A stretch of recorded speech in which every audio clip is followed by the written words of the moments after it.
Hello and welcome to Virtual Concert Hall's live programs. Thank you for joining us today. Our channel is dedicated to bring live performances and events from international artists delivered to the audiences around the globe.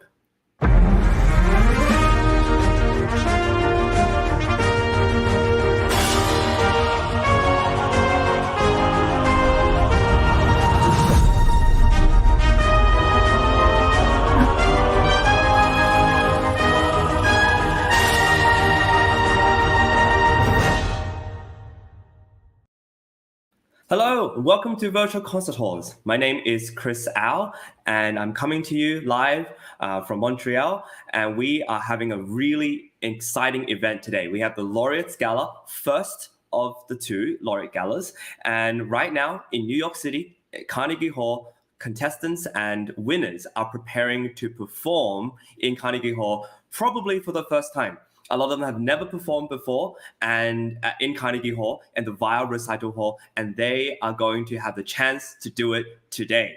So we're really excited, and we're going to have a big introductory session to introduce what we're about, what's going on there. And I'll tell you something very special is that we're going to hear the live auditions of these contestants, as well as an exclusive interview from none other than the legendary broadcaster, Steve Robinson. So this is a really exciting opportunity for you to witness not only their performances, but also a live interview. It's not often that musicians who are performing anywhere in big halls have this opportunity to be able to be interviewed by a legendary radio broadcaster for one, but also to have their voice heard. A lot of the time you go on stage and you hear them perform and you never get to meet the person.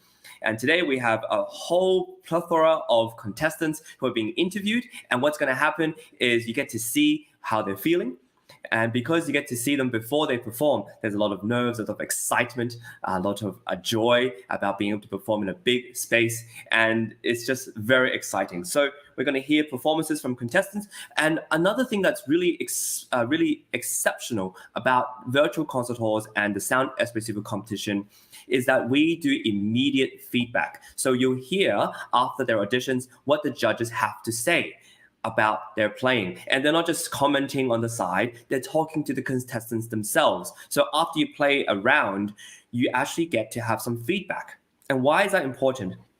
Well, as a previous contestant of the Sound Espressivo competition, I found that after I played, if I heard how the judges thought, and these judges come from all backgrounds, they're not just pianists or violinists or flautists, they're a mix, a very varied mix. And so you get a lot of perspective about your playing. You understand whether you've been liked or not. You get a feel of where you can improve. And this is really important because we not only have one round, but we have multiple rounds within these auditions. So contestants who get through are able to take the judges' comments, improve upon them, play it on the second round, and voila, they're in the finals. And not only that, a lot of them actually end up winning prizes. So we're really pleased to be able to do that.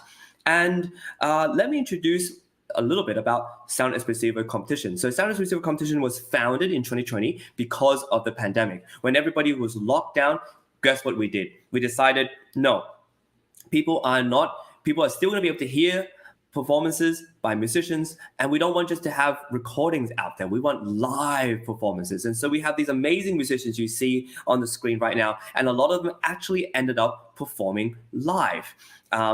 And performing live, but live streamed across all these different platforms. We're on YouTube, we're on Instagram, we're on LinkedIn, we're on Facebook, we're on Twitter, we're everywhere. And as a result, people are able to tune in and really enjoy performances even when they were locked down. And we thought, you know what, after this kind of model of trying to reach audiences, it actually continues to work now. So what we're doing now is we're connecting two different things together. We're able to have live events, which is the Carnegie Hall thing happening today, but we're also able to have live stream events so that you can enjoy things and performances, interviews, and sometimes we have question and answer segments from the comfort of your home. Right? So Sound Espressivo Global Competition is made out of this kind of model. And Sound Espressivo Competition is happening again next year. So if you're watching and you have a friend, family member, or relative, and a young student who's interested in not only performing live in big events such as Carnegie Hall, but also online at the comfort of your own home, being able to broadcast something from an instrument without having to travel to a location, you're able to do so. 2023, look out for that. We also have partnered up this year with Progressive Musicians, which is headed by the amazing James Welch. Progressive Musicians is an organizer of many competitions and concerts, and their goal is to be able to give opportunities to perform just like what we have today. And Progressive Musicians is an incredible resource, and I hope that you will check them out because we've partnered up with them. And here's a little small video from Progressive Musicians on what their mission is and what they aim to do. Please enjoy. Progressive Musicians and Sound Espressivo is hosting live auditions for our Laureate Gala recital at Carnegie Hall this fall.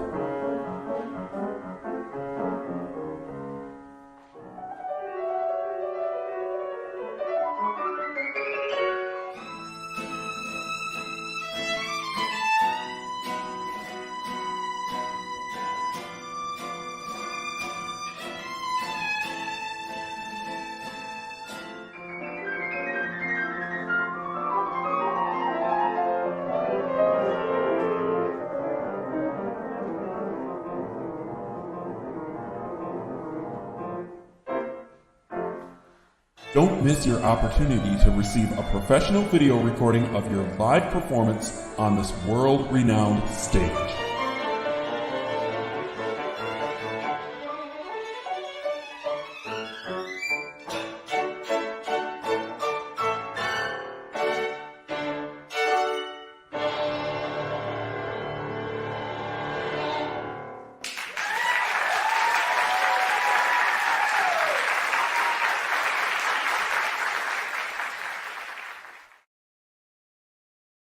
So Progressive Musicians and Sound Espressivo competition are organizing more events to come. We want to tell you a little bit about it before we give a voice for Dr. Anna Ospenskaya to give a brief overview of what this competition and their mission is about. It's important for you to realize also we have events coming up. For example, the co-orchestra auditions are coming up, and the second rounds are happening very soon. We have second rounds on December 3rd, 4th, and 5th. And they will all be live streamed. These are for both instrument soloists, for piano soloists, and they get an opportunity, just like this evening, to be able to perform with orchestra. And as a young musician, performing with orchestra is a great opportunity. There's so many amazing concerti that are written for piano or violin or cello or any instrument with orchestra. And to be a soloist and have a great feeling with the conductor and an orchestra, this is a great experience that accumulates over time. And over time, these musicians will be able to feel more comfortable playing with an orchestra. It's very different when, as a pianist playing with a second pianist on a concerto and with an orchestra, that is a big difference. And so we want to offer these kind of opportunities for musicians across the globe, and they'll be able to perform on February 17th and 19th, 2023, in an actual concert hall with an orchestra. This is really amazing. So we're going to show you a little small video of what co-orchestra is going to do, and I hope you enjoy. Have you dreamed of performing with an orchestra? Now's your chance. Join co-orchestra and our international team of artists this fall.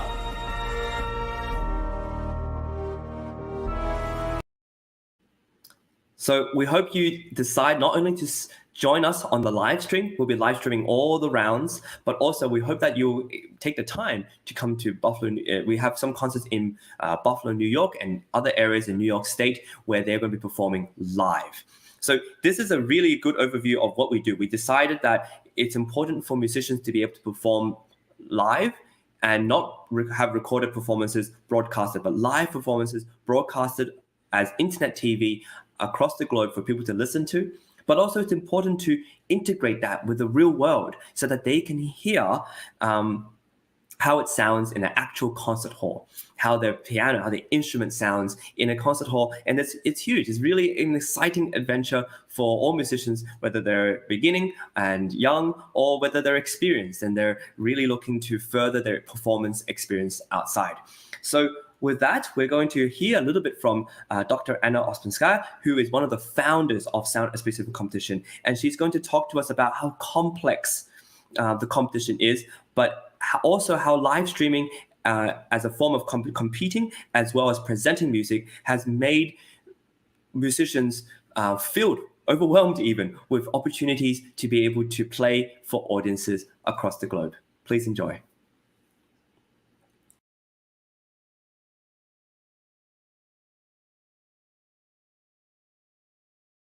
The thing about the Sound Espressivo competition, we don't even pretend to be a simple 10-second concept which you can just glance and understand.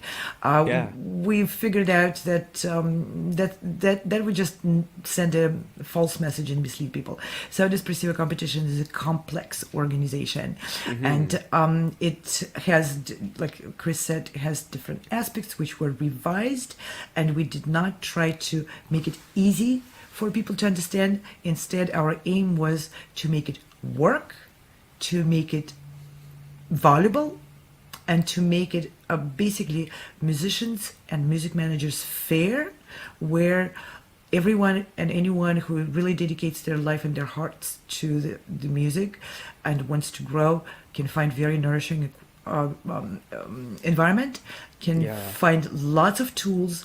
But to put it together, of course, we created a complicated environment. So these programs are for you to understand what it is we're doing, why we're doing it, what's behind and who is behind. We keep nothing behind the smoke screen. You can ask us any questions you want. Please put the comments, and we will respond, and we'll clarify any questions you might have. We do expect that people have questions, and they do send questions, because this is not a simple concept. If you're playing flute, send us a recording and you'll get a certificate. No, we're not a candy store front. This is a community, and the community is complex. And in the next programs, we'll explain some other aspects, like how you apply for the competition, what are the choices and why these choices are there, and how this technology behind works, which is integrated, complicated technology, and a lot of people working on it. So, of course.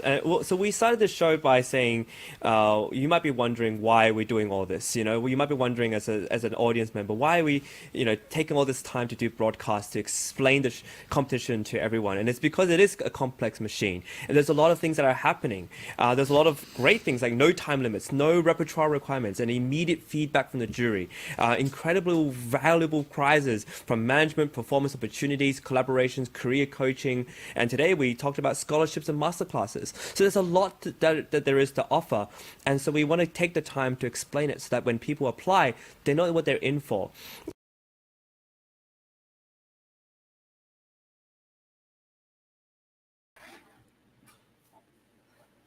Hello and welcome. If you're joining us, we are really pleased to have you.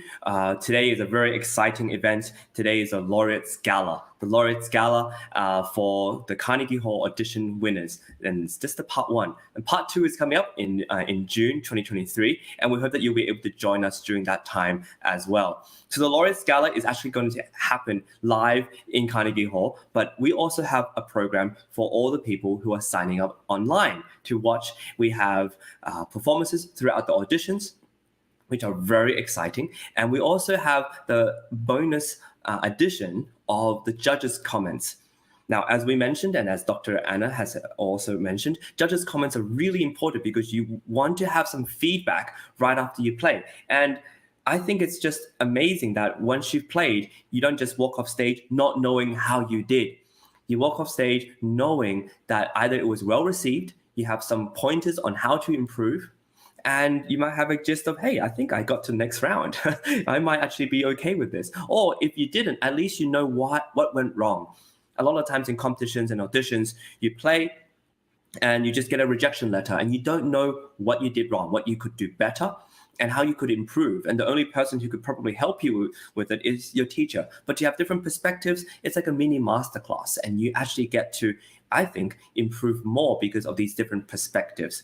So you're joining us today at the Laureate Gala, and we're going to be broadcasting not only some of the performances from auditions and judges' comments, but also a live exclusive interview by the legendary Steve Robinson. Now, who is Steve Robinson? Let me tell you a little bit about Steve Robinson. He is not just any normal guy. He is an American radio manager, producer, and executive producer with 50 years experience at the radio, doing particularly good on-air pledge drives. And I worked with him very recently on the UNICEF drive for fundraising. And he is a pro. He's able to draw so many people to him because of his incredible experience and knowledge, but also his amazing reputation.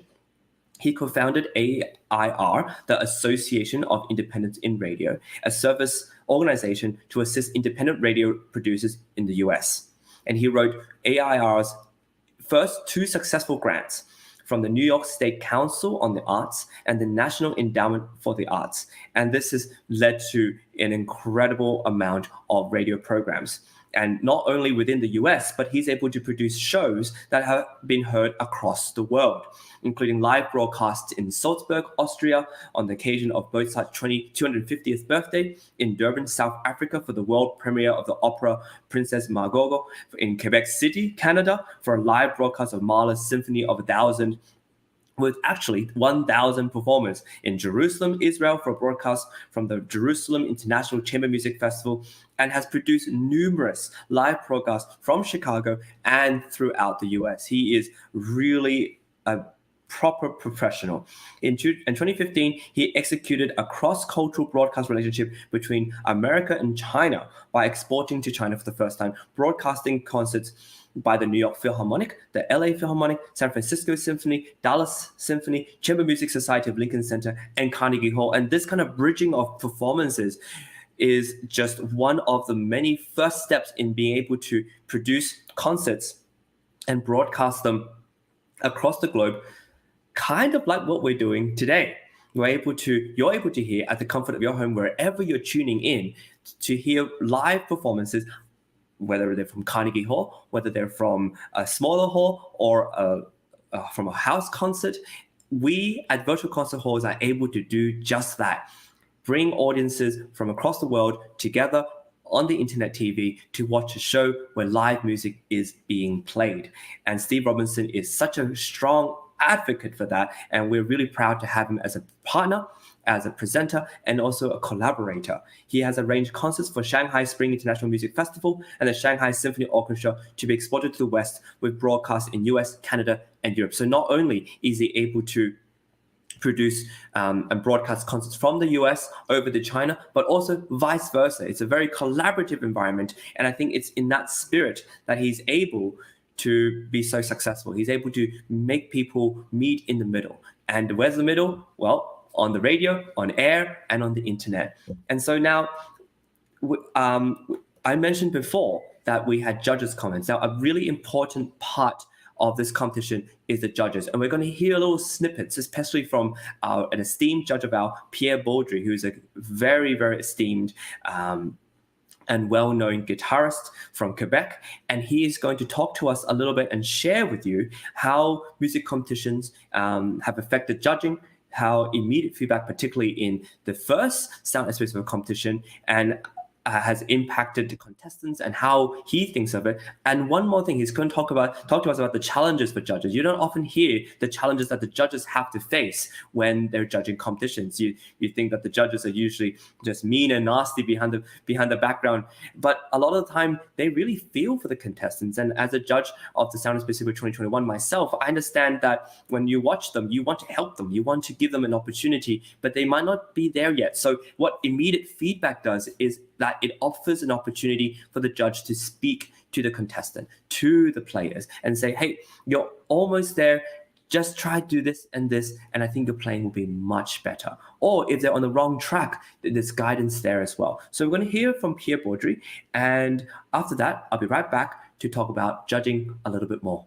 Please enjoy.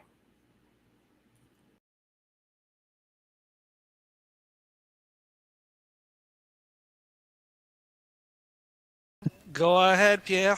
For sure, there's a huge change having a competition being virtual, because it opens to many people who wouldn't be able to travel.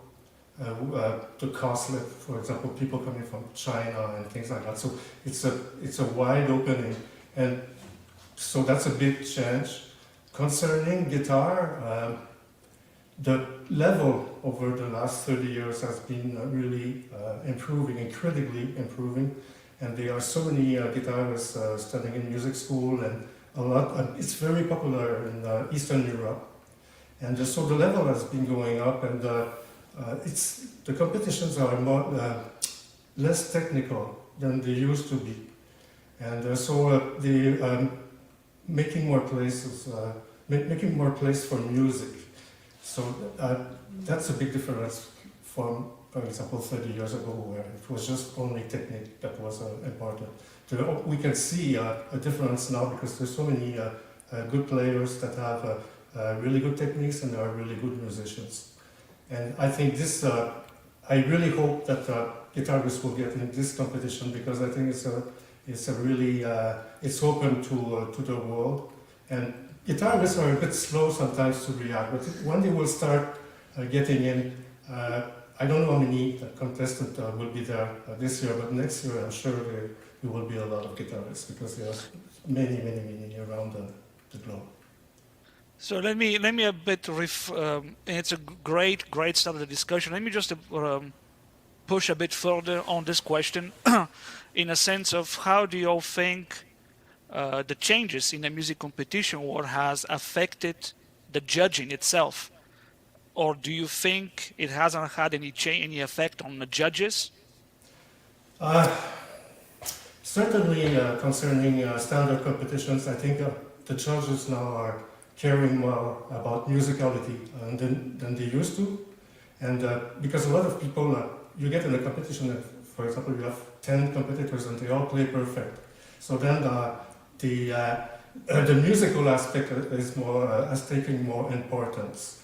And concerning the virtual stage, I can't really know, because I never got into that, but I think sure it will make a lot of difference. And also concerning competitions where there's not only guitar, piano and other instruments, we are extremely disadvantaged because we have less sound.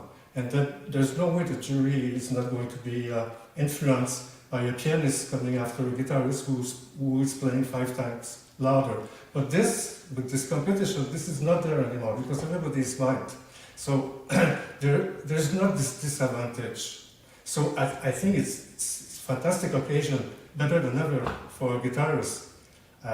Because once I did a competition 20 years ago with other instruments, and I am sure that I and the harpsichordist, we were really put down, because we had less sound. And then the person who was coaching me, after she talked to the jury, and she said, in the future, guitar, harpsichord, they will be in a church instead of the same hall as the other ones. But then this issue now that competition is not there. We are mic'd, we have the full sound, and so it's really an opening, I think, for guitarists to come around the real music world. Not to be only recognized in guitar competitions, but in a competition for all musicians, and showing that they are as good musicians as the other instrumentalists. So I think it's a great opportunity.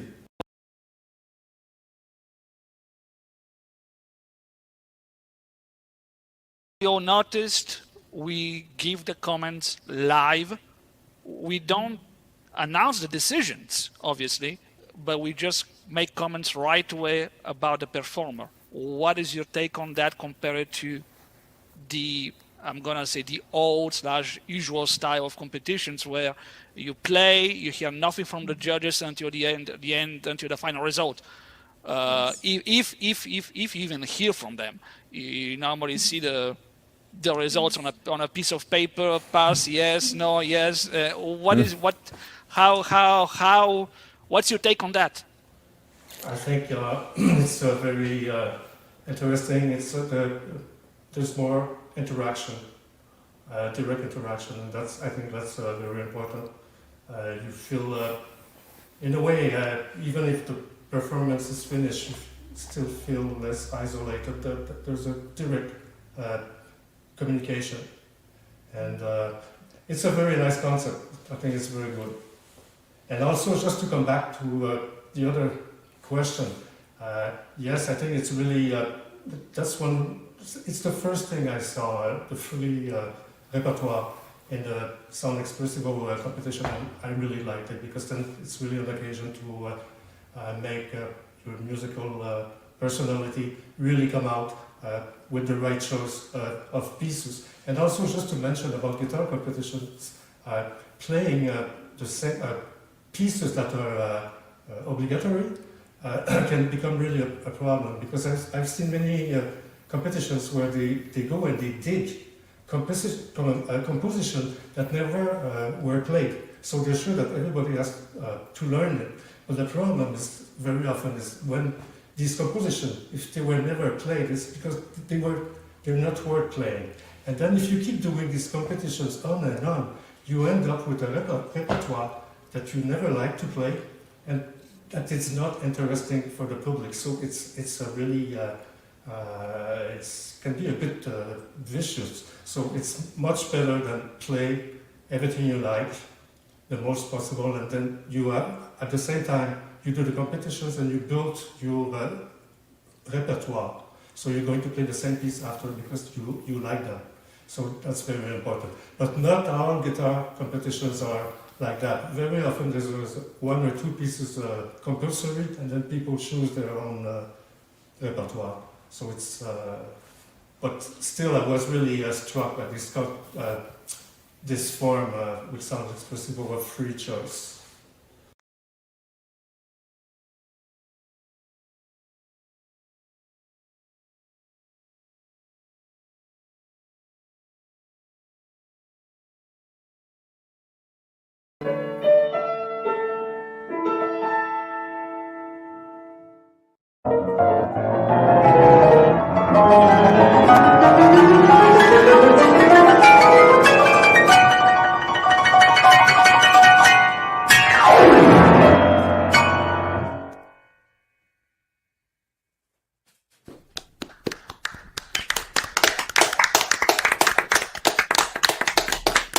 Wow.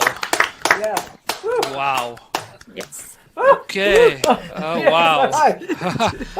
Wow. Okay. Well, I guess I'll get started this. Artem, first of all, nice to meet you. Let me just ask you quickly for our information. Where are you from in the United States? In Canada? In Canada. Where are you from in Canada? I'm from Toronto.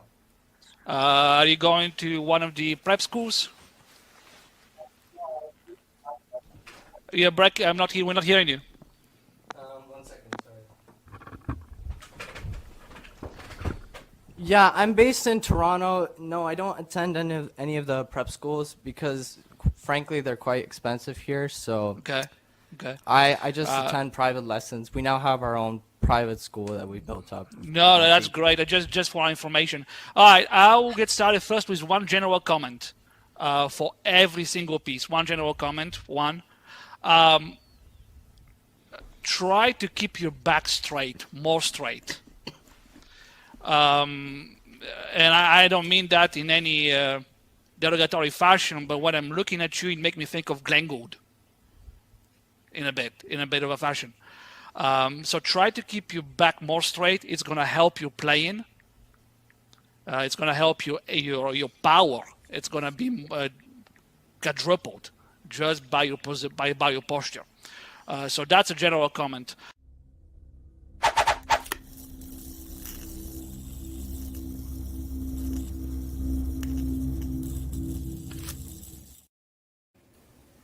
All right, we're back. So, comments, reaction to this interaction with the contestant. I don't think, as far as I recall from my years of doing competition, I don't think we ever have that in normal competitions, whether it's piano, cello, or guitar competition. There is not that immediate interaction, social interaction with the contestants. So, reactions?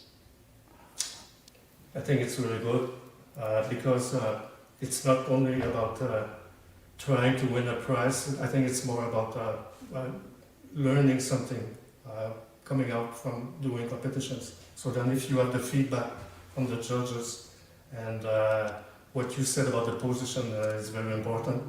And I would do the same with guitar players. If I see somebody with a wrong left hand, not a wrong left hand position, but the type of thing that when you are 20, in the 20s, you can go around it and win competitions anyway. But when you get 35, then everything is falling apart. Then it's like giving a warning also that you have to be careful about this and that.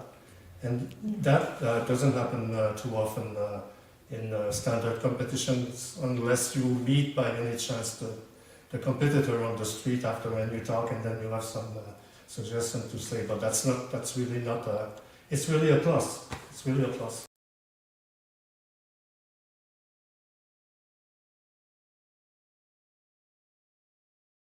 One problem, I think really competitions are not about, shouldn't be about technique, because people that are just turning with technique, only thinking about technique, are really ruining the soul of music and the integrity of musicality. And also what's very important is the creativity. And what happens often is when somebody is really innovative and creative, it equals sometimes disturbing for the people who are expecting a usual way of interpretation. And very often what happens, and then the jury, there will be half of the jury will love the performance because it's so innovative, and the other one will be more traditional, and they won't like it as much. And then it happened a couple of times in my life. I had to really fight for that part, innovative and everything. And for example, when we use performance practice in Baroque music and things like that, and the techniques appropriate to the period and the style, in the 80s and 90s, people were not used to that.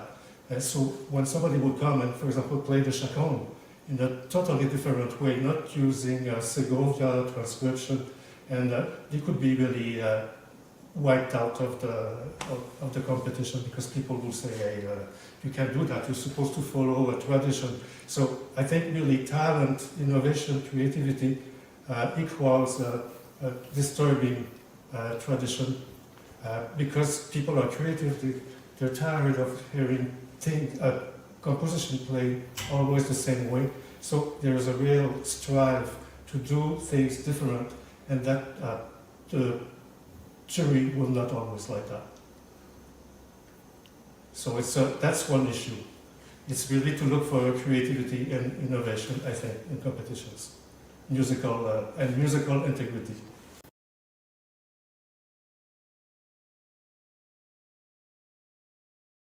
Yep.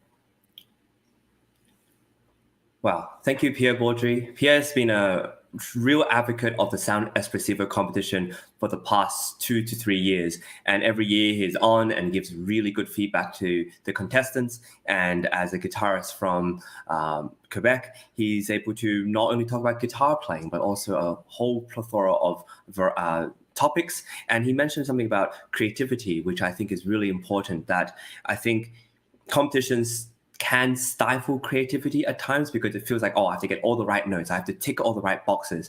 But I think when you think about what musician do you really want to listen to, which musician would you pay money to listen to, and it's usually the ones who think a little outside the box. A musician who plays in a way that you didn't quite expect it to be the way it is, or even better than what you expect. And I think that's what really makes music really special. And sometimes competitions can stifle that, because you feel like, oh, they're just wanting all the right notes.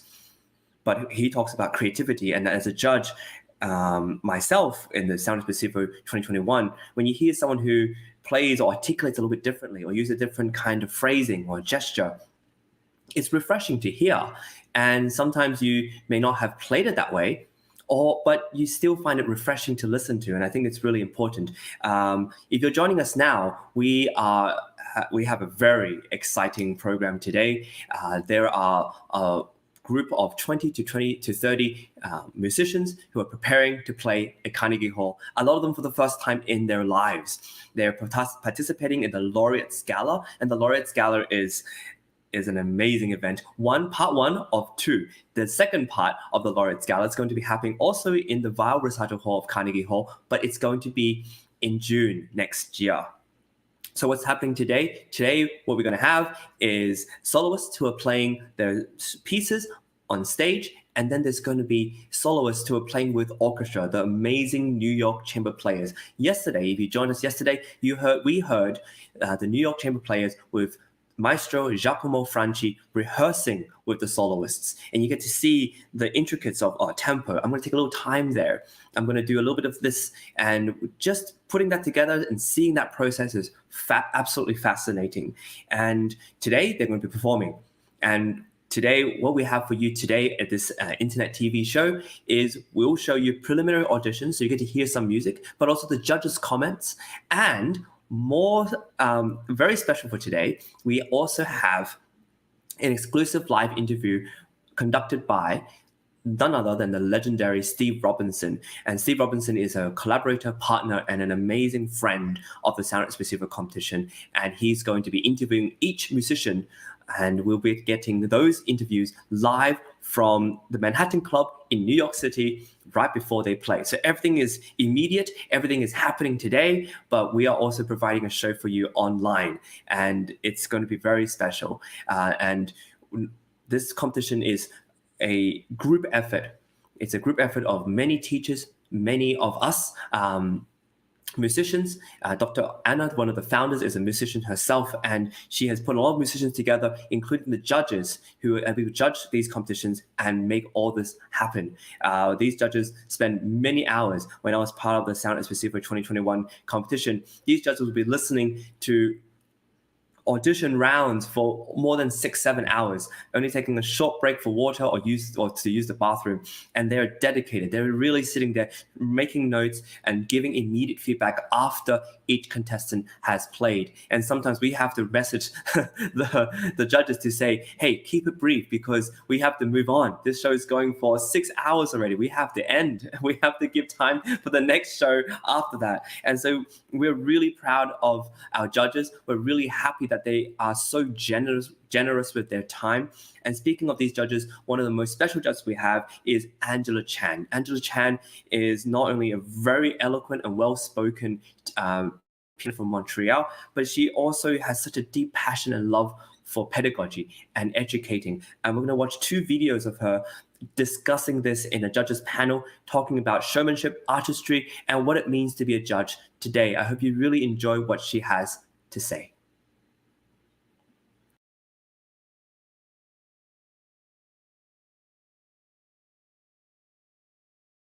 See if you can give some practical notes on what it means to, of course, says put on a show or be entertaining or special. I think these are very ethereal words, and I think maybe a practical approach is really necessary. Right. I think one wowing factor and also a good way to train ourselves is to push the envelope. To push the envelope of what you believe you're capable of delivering. Whether it's this pianist or another pianist, we got that wow factor because we feel that the elements of the human potential has been tested and they are successful in it. We can test it in many different ways by extending this envelope, and we all bring in our own personal signature, who we are as a defining characteristic to the music. But one very important element is, as a musician, we practice day in, day out. We're in this humdrum. What's important is to keep this fresh in our minds. Fresh that every time when we try to speak through this music, it has to remain a certain value that we feel is constantly developing inside, so that it doesn't go just like a pure recitation, where with more practice, it loses its meaning to you. Then what can you express? So it's very important to keep that spark, always continuously find in the music, seek inspiration. You can listen to even YouTube, listen to recordings, continuously discover what's in the music that makes it, revives it, gives it a sparkle, so that every time when you practice, there's a reason behind it. It's not just to make it better, but to push your own envelope, to develop and really bring justice to these magnus opus, to share it with the audience and the judges. What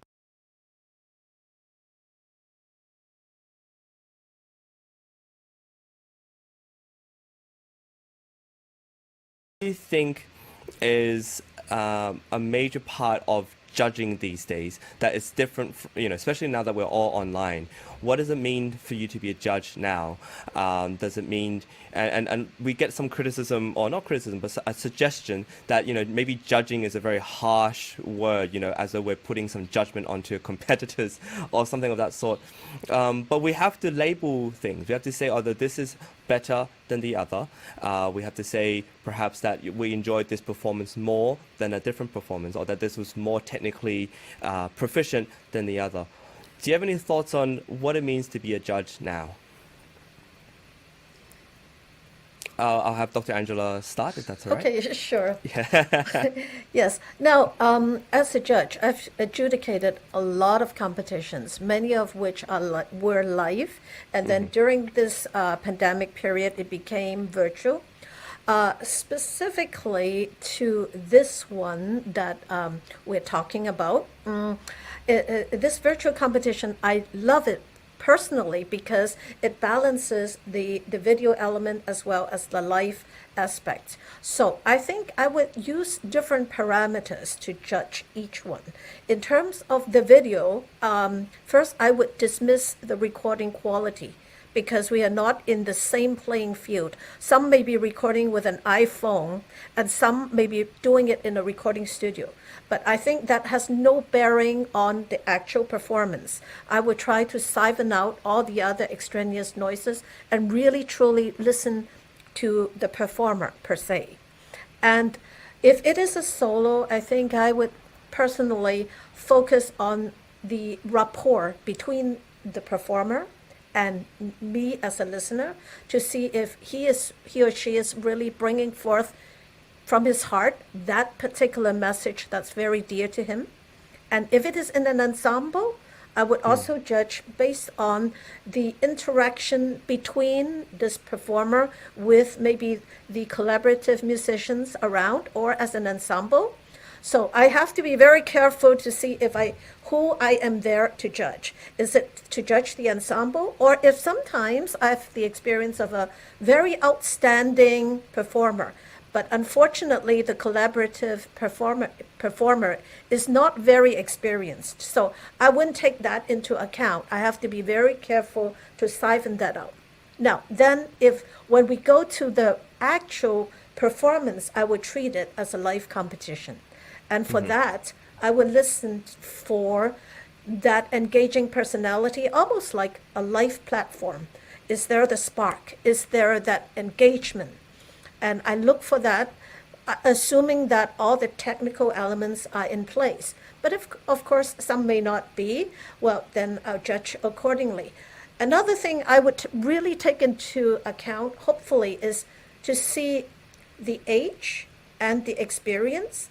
Because if you see someone who is very young, and well, the kid is 5 years old, how many years could that child would have learned the piano? That I would have to judge it according to what is the expectation of such an age. So I would factor in a number of multiples just to make sure that is on a level playing field for everyone, so that is a meaningful participation. No, really. Thank you for that in-depth and detailed answer. I think it's important that all these elements are accounted for, and it makes being a judge quite difficult, because you're thinking and analyzing, as well as trying to enjoy the music as well. Of course, you've been a judge of multiple competitions. What are your thoughts on all this? I think, first of all, I agree with what Andrew has said, but I also think we need to stop with being concerned about the terminology we use. because you started with that question, Chris, regarding judging. There's no two ways about it. Whether it is virtual or in person, competitions are meant to be judged. It is meant for the judges to choose the best out of the field, and diminishing that aspect of it, it's not good either. Now at the same time, judges, and each judge is different, but judges have ways to also express sympathy with the participants to make them feel more welcome. But we've got to stop with playing with the words. Competition, it's about judging. It's about choosing the best in the field, however that is. Thank you for that. And I think the kind of on the other hand, while it is a competition and you are being judged, it's important, I think, as a competitor, not to take it all too personally, because these are all personal judgments, and to realize, yes, maybe so-and-so judge may not have liked my playing, but that's not a personal reflection on my own process. That like as Dr. Andrea said, you play for your peers, you play for your teacher, you listen to yourself. These, I think, are really important markers of where you're at. And just because so-and-so judge may not have liked your playing, so to speak, that doesn't mean that you're a failure. That doesn't mean you shouldn't pursue piano or violin or viola. Oh, absolutely. I say often to my students is, competitions are a weird beast, to put it mildly. Sometimes you play well, but you end up in front of a jury that has woken up on the wrong side of the bed. And is in a bad mood, or has spent 10 hours listening to however many musicians before you showed up. Judges are always impacted by whatever happens throughout the day. They woke up, they slept badly, they had a bad bed, they didn't eat breakfast, and that impacts how. So at the end of the day, competitions are a way for musicians to get a. I'm looking for the terminology, to get a feedback outside of their comfort zone. Simple as that. It doesn't mean that because they've won a competition that the best in the world. It doesn't mean that they suck if they got the last place. It's just feedback that they can use to improve themselves. Simple as that. I'm ready.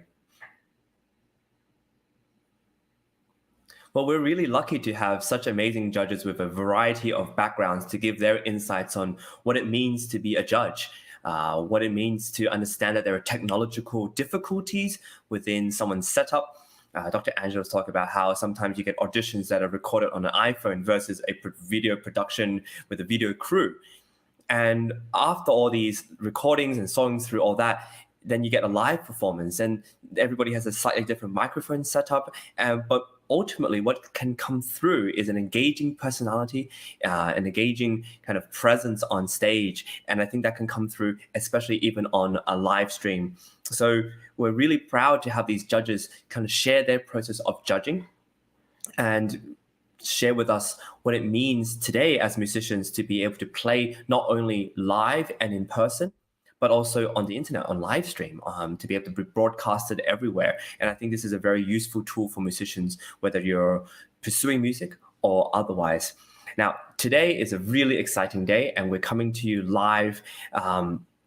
There are as we speak, there are people in New York City, specifically in the Manhattan Club, who are being interviewed, musicians, winners of the Laureates Gala, who are being interviewed by Steve Robinson. And we're getting these interviews right now.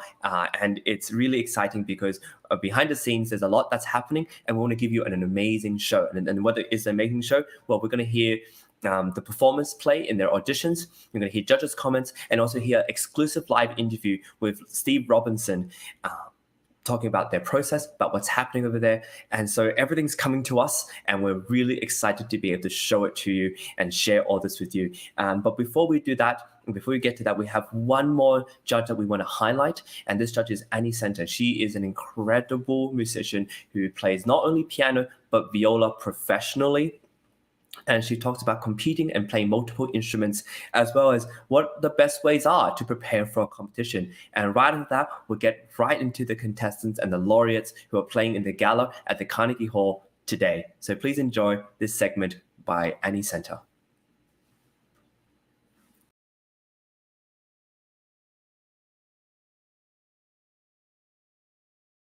Something that really struck me, that playing the viola actually helped you become a better pianist, or informed your piano playing. And we're talking with Dr. Angela about, becoming more human, acquiring more knowledge. Do you have any thoughts on that and what we've said so far?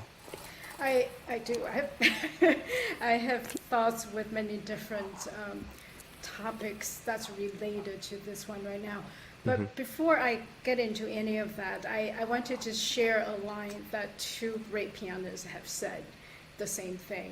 And what these two pianists said is, competing is like going to 7-Eleven buying a lottery ticket. I don't know if you can guess who said it, or if you have heard it. Yeah, I've heard it, yeah.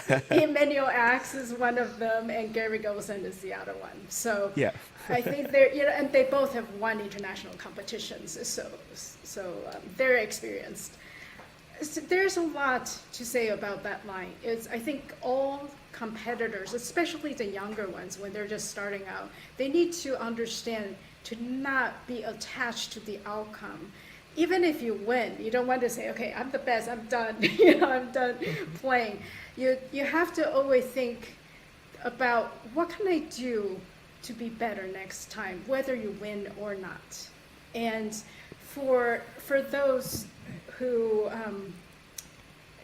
okay, let me come back to your question. I don't want to stray away. Yeah, no, go ahead, yeah. So in terms of being a pianist, I think for a lot of pianists, if you can learn another instrument, orchestral instrument, I think it can be incredibly helpful in understanding the piano playing and the repertoire from a whole different perspective. You can hear piano music in a more orchestral way, and that's going to change the way, it's going to shift the way you listen for voices, for different lines, and for different textures.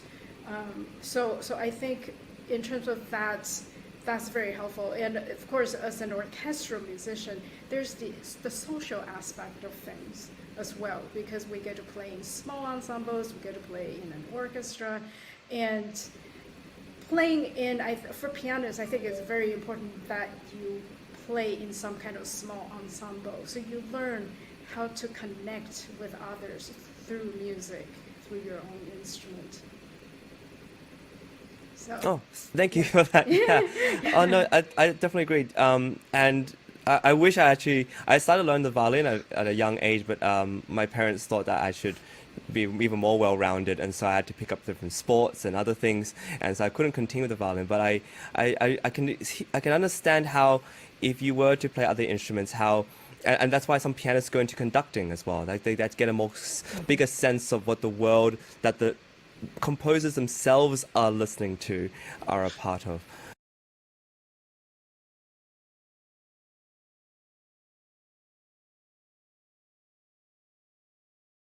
Students, that performance or playing an instrument, for that matter, is a discipline. A discipline means that it requires constant commitment and a level of seriousness in what you put into. And after that, you reap what you sow.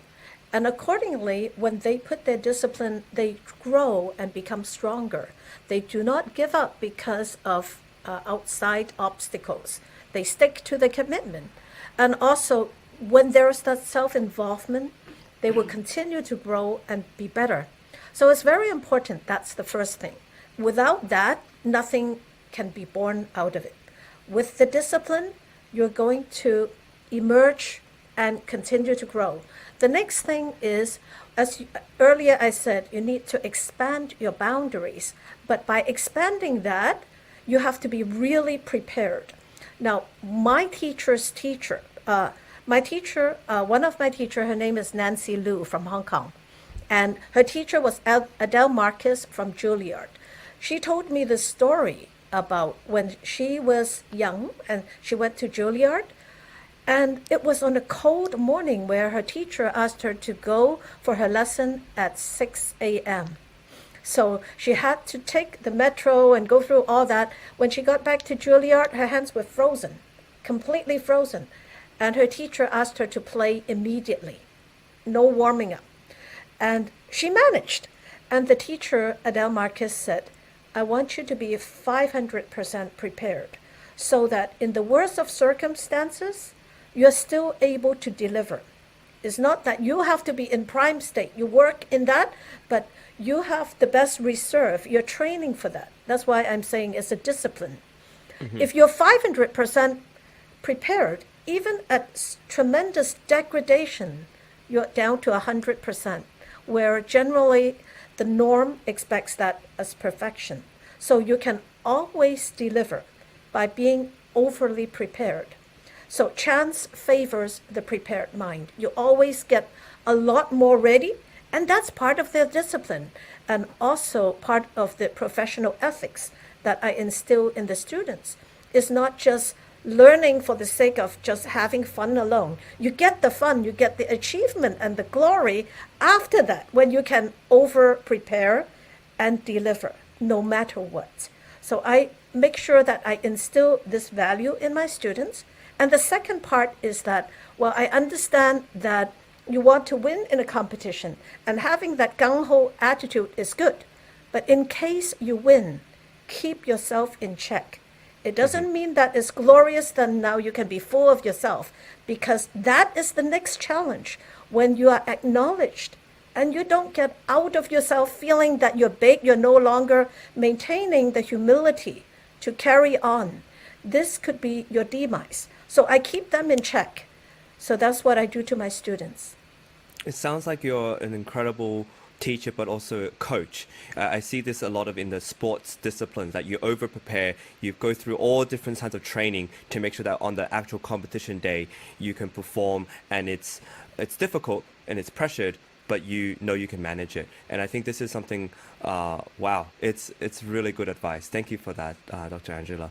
Thank you. Annie, do you have anything that you'd like to say about preparing teachers and what would you say to teachers who might be preparing their students? Myself, I'm a teacher too, but I'm not nearly as experienced as any of you. So what would you say to people like this? Well, first, we have to think about the physical part of things, the intellectual part of learning music, and the mental part of learning music and performing, preparing to perform or to compete. Practicing mindfully is very important. A lot of students, when they first learn anything, or once they have learned the notes, it's very easy for them just kind of go into the automatic pilot, just run things, mindlessly. And I think that's when a teacher can step in and say, okay, let's take a step back. Are you fixing anything as you were playing through? Are you understanding the music? Did you study the score? What does this mean? Do you know the historical background of the piece? What do you think the composer would do if he or she were playing this music? I think to shift the way a student think and connect with music and the way they play can change their overall playing in the preparation. And another really important thing is consistency.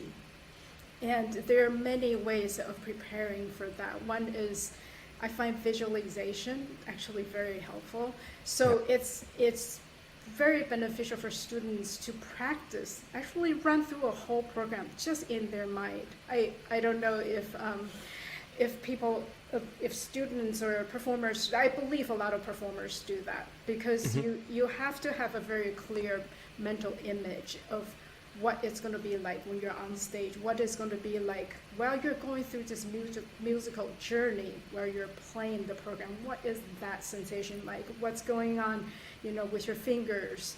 How is that going to work with a particular shift for a string player or a run for a pianist, that kind of thing. I find that kind of thinking repetition very helpful, actually, with very difficult spots. So there are times if my students are struggling with one particular technical thing, I would just tell them, put the instrument away, close your eyes, visualize how you would do it, how you would do that jump or how you would do that shift. And a lot of times when they come back to the instruments, they can do it. Yeah. So much of it is amazing. Up here. And it's also creating a zone. The athletes talk about that all the time. If you know, if it takes practice to figure out how to do that, how to create a zone that nothing can disturb you. So to have that is going to help you to be consistent, because you're not going to be affected by what's going to happen around you. Because a lot of things happen when you have to, right before you play or perform or compete. A lot of things can happen. And if you can just keep yourself in that zone, then you can handle anything. And one more thing I want to talk about in terms of being consistent is, this might sound a little cruel, but I actually went through it myself, I did it myself, is getting up at any time and run the hardest thing, that you have to play. Or even if you're sick, you're not feeling well, you don't feel like playing, just make yourself get up and do it. And if you can still play at a certain level when you're feeling terrible, then you're going to play that much better in a normal situation. So that's my advice. That's such good advice. Thank you. I want to bring up to any of you, Dr. Angela and of course, to comment on that. There's so much there. Yeah, no, it's funny. It's funny because Annie was saying exactly what was running through my head right now, because everything is so about the head. It's about concentration, thinking, the zone, like you said. One thing that in breathing, lots of breathing. But everything Annie was saying about preparation is exactly right. As a matter of fact, I think we may have read the same book, you and me, Annie. There is a book out there, the composer, written by Michael Colgrass, American composer, Pulitzer Prize winner. He passed away a few years back. He wrote a book called Lessons with Kumi. And he does give exercises, mental exercises, preparation, how to focus, how to breathe, how to run through mentally, exercises, how to prepare for a speech, how to prepare for a high intensity event. And so what you're saying, Annick, reminded me of that right away, because that's exactly the way of doing it. So yeah. I'm rambling, but it was great hearing that from Annie. Thank you. Dr. Angela, do you have anything you want to comment on all this? I like very much what Annie offered about developing that zone. And I suggest to young musicians a way in their practice that can help them solidify this, which is very tangible. For us human beings, we have the five senses: the visual, the auditory, the sense of touch, kinesthetic, and the taste and smell. Well, that doesn't quite apply to music, but we can use the other senses. For example, when they are learning, they can remember a few things: how it looks like on the topography of the instrument, how it feels to the hands and to the body as one entirety, how it sounds. Sometimes you can just close your eyes without the visual element and link by hearing and the kinesthetics, so that you remove the visual disturbance, so you can be more connected. So you can play with a combination of these sensory modalities. Sometimes you bring in all, sometimes you concentrate on one of them, sometimes you combine two and remove the other one. By doing that, it helps you find a new perspective of how you integrate with the music. There are certain parts, like as Annie mentioned too earlier, they go through the habitual pattern of mindless repetition. So how do we prevent them from being mindless? We give them a very specific goal, but that goal is internally driven. Like, how does it feel to your hand? You have to feel it. How does it look? There's something very, very tangible. It's the visual element. How does the path go? How does the body feel? How does the sound go in relation? So that you can have multiple channels seamlessly integrated to form a very secure memory. And I think the kids also enjoy it a lot because they feel like it's a game. And we can start doing that at a very young age. They find so much fun. And after a while, they grow on their own and they're able to apply this. Just like this kind of phenomenon, like in psychology, they call it synesthesia, which is when they have all the senses combined, like Scriabin. When he hears a sound, he can see a color. Well, that is that kind of extreme sensory connection. Or like Chopin says, he can feel with his fingers, he can feel the sounds. This is in a very similar way, but we can create these intermodal connections at an early age, and that gives it fun and gives it a purpose for them to discover in their practice. So I find it could be very meaningful and very useful to make it more engaging and more interesting for young students to try that.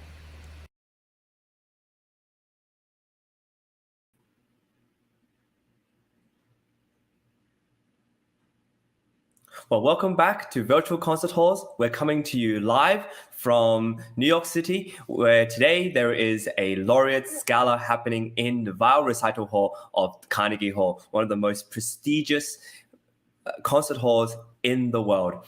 We're really, really proud to be able to present these as a culmination of the Carnegie Hall auditions. And these contestants who you'll be hearing tonight are going to be just the best of the best that we've managed to collate together who are performing in this prestigious venue. Not only are they going to be playing solo, but they will also be playing with orchestra, and that is with the New York Chamber Players. Yesterday, if you were with us, we witnessed a dress rehearsal and actually some pretty long rehearsals of the pieces that the soloists will play with the New York Chamber Players. And we heard them under the conducting and the guidance of Giacomo Franchi. And he's an incredible conductor who's been able to go through all these different pieces for the evening and make sure that the soloists feel comfortable on stage and with the orchestra. And I think tonight's going to be an amazing experience.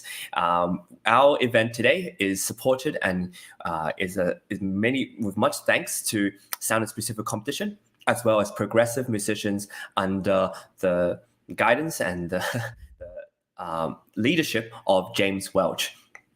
And together with Virtual Concert Halls, we're able to present these amazing performances live for you to enjoy. We're really proud of being able to do this because in this day and age where there's COVID and travel is sometimes difficult for some people, to be able to enjoy live music online. And in addition, if you're a musician, to be able to perform live for audiences who are watching online. It's really amazing. If you can share a link to a relative who can watch you perform live, that is an act of love to be able to send them music, especially when they can't hear you live just yet. If travel is difficult, if finances are difficult, or if COVID is a problem, at least you'll be able to hear each other through our technology that we have, thanks to StreamYard and thanks to virtual concert halls. Our tech directors are able to put all this together, combine different mic levels, lighting, webcam, instrument, and we're able to make live streaming much easier for people who want to share music with audiences across the globe. So now we're going to get the show started with our first contestant and our first winner of the night. And his name is Luke Eggert, and he is a violinist who tonight will be playing the Partita number 3 in E major, BWV 1006 by J.S. Bach, the Preludio movement of that. And first we're going to hear his preliminary audition along with the judges' comments, and then we have a live exclusive interview that just came to us from New York City at the Manhattan Club. And what's going to happen is he's being interviewed by Steve Robinson, and you get to hear this interview. And so we get a performance, judges' comments, and finally an exclusive interview. Please enjoy.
Thank you for bringing Bach to the table. What a hard composer to play, and what a joy to listen to. To the judges. I have many things to say. I'm very impressed. I have to start by saying that I'm very impressed. But I think I want to turn first word over, if you don't mind, to Mr. Welch, precisely because I have so many things to say that I'll just hog the time otherwise.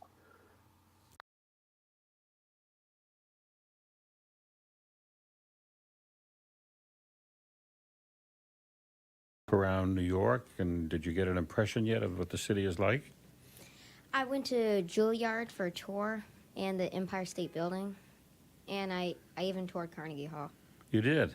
Yeah. And what was Juilliard like? You've heard a lot about it, I'll bet. Yeah, it's really cool school. I probably want to go there one day. I really liked it. And you saw the Empire State Building? Yes. Did you go up to the top? Yeah, the glass, it was super cool. Yeah, quite a view. Yeah. Was it a clear day? Yeah, it was just really windy. Now, I understand that you play both classical violin, but also it says fiddle. Now, what's the difference between the fiddle and the violin? So there's many things you could say about that, but when somebody asks me that, I like to say that the violin sings and the fiddles dance. That's very good. I see. And you enjoy them both about the same, I'll bet. Yes. Yeah. So what sort of fiddle music do you play? What sort of dance fiddle music do you like? What sort of repertoire? What kind of music? So fiddle's all about like improvising and finding new pathways for your music. Well, classical's strictly staying to a page, but I like both though. And I really like fiddle because I can make new things up, and I really enjoy doing that. And is there anything about improvising, making things up, that actually helps you in the classical playing? Is there any overlap? Have you learned anything one from the other? So I really like to express my emotions when I play pieces, and by improvising, I find new ways to express my feelings. So that comes over to classical, so whenever I play on a stage or just in my practice, I can have ideas to express my feelings, like in the dynamics and in movements, too. I see. And how long have you been studying violin? 7 years. 7 years? Yeah. Well, you don't look too much older than 7, but how old are you? I'm 11. So you started as a little kid when you were 4 years old? Yeah. Yeah. And when you started playing at 4, you're picking up the violin. You've never played the violin before, obviously, because you have to start somewhere. Yeah. At what point did you get the feeling that maybe this was something you were going to be good at? I actually did not get that feeling, but I did get a sense of me enjoying the violin and the sounds, and I wanted to continue playing it. I did not start off really good. My mom had to do some stuff to help me. But I liked the sound of the violin, and I wanted to keep playing, so here I am today. And what pieces are you working on? I'm going to ask you what piece you're playing today, but what other pieces are you working on? Any concertos yet? Right now I'm working on Beethoven Romance in addition to my piece I'm playing today. I see. Have you looked up the scores for other concertos, like, for example, Sibelius? I have not done Sibelius. But you've looked at the score? Yes. You think someday you'll be up for a piece like that? Yes. Yeah. It's really interesting. Yeah, it's one of my favorite concertos. There's a part in the score where you're playing harmonics on the string. I don't know if you noticed that passage yet. I didn't notice that. Yeah, it goes very quickly, and it's just like whistling, because you know what a harmonic is. You're just touching the string.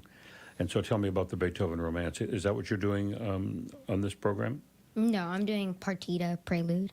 By? Bach. Oh, by Bach. Oh, which partita? The first one, like movement 3. I see. Yeah, that's exciting. And how often do you practice? How long do you practice every day? Well, when I'm at home, I usually practice 4 to 5 hours. 4 to 5 hours? Yeah. Oh, my goodness. That's really good. And so I asked you when you had the feeling that maybe the violin was for you, but did you at any point get the sense that you really had a talent for this, that there was something about you that was going to really fit with the violin, that you were going to end up being pretty good? So when I first started fiddle, my like in the beginning when I first did a contest, I wasn't that great, and I didn't get a good place. But when I kept on doing it, there was a sense that there's a sense in me that made me think, if I keep doing this, maybe I'll be really good someday. And that's why I really want to keep doing violin, because I'm thinking about the new adventures that I can come across and the new opportunities I can get. And what kind of new opportunities are you hoping for? Have you dreamt about the future? Well, one of my opportunities was playing at Carnegie Hall, and yeah, I'm getting to do it today. Here you are at Carnegie Hall. So in a few hours, you'll be taking the stage and you'll be playing that Partita by Bach. Yeah. And I'm sure you have a little idea of how many famous violinists have also been on that stage. Yeah. Just about everyone in the world. Do you know the name of the musician who conducted the first concert at Carnegie Hall? Was it Tchaikovsky? Yes. Very good. Isn't that something to think that you're in the same building where Tchaikovsky conducted the opening concert? That's really amazing. Yeah, yeah. Someone told me they think that when Tchaikovsky was walking around New York, he started thinking about what became the Nutcracker Suite. So it's interesting to think that it was kind of born in New York City, such a great Russian piece. So you think someday you might at least audition at Juilliard? Yeah. Yeah. I really want to. Yeah. And then beyond that, what are your hopes? Do you think you'll make music a career? Yeah. When I grow up, aside from music, I also want to study fossils and be an archaeologist, because that's something that I really like. Really? And music, so maybe I'm like a what do you call a musician and an archaeologist? Let's see, I think this is a riddle, right? I don't know what. It's not a riddle. Oh, there's no punchline? No. Okay. Okay, it's but I know that to be good on the violin, you have to bone up on it. Get the joke? Yeah, I get the joke. Okay. So there you go. Well, those are two wonderful careers. Being an archaeologist, I'm fascinated myself by that field, and also studying to be a musician. Maybe you can somehow combine them, and if one doesn't work out, or if you find that you like archaeology better, you'll pursue that. Or if music really keeps going with you, you can be a musician or something, or you can be both. Yeah. Well, you're a wonderful, fascinating young man. I wish you the best of luck tonight. Any parting thoughts you'd like to leave our audience with? No, I think I'm good. Good. I think I've expressed everything I can. Good. Thank you very much. Good seeing you. Nice to meet you too.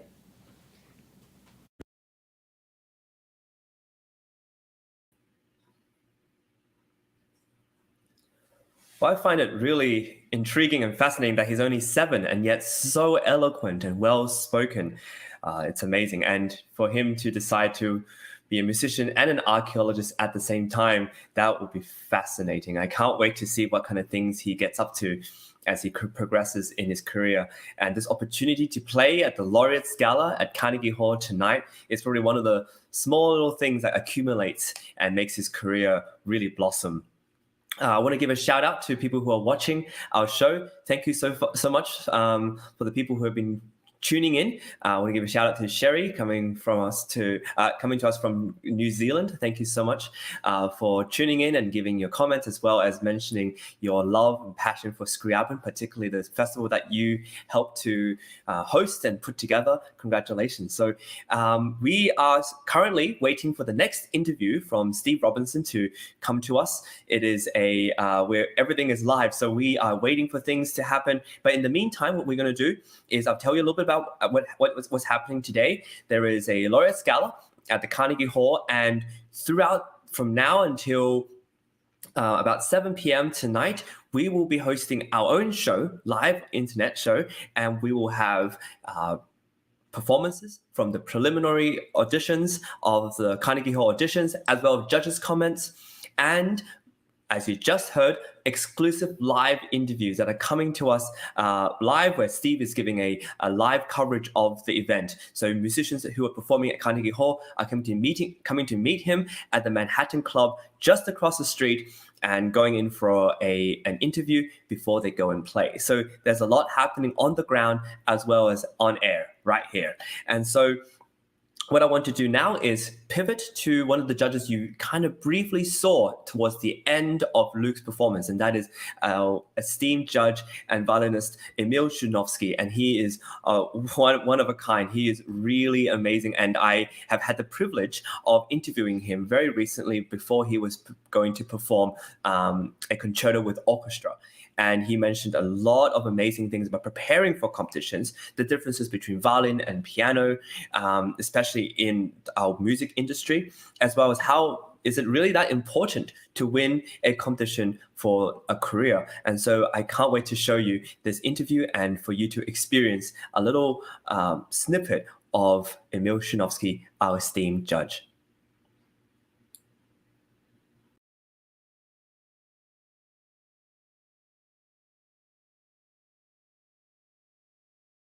And I love how it's almost impossible in my mind to wrap around, because, you know, I have two hands. I'm a pianist, and I feel like I can play one theme on one hand and another theme on another one. But you have to fit all that within, you know, four fingers. Yeah, exactly. Four fingers. You don't even get one hand.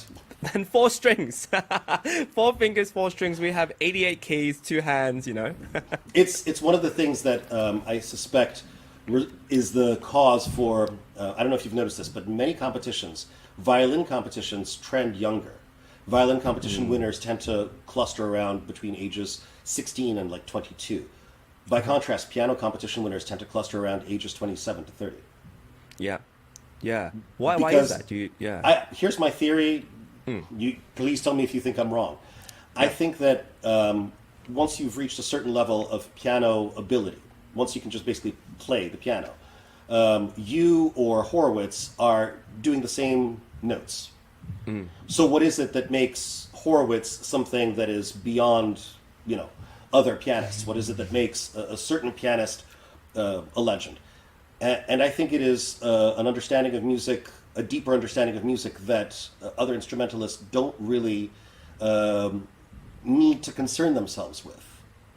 You know, for one of my great friends from college, a tenor, he said, for me, when I sing a concert, it's very easy. I just have to come in, I have to sort of towards the end lay my high C on the table and hold out my palm for the check. Yeah. And for you poor slob, you have to do the left-hand pizzicato and the double harmonics and the this and that. For piano, you don't have all these different sort of show-offy techniques. So what do you have? You have a complete understanding of the score. You have to have a complete understanding of the score at the level of an orchestral conductor. And I think that takes an actual chronological maturity and a musical maturity that is almost impossible to attain when you're 16 or 17. Yeah, I think you're absolutely right about the maturity, and it's also amassing material. And what I find fascinating about this music, and Rachmaninoff also echoes this, is that the more you know, the more you find out you don't know. And so when you get told to get given an opportunity to play a Mozart concerto, suddenly you're thinking, oh, what about performance practice? What about my own cadenza? Should I write that? Or what about this? Am I using this sound right? Oh, this piano is really big. Mozart would never use this. How do I play it differently? There's all these other things that swirl around you other than just playing the notes. And for piano, it becomes apparent when you are not aware of all the different things that are happening, all the layers that are happening. You're sort of like the lighter, you know, I forget the name of the person in a stage crew who shines the light on whatever a character needs to be, you know, brought out. But a clueless lighting guy is going to have the spot going, you know, any which way, right? Yeah. Similar to a pianist who just plays a bunch of notes, you know, 10 fingers all at once, and all of them are equally important. Of course, they're not. Yeah, and I think it's similar with violin playing too. And what I like about violin is sometimes you actually get to lead the orchestra. Like there's conductorless performances of concerti, and you have to lead them. And so you're conducting, and pianists also tend to do that too, because I guess they were traditionally doing that. You would do that maybe for a Mozart concerto, but I would genuflect before you if you had the courage to do that for Rachmaninoff too. Yeah, that's true. Not many people do. I think there's probably 1 or 2 who have done it in the past. Really? It's possible. Yeah, I think at least with Brahms' second, the Brahms' second concerto, I think Daniel Barenboim just did it, you know, with and played. But Daniel Barenboim is a piece of work. He's just one like in a million. Bernstein. We're talking about the whole package in one human, right? Absolutely.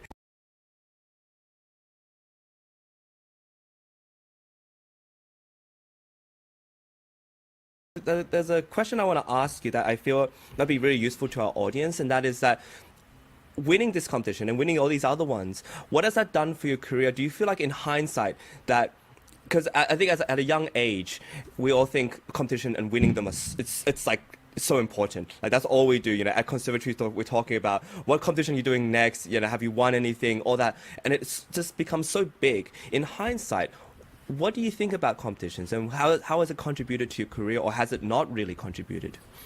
I think competitions give you some sort of credentials, but none of my competition wins, I feel, did something for my career in the sense of, you know, that one performance opportunity that opened a whole bunch of doors. Whatever doors get opened sort of by happenstance and serendipity. I think that there are, for violin at least, 2 or 3 competitions left in the world that can make a career. And even those would be the Indianapolis, the Queen Elizabeth in Brussels, and the Tchaikovsky. And even those, you know, top tier competitions, there are plenty of winners whom no one's, you know, remembering now. People who play no worse than the people who won 4 years before them or 4 years after, but for whatever reason the stars didn't align. And that's for the top tier competitions. By last count, there are over 103 international competitions in the world. There's no way that there's going to be 103 new stars every year. So in that sense, I don't think that, you're absolutely right. In conservatory days, we're all sort of competition oriented. And we have this feeling that, you know, it's going to be like the Oscars. You're going to get the prize awarded to you, and people will be banging on your door in the middle of the night offering you recording contracts. No, they won't. But without the competitions to prepare for, without the forced self-examination of playing against, you know, the best and brightest from around the world, you have a very difficult time getting a sense of what is and isn't okay. What kind of errors are normal? What kind of development is, you know, above par, below par? You do need some sort of context in order to maintain your growth as you stop being a kid, stop being a student, and start being a young artist. So for that, I'm going to forever be grateful to competitions. They kept me practicing. They forced me to learn some repertoire that I might not have otherwise learned. They forced me to re-examine my playing in terms of what am I listening for. And of course, they introduced me to some people that I'm still fortunate to count as friends decades later.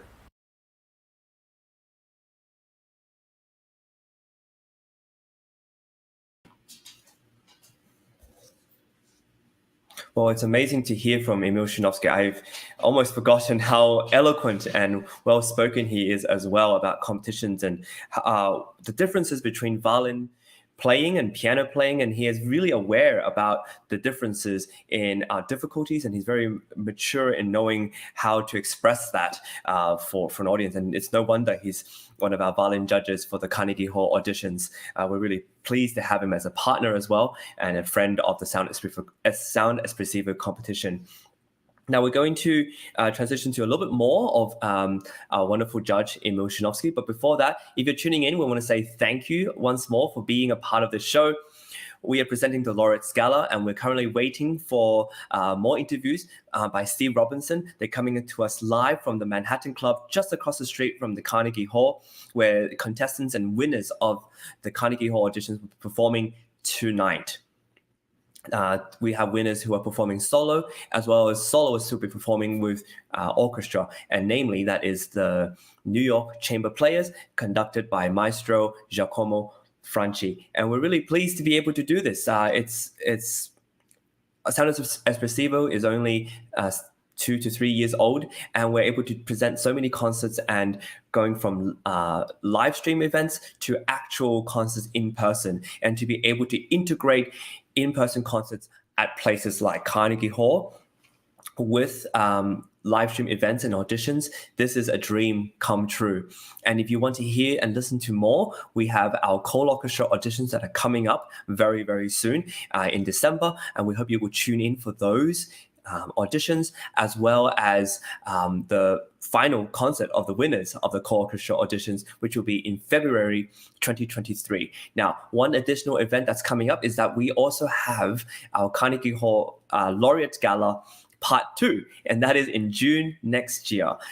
We are unable to fit all the winners into one concert, so we decided to give 2 concerts to be able to give more opportunities for musicians around the world, especially in North America, to perform live on stage. And tonight, actually, we have a castanet player, a world-famous castanet player who won a prize in our competition, who flew from Spain to perform in Carnegie Hall. So we're really attracting musicians from all over the world to come join us, and we're just chuffed to bits to be able to do that. And now for a little bit more, Emil Shinovsky, who's going to talk to us about preparation. He's had an incredible experience preparing for concerts and competitions. And as we were speaking in that interview, he was preparing to play with orchestra as well. So he talks to us about his process as well as stories. He has so many stories from David Ostra's son, and a story about his mother, who was his teacher and mentor and guide throughout all these years. And you'd absolutely love it. So I hope you enjoy 2 more clips of Emil Shinovsky.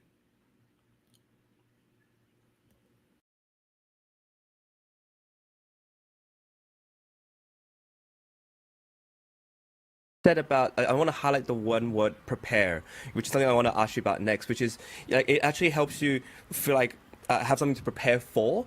Yes. And it gives you certain goals to prepare for, so that you realize, no, in order to play something at the best level I can on this stage, I need these tasks. I need to plan well. I need to be organized. I need to make sure that I have all the rep ready, a week or 2 weeks, 3 weeks, and I'm already playing for everybody so that it's so comfortable. So I want to also ask you about, as you're preparing for this, a concert, hopefully it's not as nerve-wracking as having to replace your mother or, for a competition. What have you been doing in terms of preparation? Could you share some of your own tips, or perhaps what you would tell students as they're preparing for a competition? Well, the preparation for a concert versus a competition is also different because of the times of your life that you are, probably doing the one or the other. Right now, for example, in preparing for a concert on Saturday, I'm a father of 4. I have triplet boys who are 7 years old, and their younger sister who is 4.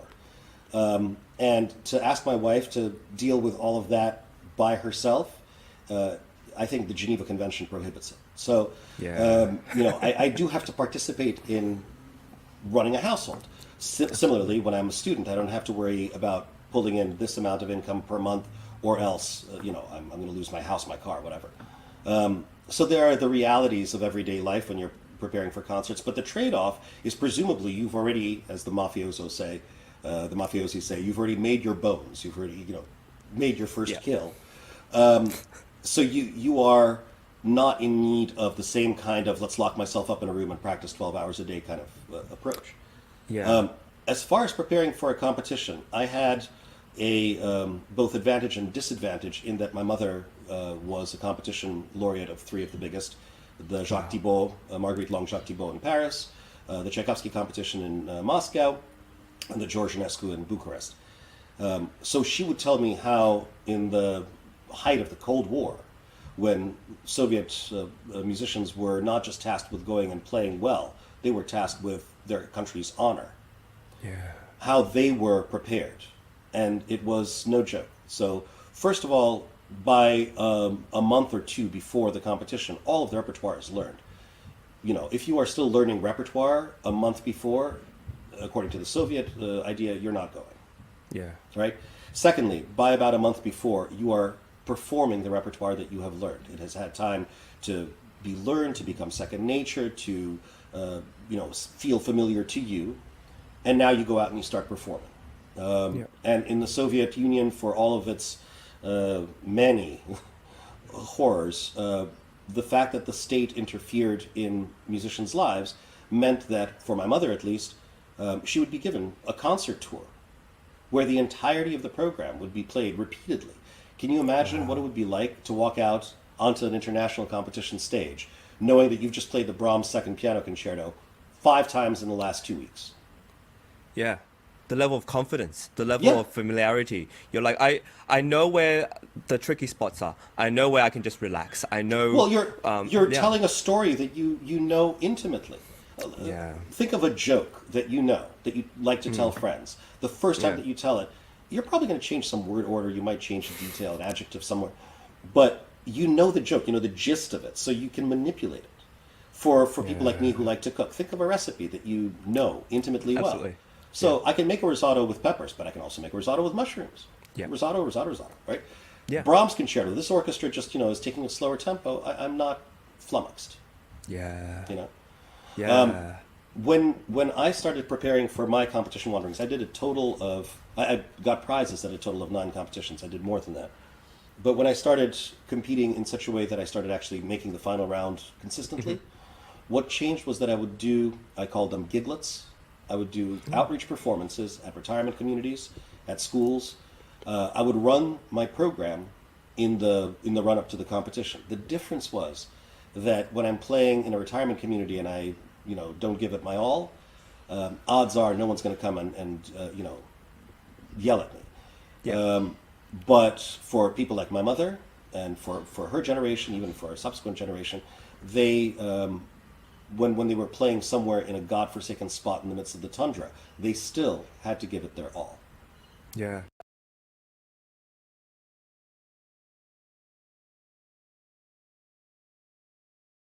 First terrifying story is that I don't remember the exact year, but in preparation for what used to be the Eugenie Zaï competition and was about to become the Queen Elizabeth competition, David Oistrakh was preparing his son Igor to go and compete. Right. And one fine day he got a phone call from Stalin. And Joseph Stalin said, David Fyodorovich, are you certain that your son is going to win in Brussels? Wow. Remember who was talking, right? Joseph Stalin. Yeah. Mass murderer of about 20 million people. Right? Oh my goodness. Are you certain that your son is going to win in Brussels? Oistrakh says, of course, Comrade Stalin. He's absolutely ready. Comrade Oistrakh, allow me to be more clear. Are you personally promising me that your son is going to come back with a gold medal? Wow. Of course, Comrade Stalin. Next day, Igor Oistrakh showed up with his left thumb heavily bandaged at the conservatory. Either he had accidentally cut it, on purpose cut it, sprained it, who knows. But that's when Leonid Kogan was tapped with 45 days advance notice to go and compete. And he won. Jeez. Right? And the opposite end of the spectrum, because my mother grew up in that atmosphere, when I won my second ever prize, the National Federation of Music Clubs, the decision was announced somewhere around midnight or 1 o'clock in the morning. I called my mother, so she was a little groggy, and I said, Mom, they just announced it. I got first. And my groggy mother said, were they deaf?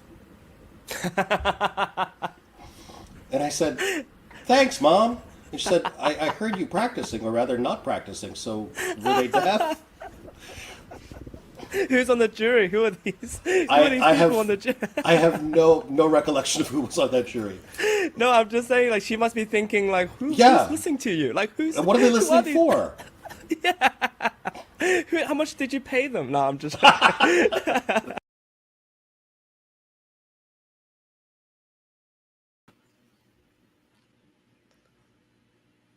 Well, it's always such a pleasure to talk to Emil, and I hope we get to have another chat about competitions and violin playing, and to hear more of his stories growing up, and all his stories with David Oistrakh's son and his mother as a violinist as well.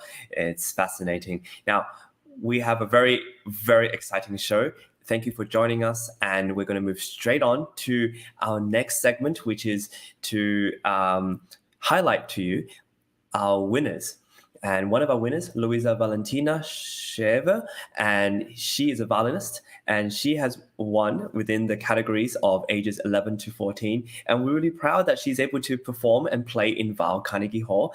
And what you're going to hear first is a preliminary audition and the judges' comments on her playing. And then we're going to also have a live interview from New York City. As I mentioned before, Steve Robinson is right there, right now, performing and doing these interviews with our musicians. Each and every winner gets an interview with Steve Robinson that's recorded, and then they can have it later. But right now, we get it broadcasted straight to us. We have live coverage from Steve Robinson, and we're really happy to be able to present that to you. So without further ado, we're going to hear her play, judges' comments, and a live interview. Please enjoy.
Bravo, Louisa. Louisa is another one who's been in many of our competitions, and it's great to hear all the progress that you've been making too. I mean, a completely different musician every time as well. I mean, this is just so wonderful to hear so many people again come back completely transformed into new developing musicians. I mean, it's just wonderful. Congratulations on that. I love this concerto. It's one of my very favorites, and I appreciate that you did not romanticize it too much. I've heard it romanticized many times, and that's just not my style for this piece. So, thank you for that. Going forward, I would just go back and really look at the development section a little bit and make sure you have all the counting right and all that. There was some issues there with just coming in at the right time for some of the entrances and all that that just got you a little confused at times. But kudos for not having to stop either. You know, you have a great pianist there who found you, and you were back on track within a few seconds. But just go back there and work those transitions and make sure that you have everything timed out well. Tuning a little bit to some intonation issues. You have a good ear, so you kind of slide into it, but as you're, I think I noticed it mostly in the cadenza where just your fingers weren't quite in the right place before playing, and I don't know violin as well as I know piano, but I know fingers, and it's just you have to the pianists always say, make sure your fingers are over the keys before you press them, that you're not just landing there right at time. And I think the same goes for the tuning on the violin. It's just, you have to be in the right spot. Although with the piano, sometimes I wish I could slide into the right spot. So, so just work on that going forward. The ending too, for my taste, I like it a little faster. I think Mendelssohn marked sempre presto in the coda, and then halfway through the coda, presto or molto presto, something like that. So try to work those up as well. So it should just be a fury of ending of coda. I don't know what I'm saying. I'm stuck in my words here, but the overall, from where I first heard you, magnificent. Keep up the great work.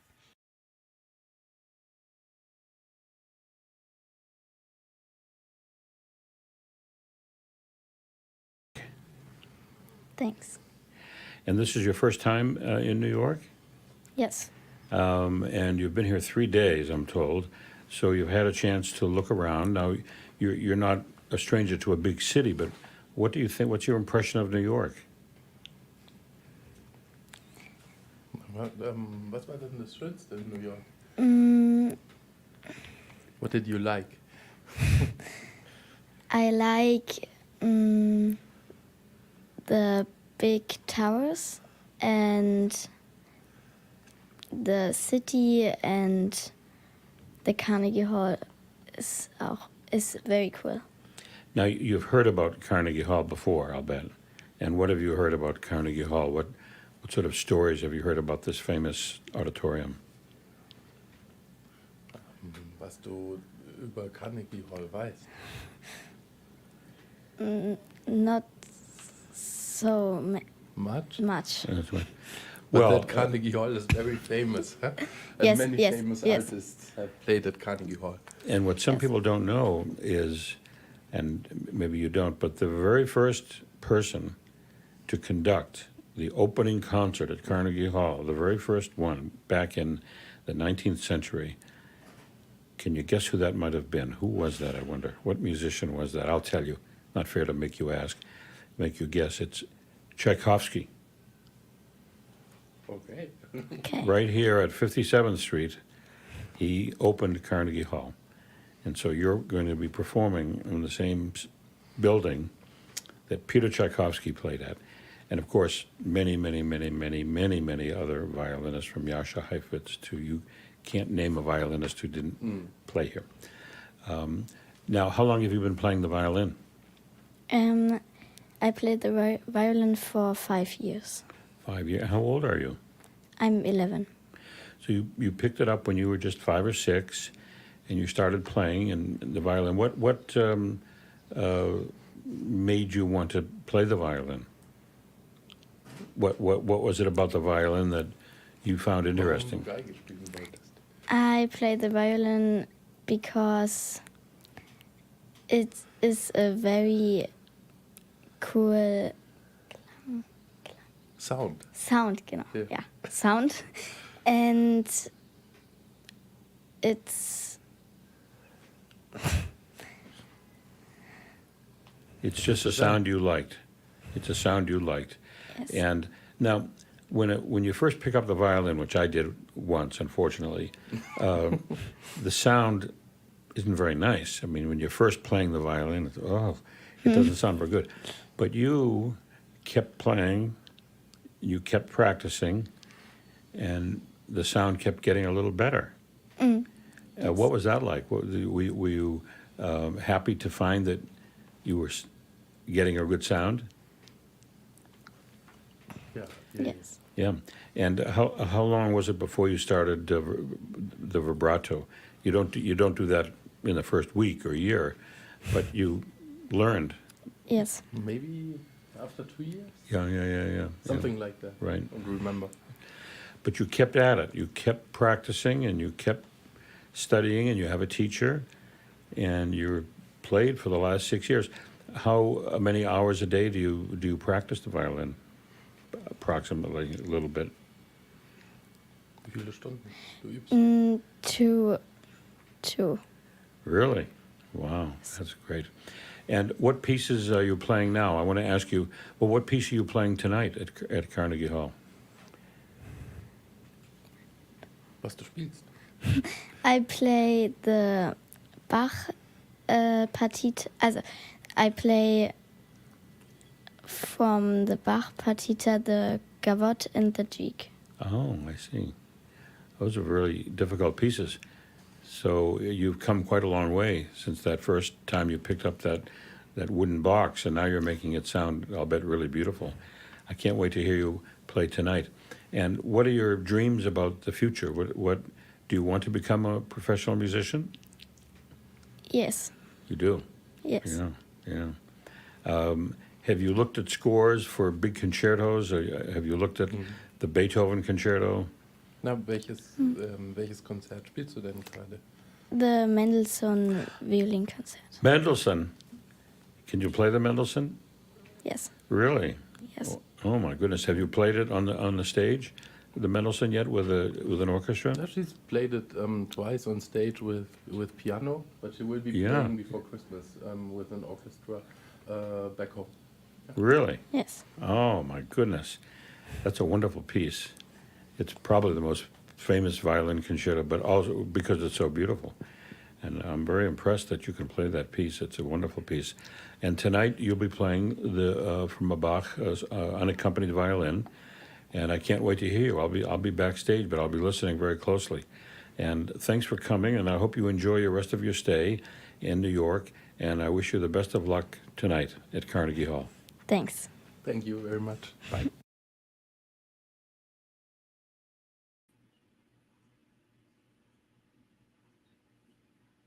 Well, that was live from New York at the Manhattan Club, just across the street from Carnegie Hall. We had Louisa, who is going to be performing tonight at the Weill Recital Hall, Carnegie Hall, as part of the Carnegie Hall Auditions Laureate Gala.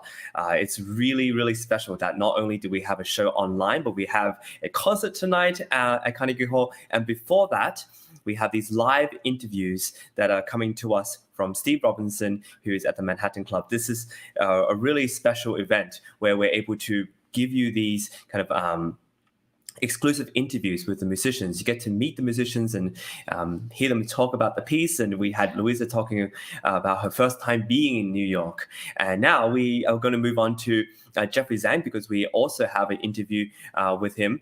And Jeffrey Zhang is 10 years old. And he started playing, he's studying piano with Dr. Olga Shishova, and he has started since 6 years old. And he has won a plethora of competitions from the North York Music Festival, the Union Music Competition, the New York Open Music Festival, and of course, our very own Sound Espressivo competition. And we hope that you'll enjoy his interview and look forward to hearing him play in Carnegie Hall tonight.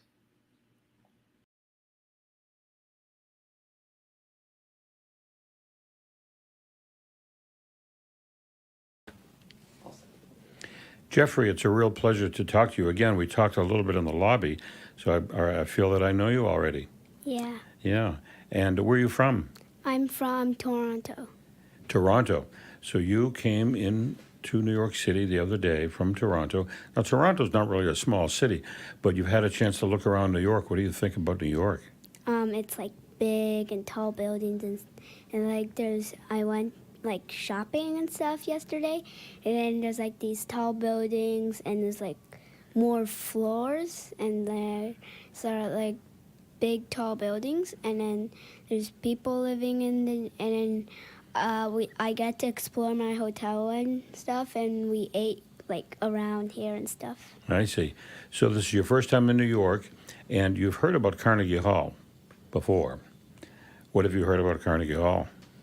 I heard that it's a big hall for famous people, and there's like Tchaikovsky played there first, and like famous people playing there, and like they perform there to to show how well they play, and like presume themselves to the internet and presume themselves how good they're a player.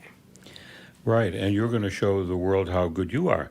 And how long have you been studying the piano? I've been studying the piano for about 6 years. 6 years, and you are, how old are you now? 10. 10. So you started playing when you were 4, and when you first sat up at the piano, it was a big piano. What kind of a impression did it very first make on you? When you first heard those sounds, you first started playing a few notes, just little notes. What feeling did you get? I felt like it's a beautiful sound, and then like I really like how like to play and stuff. And like when I learned, like my first note was the middle C, so like I used to play the C and then keep adding on to C, D, E, F, G, and then there's sharps and flats. So I love like to hear the notes and play them, and it sounds beautiful. Yeah, and what pieces did you first start to play as you began going from the middle C and then the D, E, F, and G? You kept going, and what pieces did you start learning in your first year? Well, like scales, but I don't remember what pieces I played because like 6 years or right before. So it's like grade 1 or levels A piano, and then it was like Mary Had a Little Lamb and stuff like these like really classical songs, and then it's like really like I love how to play them. Right now, tonight when you come onto the stage at the Weill Recital Hall at Carnegie Hall, you won't be playing Mary Had a Little Lamb, though. Yes. No. I won't. No. What are you going to be playing? I'm going to play December by Tchaikovsky. And that's from, I think that's from his piece, The Seasons? Yes. Yeah. It's a beautiful piece, Mhm. and it's a very advanced piece. And your fingers are big enough to play all the notes. Yes, they are really good to play the piece. Yeah. And how long did it take you to learn that piece? Approximately. Well, I've been playing it for a pretty long time. I've been like stopping and then playing other new songs, and then for competitions, I pick the song up again and then let it go.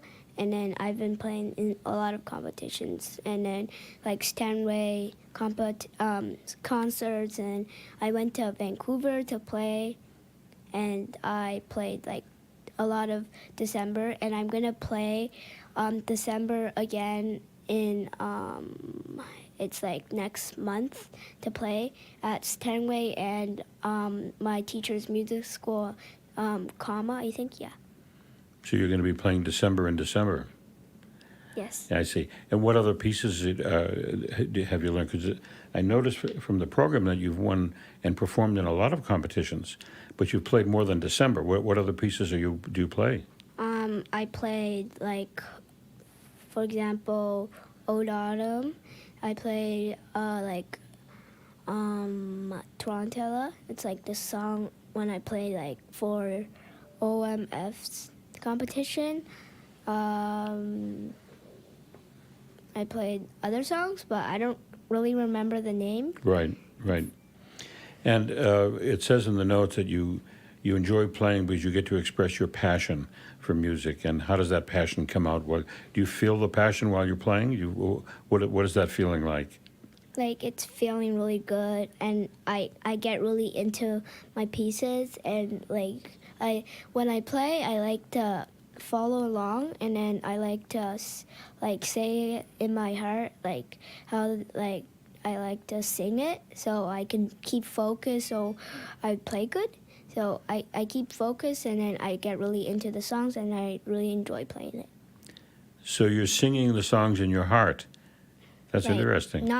Not like out loud, but Right. because they're playing and you can't just hear singing, but I like whispering, like, or sing it quietly. So I get really into my songs and focus on them. So inside of your body, you're singing in your head, and then I'm sure that helps produce what they call a singing tone on the piano too. You've heard that expression about a singing tone, even though the piano, you hit the note and then it comes up, but you can still make it sing, and it sounds like that's what you're doing. Yes. So what are your plans for the future? Jeffrey, do you think you'll go on? It's a little too early for you to really know, but would you like to become a professional musician? I don't think so, but I would like to still play. And when I get older, if I get to university and I have like hard exams or tests, I think practicing or playing the piano can make all the frustration and hard work come down a bit. Right. And what other subjects are you interested in besides music?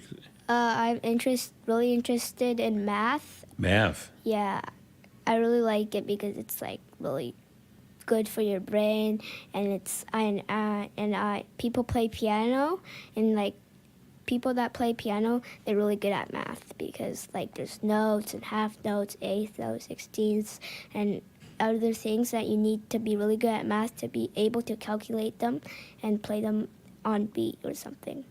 Right. Well, I hope you continue playing the piano, but I hope you also continue studying math and maybe someday physics, and who knows, maybe you can figure out a way to combine both of your interests. Maybe you won't become a professional musician, maybe you'll become a mathematician, maybe you'll become a professional musician but still be interested in math because it's a fascinating study. Yes. So I wish you the best of luck. I can't wait to hear December tonight because it's one of my favorite pieces. And it's interesting to think that you'll be playing a piece by the composer who was in this building in the 19th century opening up this hall. Thanks for coming in, Jeffrey. Thank you. Bye.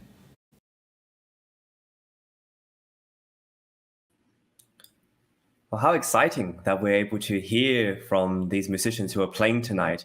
And Steve Robinson, as usual, is doing an amazing job interviewing them and asking them good questions about them. It's really exceptional that we're able to get these interviews because it gives you a glimpse of their lives and these musicians and what their dreams are, what they want to do. Some of them want to be professional musicians later on. Some of them don't want to. And they've already figured out at the age of 10, 11 that they might want to do something else or they want to pursue music. One of these musicians we interviewed, Luke, said he probably wants to go to Juilliard one day, and that's just really exciting. We'll see what happens. On to our next winner. His name is Richard Long. He's a Canadian pianist, and he's 11. Richard Long loves the 70s music and jazz, as well as, of course, classical music. And he's even got his own band called The Remedy of Music. He's got such a fascinating life so far. He also plays alto sax and school band, and he wants to be a band leader in the future. And so now we're going to listen to his preliminary audition along with judges' comments and then a live interview conducted by Steve Robinson.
Something and such a feel for the swing to the judge. Very well prepared performance. I enjoyed that piece. I dabbled with it once. Oh gosh, like 100 years ago. I don't know, but and it's one of my favorite pieces that Gershwin wrote for piano, and it's not played very often. So thank you for playing it. There's oddly a lot in this piece, much of what you bring out well. The biggest thing that I would look for is just a change of character and texture between each section. You got that opening that you played beautifully, but then make sure that you're over the keys and, you know, on those big jumps, boom, beep, beep, beep, so that you can just give a lot of dynamic color contrast between those. The biggest thing that I was hoping to hear is right in that B section where the whole band comes back in, we could just get a lot more fullness from you. I mean, you really have all the finger work and the notes worked out very well. And it's just time to, I guess, say, bring the band in on this piece. Now, here, I will give you one reference point that you can go check, because I don't think a lot of people realize that Gershwin reused this piece in his musical Crazy for You.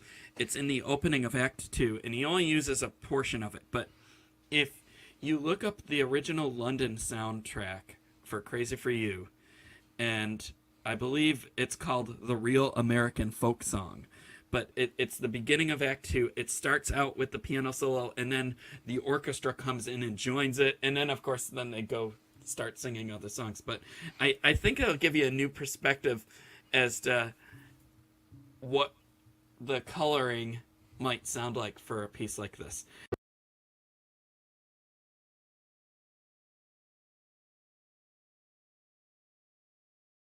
Welcome to Carnegie Hall. It's a pleasure to have you here. Thank you. And is this your first time in New York? No, this is not my first time. I came here once when I think I was 1.5. 1.5? Yeah. Yeah. You probably don't remember too much about New York. And where do you live now? I live in Oakville, Ontario, Canada. I see. So have you had a chance to look around New York in the past couple days? Yes, I have. And I've been to one museum, and yeah, I think that's all. And what did you think? What do you think of the city? What impression did it make on you compared to your hometown? I think New York is a beautiful place. It's like there's a lot of community, and you know, people just get close together. Unlike Oakville, where it's just like, you know, like people just mind their own business. Yes, they mind their own business, but they'll help you. There's an expression. They'll give you the shirt off their back. That means they'll do anything to help a stranger. So if you need directions, everybody will help you. They're a very friendly city in that regard. So don't let anybody tell you opposite. It's a very friendly city, and you've already discovered a little bit of that yourself. Have you had a chance to do any shopping, or? I mean, I went to 7-Eleven to, you know. Right. That's right. Now, I notice in the notes it says that, I'll read it to you. At 5, you began a passion as a pianist driven by nature. Now, what exactly does that mean, that your passion is driven by nature? Can you talk about that? So basically, my mom's dad, I mean, he passed away. He was very good at instruments, and he was very talented with music. So I guess that gene kind of just passed on by me. It's kind of nature, you know. I see what you mean. Yeah. Yeah. But you have a passion for music. Yeah. Yeah. And how old were you when you first started taking piano lessons? It's about 5, yeah. 5 years old? Yeah. And so you sat down at the piano and you started playing a few notes. And what was it that made you want to keep going? Because it's a hard instrument. I guess just the interest of, like, it's just the interest of songs that I like. Like, each song could be different, and yeah. So it's there's the whole variety. Yeah, there's a lot of variety. I notice as well that you also play another instrument. You play the alto sax in the school band, and you'll also like basketball and swimming. But when you play the alto sax, that's a little different than playing the piano. What do you like about the saxophone? I like the saxophone because it's portable. Like, you don't, you know, you just carry it anywhere. Right. Just, like, on the streets you could play. You don't have to, you know, like, rent a piano everywhere you go. Right. So it's also really good for that. Yeah. Now, I also notice that it says in the program notes that you hope to be a band leader, I'm going to quote, in the future, to bring back nostalgia from the 70s and change people's lives with music. Now, you were born. You're 10 years old, so you weren't born in the 70s. You were born what? Yeah. 2010. 2010, yeah. 2011. 2011. Yeah. So how did you happen to fall in love with the music from 40 years ago, from the 70s? I fell in love because there's like, I first listened to Queen, and then Queen was really good. And I started listening to other songs, and I found that they had like specific instruments like electric guitar that you wouldn't really find in today's music, because they would actually play them. But today's like there's usually just one singer, and then there's like all electrics in the background. But yeah, that's why and not many people used auto-tune back then, so. And so you want to bring back the feeling of more, less electric music, yeah. More acoustic music? Yeah. Now you play the saxophone. Have you had much experience listening to or playing jazz? Yeah, the jazz song that I'm playing is Old Adam. I really like jazz because it's like you don't have to like play everything that's written on the music. You can improvise a little bit. So the saxophone is actually really good for playing jazz because it has that jazzy feel to it, Right. Have you ever listened to much jazz saxophone? Yeah. So, for example, are you familiar with the playing of Charlie Parker? No. Not Charlie Parker? No. Okay. Do you have any favorite jazz saxophonists or jazz musicians that you like? I think I feel like I like Chuck Berry or something. Chuck Berry? Yeah. Yeah. Well, I'm going to give you a little assignment. So you know how to go online and to YouTube or something like that? Yeah. Okay, I want you to remember the name Charlie Parker. All right. Parker.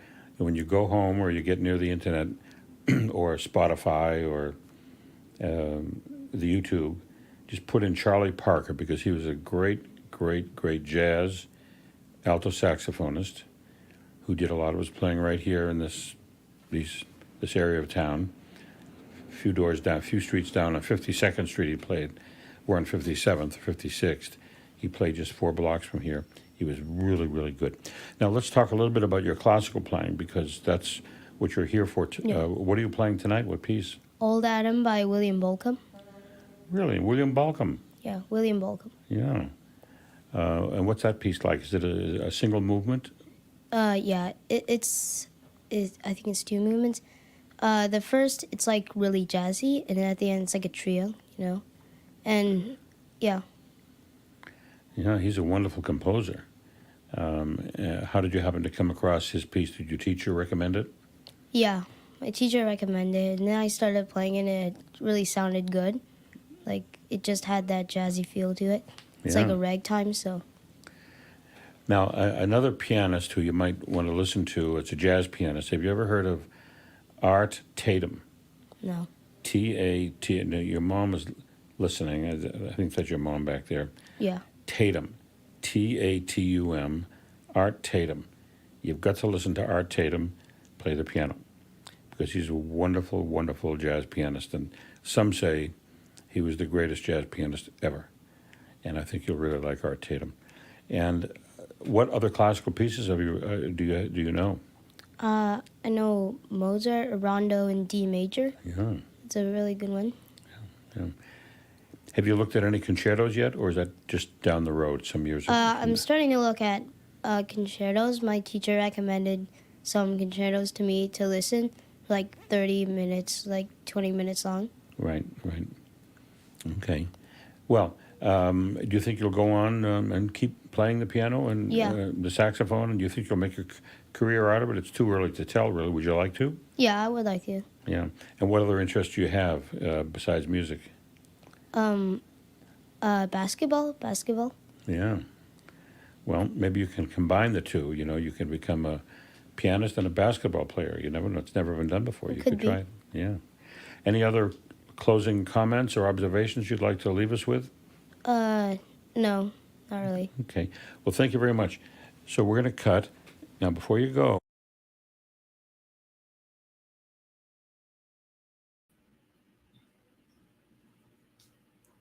Well, that was Steve Robinson with Richard Long, live from the Manhattan Club in New York City. Richard Long is going to be performing Old Adam by William Bolcom tonight at Carnegie Hall for the Laureate Gala.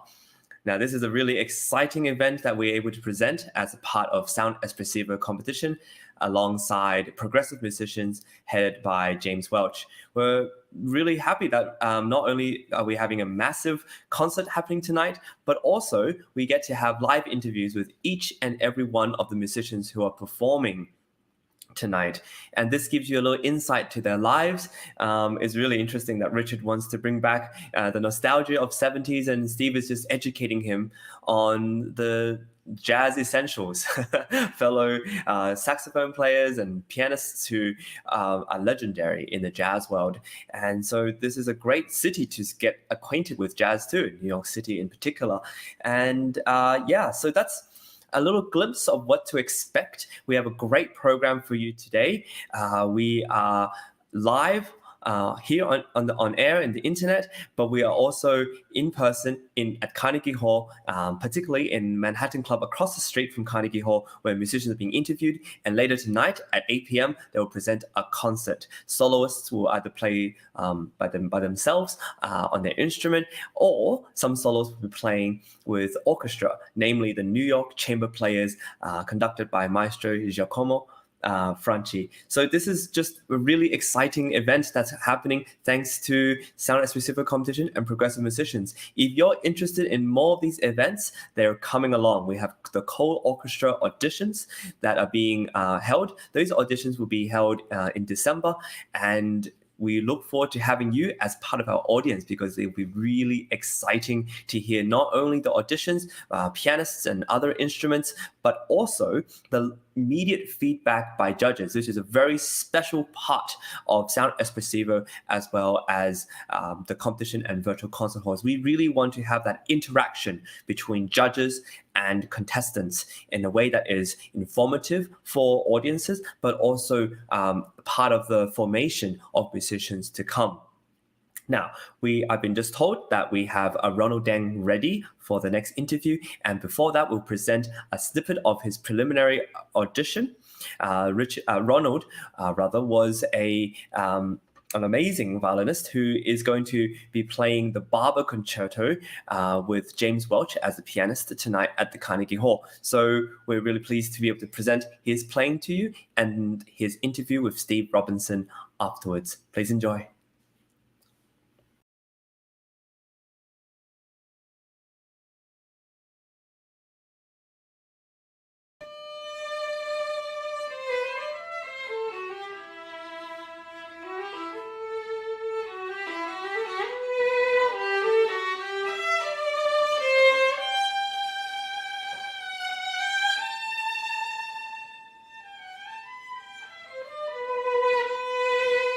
Thank you.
Ronald, welcome to Carnegie Hall. Thanks. And to a quick interview before the concert. Now, many of the young people that I've been interviewing are in New York for the first time, and they all mention the tall buildings. But you are from Queens. Yes. So you're no longer impressed by tall buildings. No, I am not. Now, you've been playing the violin since you were 13. No, I've been playing it for 13 years, sorry. Yes. Yes. And how old were you when you started? I was about 3. 3? Yes. So you're a junior in high school now? Yep. And you've been playing for 13 years. Mhm. So when you first picked up that violin 13 years ago, at the age of 3, a little violin, probably about that big. Approximately. Maybe a little bigger. What was your impression? What struck you about it, and whose idea was it?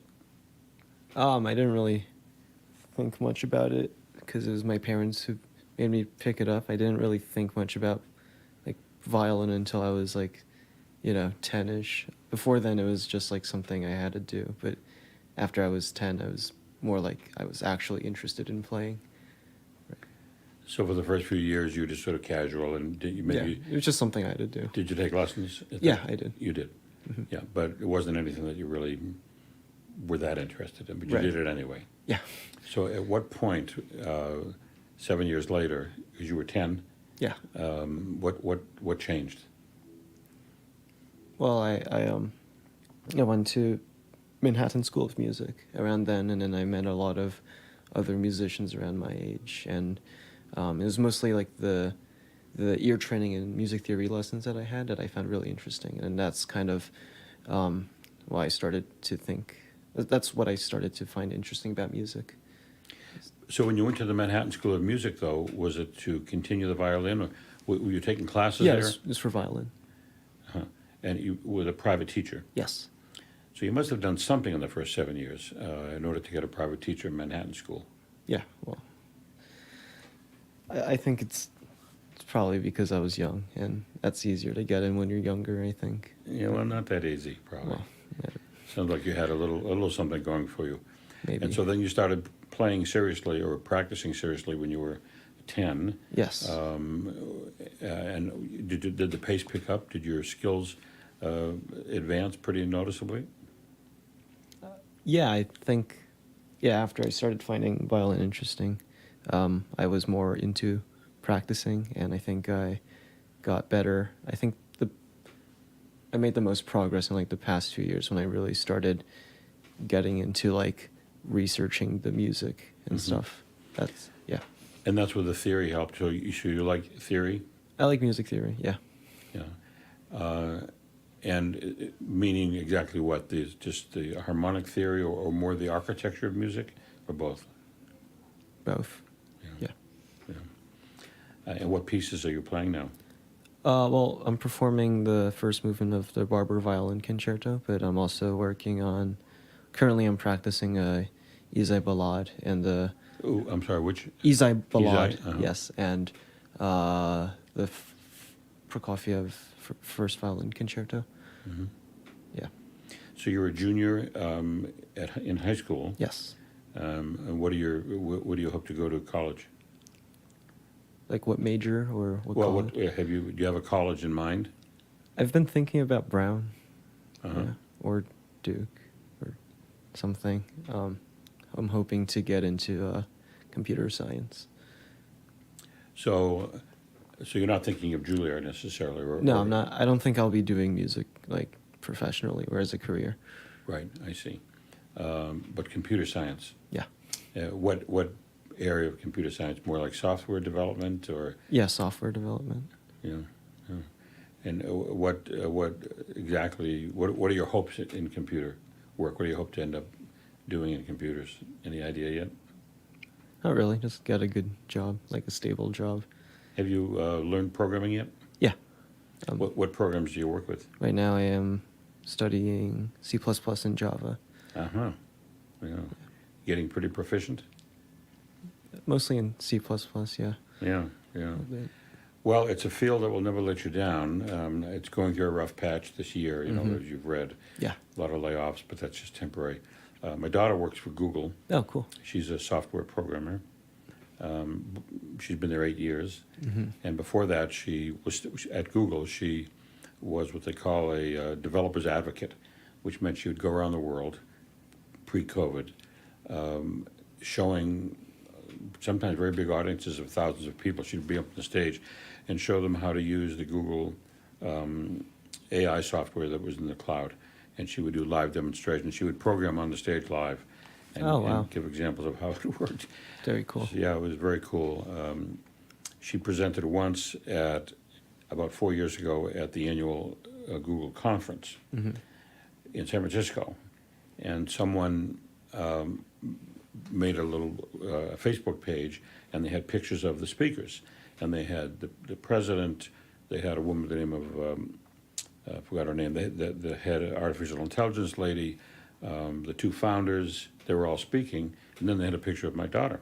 Oh, that's cool. And I wrote, and I said, somebody pulled a prank on you because they put you in on the opening. She said, no, I'm making a presentation on the opening. So she's done well with that career, and so you will too. Yeah, thank you. And also with the music, though, it'll be something you'll always be glad you worked on. I don't intend on stopping music, just as a hobby, nothing that seriously, but as a hobby. Yeah. Well, wish you the best of luck. And what you said tonight you're playing the Barber first movement. Well, 7 minutes of the first movement.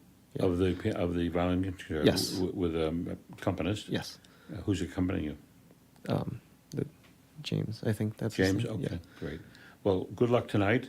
I can't wait to hear you play, and it'll be streamed out all over the world. Oh boy. Through virtual concert halls. So maybe who knows what'll happen. But thank you very much for coming in. No pressure. Good talking with you. Thank you.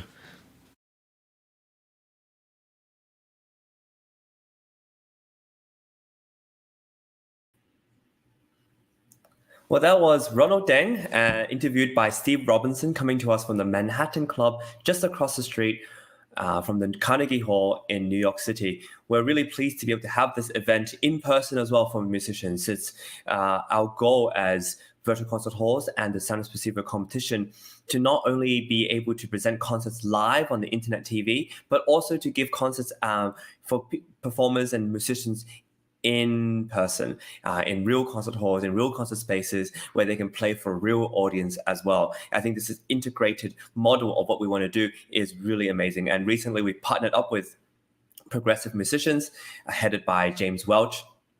And this is just going to further our cause, our purpose, and our mission to give opportunities for musicians of all backgrounds an opportunity to perform. And we're really pleased to do that. We heard from violinists like Ronald. We had our pianist, Richard, as well as a violinist named Louisa from Germany who came in to New York for the first time, as well as another pianist called Jeffrey and another violinist called Luke. We've had a lot of different musicians, violinists, pianists, and we're going to have more soon. We're going to have a piano duo coming up next. We'll be able to hear some of their performances and listen to their live interview. But before we get to that, I want to talk to you a bit about Sound Espressivo and our mission. It's really quite an exceptional thing that we're able to do. We're in our third season. We're going into our third competition coming up soon, the Sound Espressivo Competition 2023. So for those who want to be a part of these prizes, which are not just online concerts and opportunities online, but also in person and real opportunities to get prizes of all sorts and to be able to play in places like Carnegie Hall, have concerts all over the United States. This is the venue, this is the place. So please look out. Our website is www.soundespressivocompetition.com, and we have the mission of connecting as many musicians as we can. And these aren't just professional musicians, but young musicians and teachers, pedagogues. We've had amazing opportunities. For example, iClassical Academy, which is a masterclass presenting online streaming platform where for a subscription you can watch masterclasses conducted by great teachers like Misha Maisky, Miriam Fried, and they have loads and loads of different masterclasses, seminars available for everyone to peruse. Now, speaking of opportunities, for the first one of the first times I experienced, we actually have a piano duo performing not only in the Sound Espressivo competition and the Carnegie Hall auditions, but also as part of our concert tonight. We're going to hear a little bit of their performance, followed by the judges' comments, as well as a live interview. Now, I personally know this piano duo. I met them over the summer. Their names are Jean-Baptiste Gleize and Ève-Marie Boileau, and they're from Montreal, Canada. They met in Cégep de Saint-Laurent, and now they're performing, even though they're studying at different places. And I'm so glad that they've had this opportunity to perform at the Weill Recital Hall at the Carnegie Hall. So without further ado, let's listen to the performance and have a listen to their interview with Steve Robinson afterwards.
And we're happy to welcome Jean-Baptiste and Ève-Marie, who are the Dolce piano duo. Welcome to Carnegie Hall and to New York. Thank you so much. And we're very excited to be hearing you tonight. But let's back up a little bit. How did you guys meet? So we met in school, Yeah. actually, just before college. We had the same piano teacher, and we had to take a collaborative piano class, a piano ensemble class, and we were matched up together. Yeah. So that's quite... I think our teacher knew Yeah. what he was doing Yeah. when he matched up together. So you met in high school, if it was just before college? Yeah, because we're from Quebec, and so for us, like, we don't go directly to college after high school. Everybody has to go to, it's kind of like community college. Mhm. So this is where we met. Yeah. Let me see.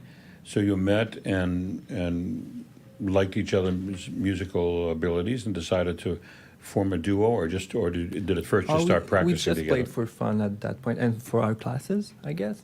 But then we went to different colleges, so we didn't play a lot together during that time. But then the pandemic happened, and we had a lot of time on our hands. Yeah, we reunited during COVID. We stayed friends, and we would play together sometimes, but nothing serious. And then during the pandemic, then we had nothing else to do. So So during the pandemic, you were somehow able to be together. Yeah. Once you determined that you were safe, Mhm. then you could play a lot. And were you playing four hands? Yeah, we Most- did. we're playing today. The Dolly Suite by Fauré is like the first piece we picked up when we first started playing together in 2020. We have learned other repertoire since then, but we always come back to that piece. Like, it's like something, I don't know, I guess it's special now because we've been playing it a lot. Yeah. And it's written for piano, four hands. It's not a transcription. Yeah, it's piano forehand. Yeah. Yeah, I don't know the piece. Tell me a bit about the piece that we're about to hear. Yeah, so actually it was written for the daughter of Fauré's friend, so that they could play together. So there's a part that is really written for, let's say, an easier, for a kid to play. So it's a bit easier, but actually the music is quite difficult to understand and to get into. So we had quite a lot of fun delving into this. Yeah, and the simplicity of the piece actually makes it harder to play well because you don't have much to, it's not like big chords and all of that. So you really have to be very, very careful, like how you do everything, and really, really understand all the little details so that it sounds good and it doesn't sound like, a piece that was written for a kid. I love it when people say that Mozart's music is easy. Yeah, because it's not. It's not. Yeah. I remember a long time ago, I saw a video of Pablo Casals giving a lesson to a very young college student by the name of Yo-Yo Ma. And it was the opening of the C major suite. And they were just, it was just their master class. And the opening is a descending C major scale. And so this kid in college plays it and keeps going, and Casals stops him. No. We have to really work on that scale. And you could see that the kid was, what do you mean? It's a scale. Yeah. And he spent 10 minutes helping him shape that one little simple scale into a real music. Yeah. So it's hard. Yeah, it is hard. It's hard because you can't hide behind like all the crazy impressive stuff. Like when it's just like this one line, this one really simple thing, you need to make sure that it sounds like music and not just an exercise. So how long have you been actively playing together? All through COVID, but in the last 2 or 3 years, pretty intently? Yeah, pretty intently. We went to a summer camp actually with Anderson and Rowe. It's a very famous piano duet, Anderson and Rowe. They do a lot of YouTube stuff. And yeah, they were giving like kind of a masterclass type thing, a week-long masterclass. One of them, like there's two of them because it's a duet. One of them had COVID during that time, so she wasn't there. But Greg Anderson was there, and so we spent the whole week with him. And other duos. Yeah. Yeah. And do you plan to play together professionally, or are you playing together professionally now? No, it's mostly just like for fun right now, but we like, we're starting to do little, things here and there. Like last year, we were hired by a family for Christmas. On Christmas Day, they like wanted to offer a concert to their family, so we were hired to do that. So we played for them on Christmas Eve. So yeah, we're starting to do little things, but we're also really busy. We both teach. Yeah, we also. teach a lot. So You teach privately? Yeah. So you each teach piano students privately, yeah. And to get here to New York, you performed in the Sound Espressivo competition, and you won. Yeah. Was it the Foray? Yeah. Yeah, it was the same. Yeah, exactly. Yeah. Do you see a future for playing as a team? Yeah, it's been almost like 10 years that we played together. Yeah. So I think we're quite set for the future. And we've both played with other people because we went to different college, right? Yeah. So we have a lot of other friends that are pianists also, but we somehow always come back together. I think one of the things that really makes it special working together is that we have very different strengths.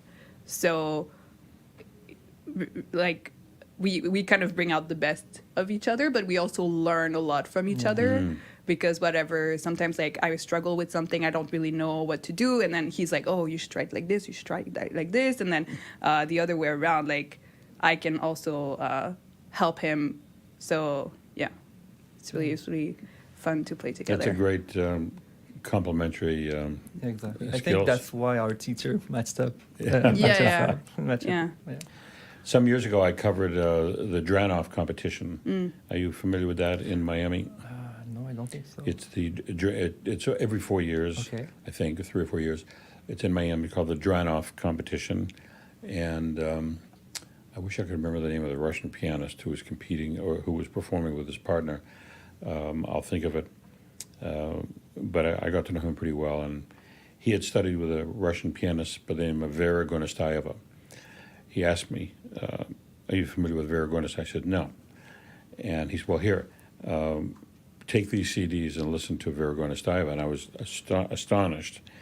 He was a student of hers, but is living in Brooklyn, and went back to, and she was not permitted to leave the Soviet Union because she was rather outspoken politically.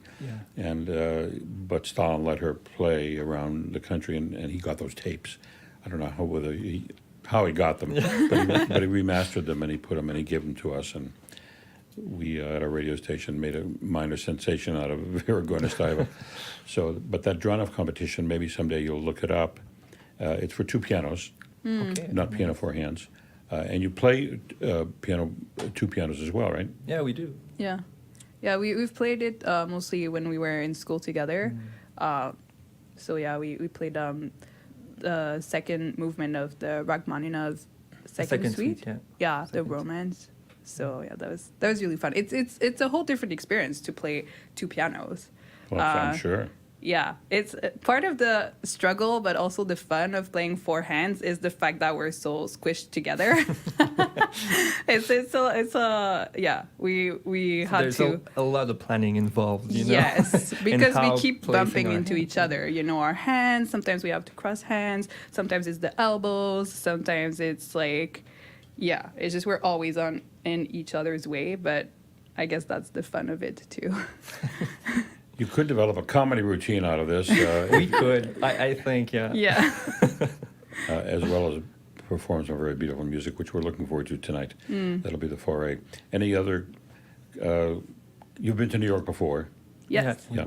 A lot of the younger kids that I'm interviewing today have never been here, and I ask them, and they all talk about the tall buildings, but you're not that impressed with tall buildings anymore. Well, it's still impressive. Yeah, we don't have buildings that tall in Montreal. Any parting thoughts or comments? Any comments about the state of classical music in the world today? Have you thought about that and where it's going? And classical music is always dying. I'm sure you've heard that. Well, I'm a little older, so it's always dying, and of course it never does. Any thoughts about the state of music? Yeah, well, I think, I don't know about the state of it, but I think we've been very inspired by our teacher, Greg Anderson, who tries to innovate and bring music to people in a way that is new and innovative, on YouTube or social media. With his duet partner, they do a lot of like cinematic things where like they create like entire music videos like for their piano four hands or piano, like they do also two pianos, but it's like they do like kind of like so music videos that you would see, you know, or from a pop star, but they do it with classical music, so that's really cool. Yeah, so saying that, I think we can be hopeful. Yeah. And those are on YouTube, and it's Greg Anderson? They're called Anderson and Rowe. So if I go on YouTube, I'll see them? Oh, you'll see them, yeah. And they've made theatrical shows out of it? Yeah. With any comedy or just pretty serious stuff? Oh, it's pretty fun, actually, to see them go, So maybe you'll be inspired to do something. They've inspired us since a long time. Since when we first started playing together 10 years ago, like we were already watching their videos on YouTube, and we were like, oh, that's so cool. This is so great, yeah. So Anderson and Rowe, R-O-E? Yeah. Anderson and Rowe. Yeah. Well, we're looking forward to hearing your performance tonight of the Foray, and I wish you the best of luck, and can't wait to see you on the virtual concert halls. Thank you so much. Thank you very much. Thank you.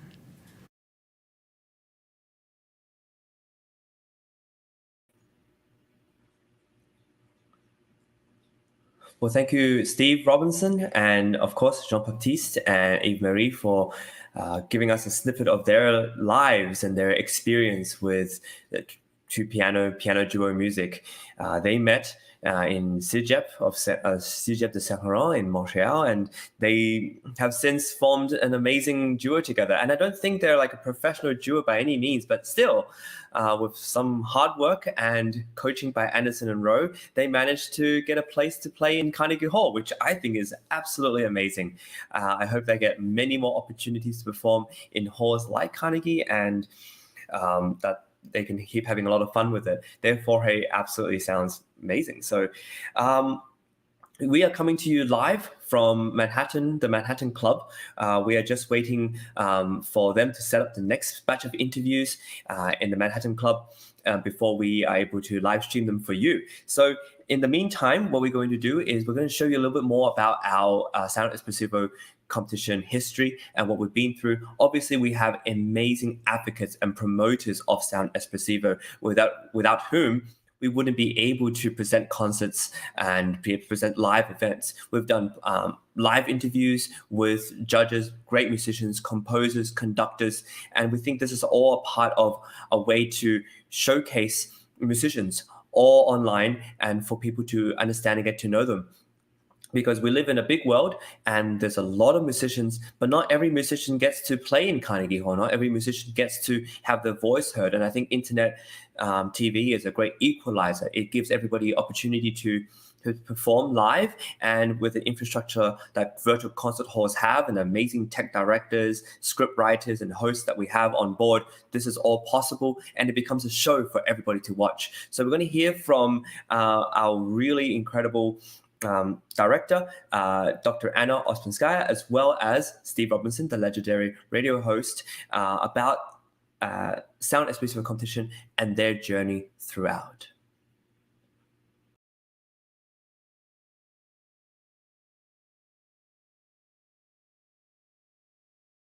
Together artists of different generations from all around the world and gives them an opportunity to compete online in front of an international panel of very esteemed judges. And the competition, we think, is bringing the future of the music industry to the artists, educators, and audiences of today. One beyond all barriers, beyond distance, culture, other circumstances, and we connect everyone in real time. So we created a virtual stage, which is a real-time stage, able to connect people from every part of the world.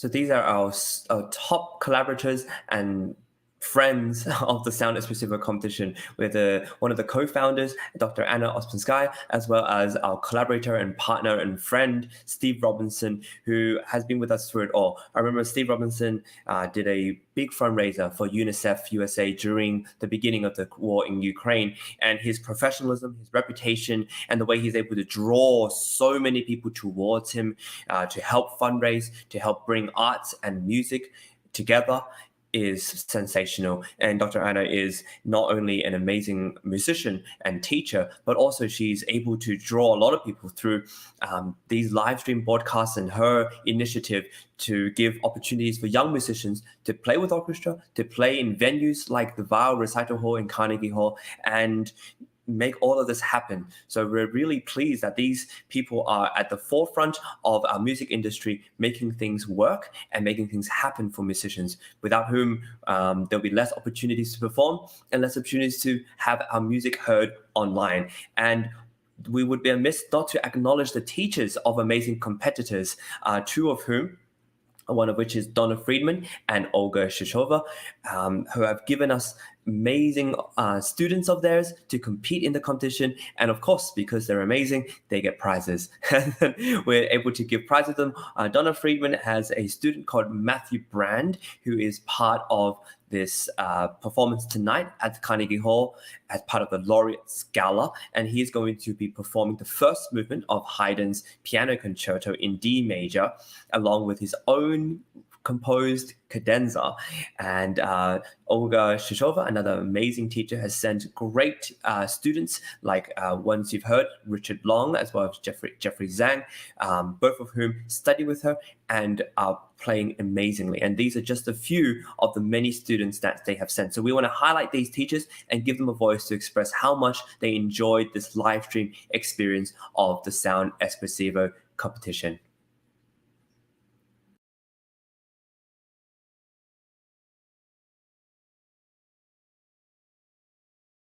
The students a chance to discover their true voice by finding the categories that speaks to them, giving them this opportunity to create their program based on what moves them.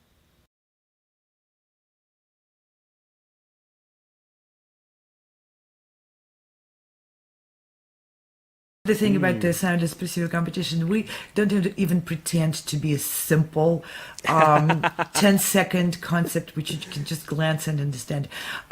We've figured out that that would just send a false message and mislead people.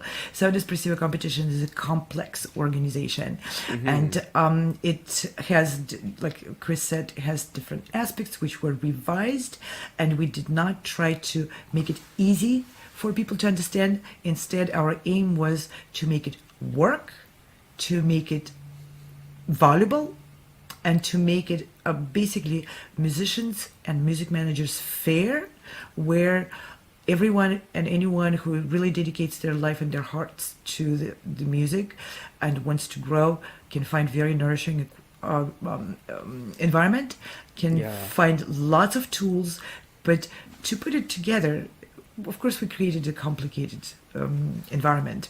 So these programs are for you to understand what it is we're doing, why we're doing it, what's behind and who's behind. We keep nothing behind the smoke screen. You can ask us any questions you want. Please put the comments, and we will respond, and we'll clarify any questions you might have. We do expect that people have questions, and they do send questions, because this is not a simple concept. If you're playing flute, send us a recording and you'll get a certificate. No, we're not a candy store front. This is a community, and the community is complex, and in the next programs we'll explain some other aspects, like how you apply for the competition, what are the choices and why these choices are there, and how this technology behind works, which is integrated, complicated technology, and a lot of people working on it. Of course.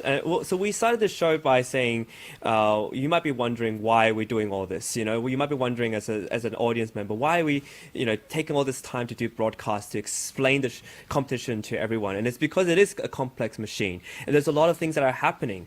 There's a lot of great things like no time limits, no repertoire requirements, and immediate feedback from the jury. Incredibly valuable prizes from management, performance opportunities, collaborations, career coaching, and today we talked about scholarships and masterclasses. So there's a lot that there is to offer, and so we want to take the time to explain it so that when people apply, they know what they're in for.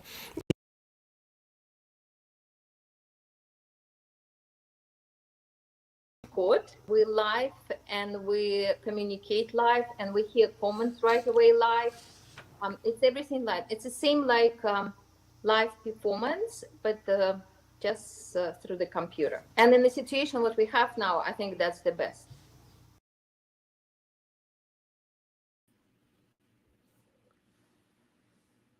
Well, you heard from the teachers who send students to the Sound Espressivo competition what and why they want to send students to this competition. And it's a combination of its complexities.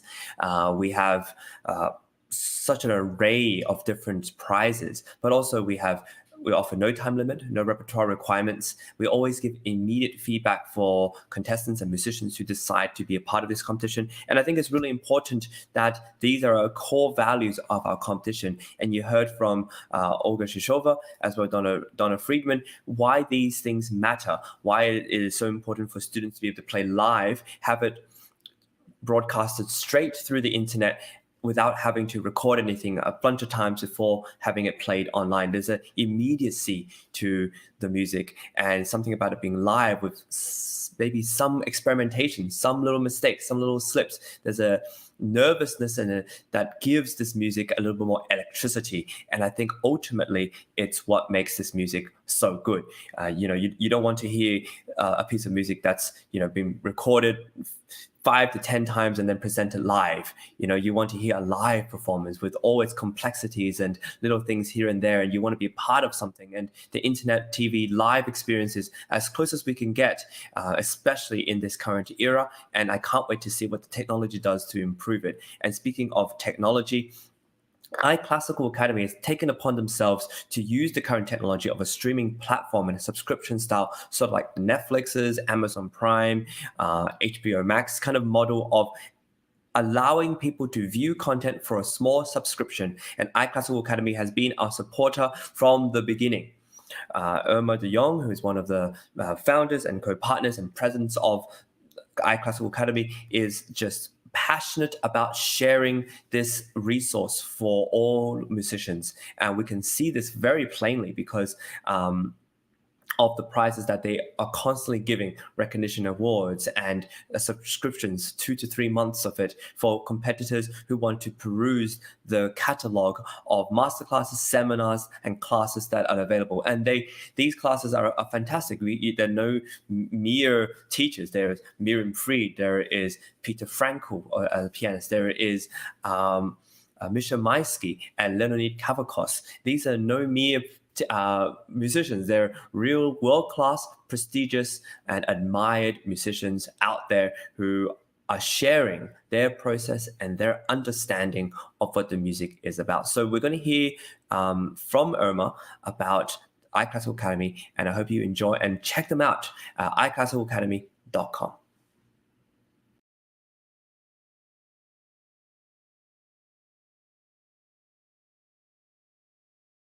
To give a recognition prize to everybody, every participant of the Sound Espressivo online competition, because we think that's pretty helpful for them in the beginning, before they even get into the competition. And that's why we decided to give a 2-month free access to our platform, and they can take advantage of all the content. And that's what we called a recognition prize for everybody who is applying to Sound Espressivo competition this year for 2021.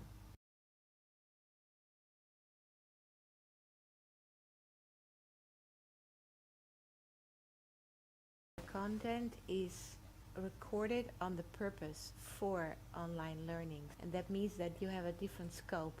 Their focus is to help the user at home to learn the repertoire, or to learn from the teacher, or to find out new techniques, or to hear about a different school, like the Russian school or the French school, or could be the Italian school, whatsoever. So we separated into smaller parts, and then we made it more fluent.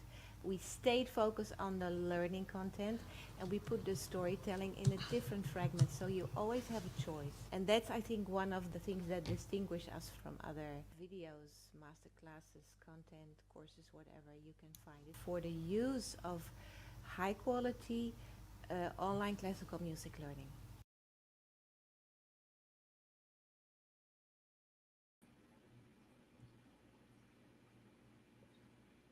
Well, another round of thanks to iClassical Academy for their prize and the recognition awards, and we're really pleased to have you as a partner, and we thank you for your collaboration. Up next, we just have Daniel, who's ready to be interviewed by Steve Robinson, and so we're going to quickly play his preliminary video before the interview, and you'll get a snippet of his performance, the judges' comments, and the live interview with Steve Robinson. Tonight at Carnegie Hall, he is going to be playing Orage from the Years of Pilgrimage, the Switzerland pilgrimage part by Franz Liszt, and I hope you enjoy his performance and interview.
One of my favorite movements of the Beethoven, all in all. James, to you. Yeah, definitely one of my favorites. I toured with that sonata. Oh gosh, it seems like yesterday, but it was a little while ago. And I got to play that all through France and Europe, and it was a really fun experience learning that. And it was when I had played it, it was actually my first mid-Beethoven style sonata that I had played, and it was just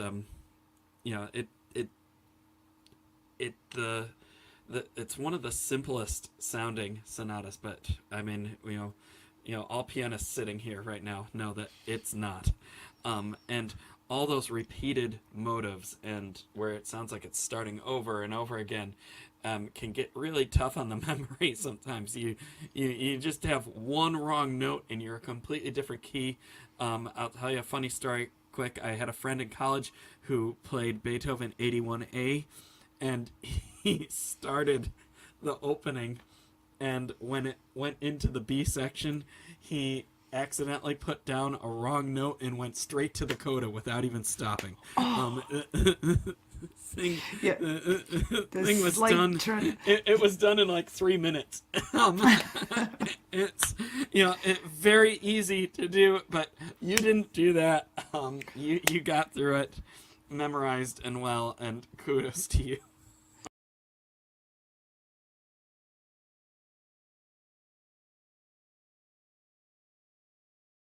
Daniel, welcome to Carnegie Hall and the Weill Recital Hall, and we're going to talk with you just a little bit during the stream before you come out and perform. But tell us a little bit about your background and where you're from. Well, yeah, so my name's Daniel Kuzuhara. I started when I was 5 years old. I've studied under various different teachers in the Madison area, Karen Hill, Julie Chang.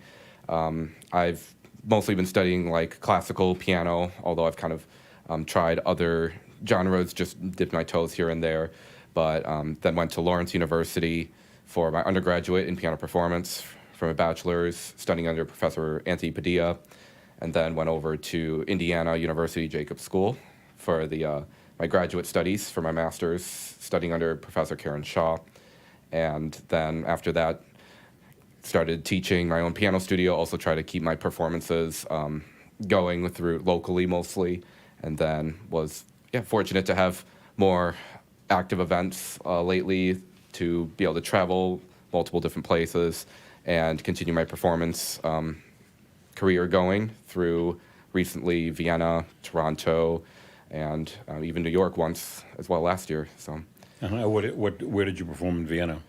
In Vienna, I performed at Musikverein, the Glass Hall. Yeah. A recital? Yes, a recital, part of a winner's recital. Right in a Musikverein. Yes, right at the Musikverein. I know, I was so excited about that one. Vienna's so amazing. So. What did you perform? What are some of the pieces you played?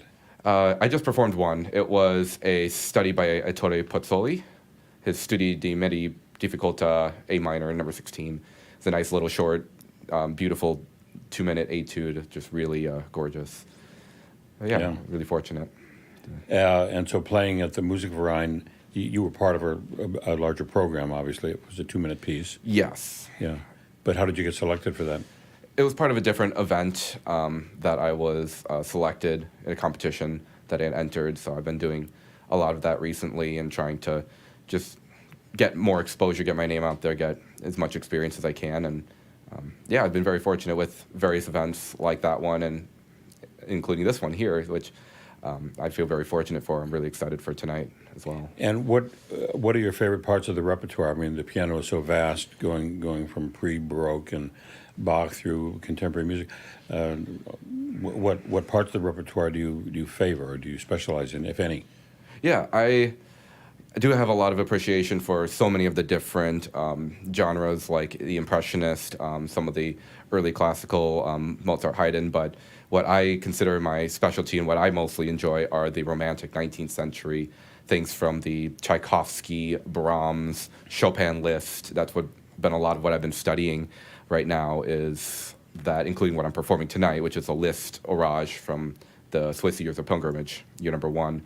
And there's just something about it, the great dramatic effects and the big contrast in the emotions evoked and the different colors and touch required. It's just, to me, so exciting to, kind of try to bring that to life, and just really, it's very mesmerizing. It has a lot of that wow factor too, for myself, and maybe hopefully for the audience as well. Yeah. But it's just so much fun. Of everything you just mentioned, I would, for me, one of my favorite pieces are the late piano pieces of Brahms. Oh yes, definitely.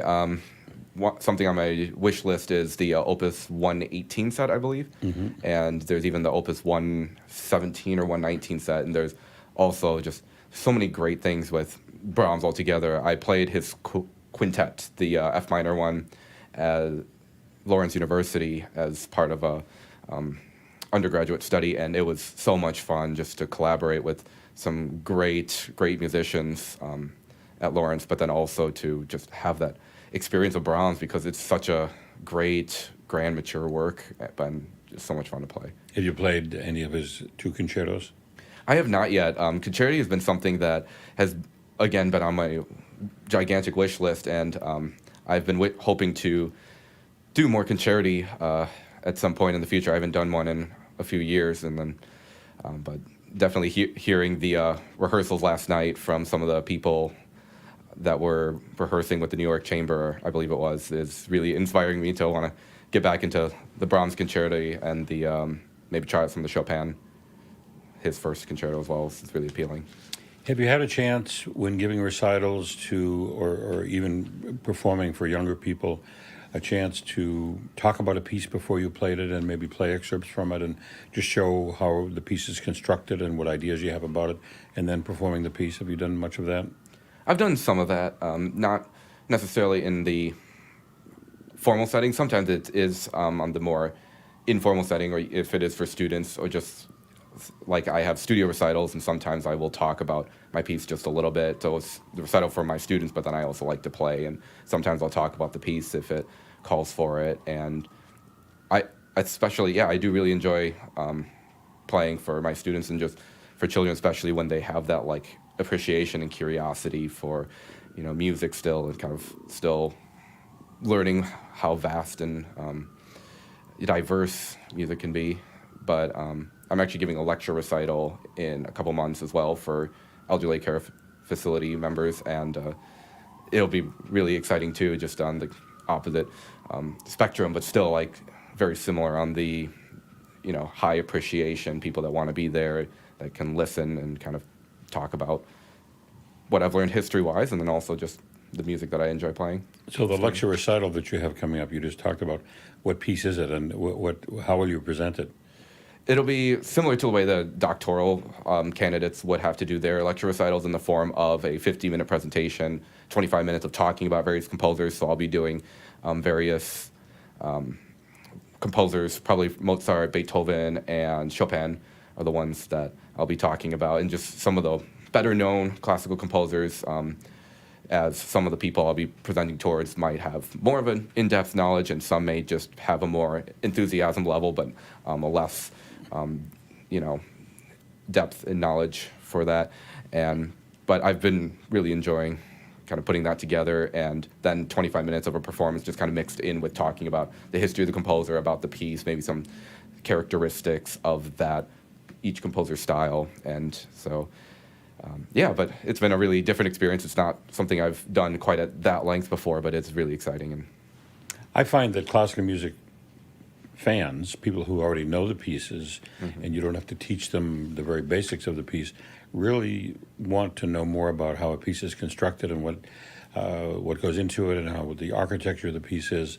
And again, these are people who go to concerts regularly, but they just sort of really love hearing an artist tell them more about the piece, and they gain a greater appreciation for it. So I would encourage anyone who has to do more of that.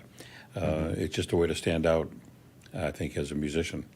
Oh, I completely agree. It's, especially with more and more music being out there outside the classical world, that part of what I strive to do is just to show that classical music is still relevant. It still has its place in our society, and there's definitely something to be appreciated here, even though it is music from a long time ago in comparison to everything else that's out there right now. It's really something to be appreciated, and we should try to get as many people to kind of understand but also appreciate classical music as a whole, and maybe try to go after some of the misconceptions and help people understand. And that's part of what I try to do for my students and for anybody that I come across. I created, when I was working at a classical station in Chicago, we didn't broadcast them, but I called it Immersion Days. And we would have 30 or 40 or 50 people pay to come to a big studio, and we did one topic for 7 or 8 hours, and one of them was the history of the keyboard. And I got a very gifted pianist from Chicago, we set up 5 pianos, from a forte piano to a Steinway Grand, and he ran through the whole history of the development of the keyboard, and people really were hanging on every word. I remember he started his lecture with a little talk, and then he kept talking, and he had this way of, and about 20 minutes go by, and I'm in the back sort of pacing, and 25, he hadn't played a note, and I didn't know what to do, until I realized that everybody was hanging on every word he was saying. I let him go. So he went for 45 minutes and then started playing some Couperin, and he was off. So, but people just have a thirst to know more about music. So I encourage you to do more of that. Yes. And again, the piece you're playing tonight? It is called Orage, which translates to The Storm, by Franz Liszt from the Swiss Years of Pilgrimage. Right. Well, I'm looking forward to that. Can't wait to hear you play it. And I wish you the best as you keep your career going. Yes, thank you so much. Thank you for your time. Thank you, Daniel.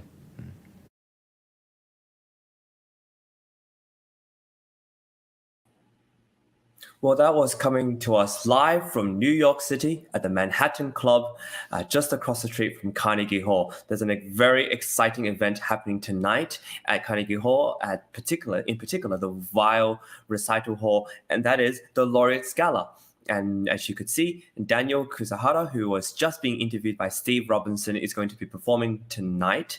And they're being interviewed one at a time and live. And we're streaming that straight onto where you're watching, where all your eyeballs are at. And we're really pleased to be able to do this because it's really important, not only for people to hear music, but also to hear the musician behind the music, speak about the music. And Steve is great at interviewing them and asking them questions about their past, their background, why they do music, whether they're going to continue doing music in the future. And we really look forward to being able to show you this because it's part of the process. And the more you're able to understand the process behind the musicians, I think there's an appreciation that you have for the artists themselves. And so with that, I want to pivot to understanding more about competitions. Sound Espressivo competition now has been running for 2 years, and we're going to the 2023 one very, very soon. This is a amazing competition which is now partnering up with progressive musicians and to present competitions in a way that are fulfilling, but also offer opportunities for a lot of people. I remember the first time when I did Sound Espressivo competition, there were so many different prizes of all sorts. And it's amazing that musicians are able to be given these prizes because I think if you just go to music conservatory, I don't think there's as many of these prizes being handed out regularly. It's up to the internet, up to people connecting one another, connecting musicians, and the great work of people like Dr. Osman Skaya, who is one of the co-founders of Sound Espressivo competition, to come up with these things to link more people together and put musicians in touch with professionals who want to give opportunities to those who deserve them. And speaking of competitions and prizes, I think competitions are necessary because we need to sort out some people who may be playing at a higher level from the people who need to improve and work on certain aspects of their technique or musicality or their understanding of the music. And those people who are ready for a stage, ready to perform, ready with a lot of repertoire, or to be given opportunities that can help them. And those who need help improving, we have resources for them as well. So different prizes for different people. And one of the prizes that we're able to offer is the Classical Academy Recognition Award, which we talked about a little bit earlier. And the big prize that we're actually offering tonight is the Laureate Gala, the opportunity to perform in the Weill Recital Hall in Carnegie Hall in New York City, one of the epicenters of music making. Steve Robinson likes to talk about how the Carnegie Hall was opened by a performance conducted by Tchaikovsky himself. And so New York City has a big and long history of amazing musicians who have lived there, breathed the city, and have conducted orchestras. And to be a part of that, for musicians to be a part of that hall, to breathe in the same air and to play the same, be on the same stage is a really mighty cause. And I commend Sound Espressivo competition as well as progressive musicians for making this all happen. Competitions are also quite controversial sometimes because, especially the big ones, you get the sense that it is not just about the music. There's something kind of not just competitive about it, but it becomes a kind of a contest to see who can play the fastest, who can play the most accurate, who can play the most loudest pieces of music or the most difficult pieces of music. And people liken it to sort of horse racing. It doesn't become something about music. And this is something that I debated with Dr. Anna, not out of spite for competition, but because we received a comment from someone on Facebook which downplayed the role of competitions and said that, oh, it's just like horse racing, and musicians aren't horses. Musicians are artists and should benefit from different opportunities. And so I would love for your opinion, if you could write a comment below to express what your thoughts are on competitions and whether they're a force of good or a force of not so good, maybe evil even, where musicians are pitted against one another and not encouraged to make music, but forced in a way to just think about something else, something technical, something that doesn't elicit a sort of creativity or kind of illumination of the imagination. And that is really part of what music really is. So we're going to play one video where Dr. Anna herself highlights the positive side of competitions. She believes fervently that competitions are important to develop a musician. And so we're going to have one video now to see what she says.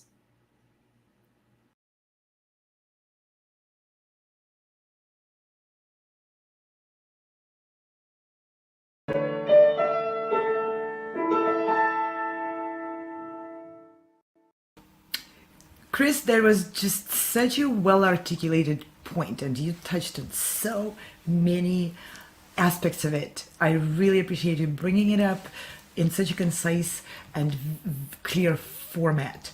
And I completely agree. There's nothing healthy or positive in the competition. Now let's think of what a competition is. Competition is not a person. Competition is an event, right? So I think what creates this toxic environment in the competition is a mindset of people who participate in the event. And we can change that, and a lot of people did. So I'm going to throw it back to you, and I'll give you a little bit of time while I'm talking to form your answer. Is there something, well, list 3 things which are positive and healthy about Coca-Cola. Okay? And I want to challenge my audience too. Please, in the comments, list 3 things which are positive and healthy about Coca-Cola. And I'm going to tell you a story. Because my answer, my personal answer, there's absolutely nothing.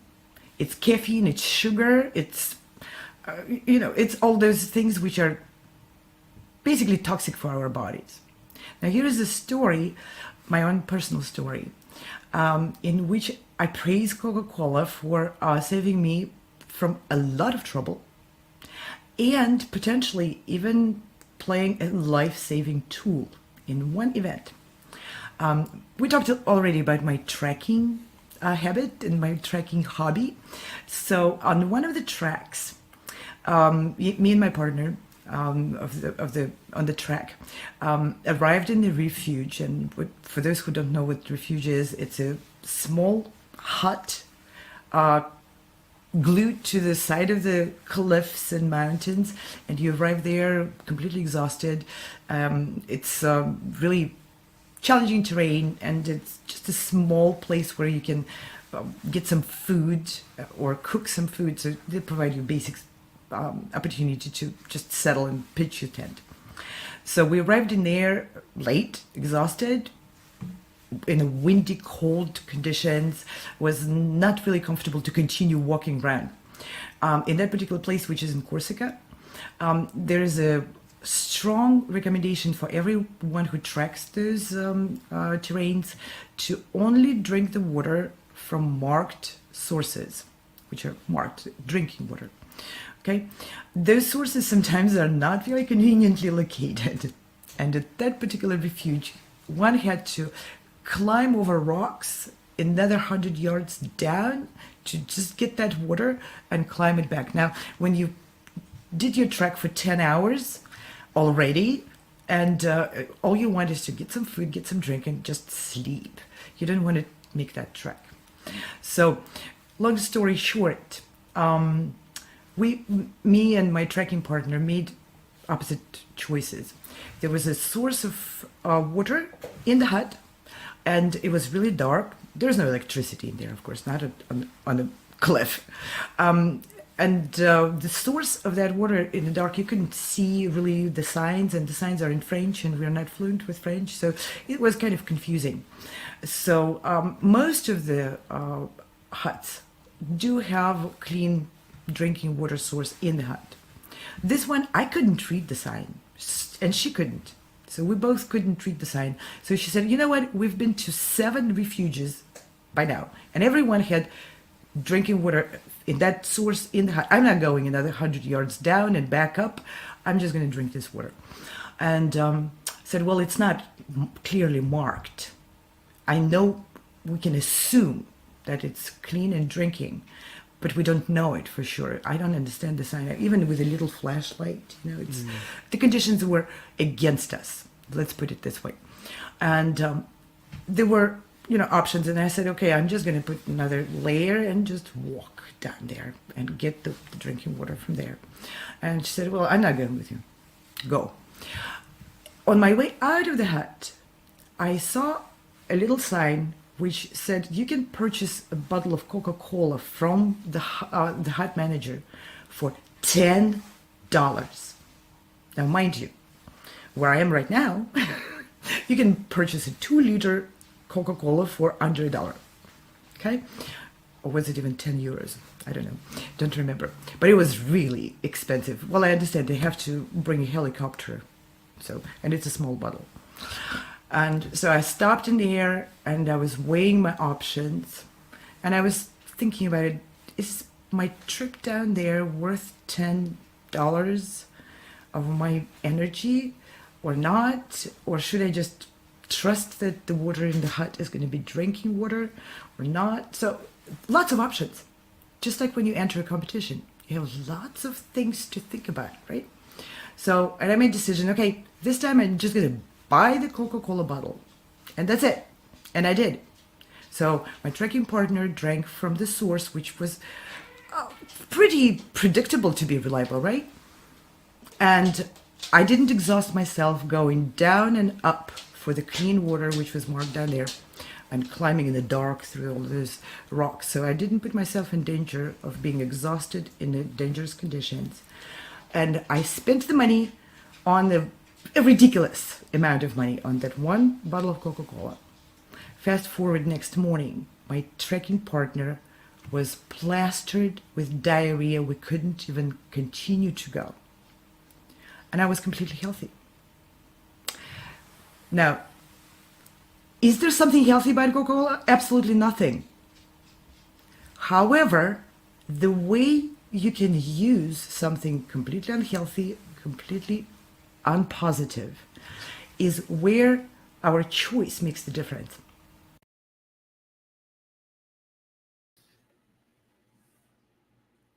That's a really good perspective of why competitions can be really good. And now we're going to play a second clip where Dr. Anna also continues on to talk about why she thinks competitions can be used for good and what it is that can be a driving force for inspiration and also a way for musicians to prepare best for competitions. Let's listen to that now.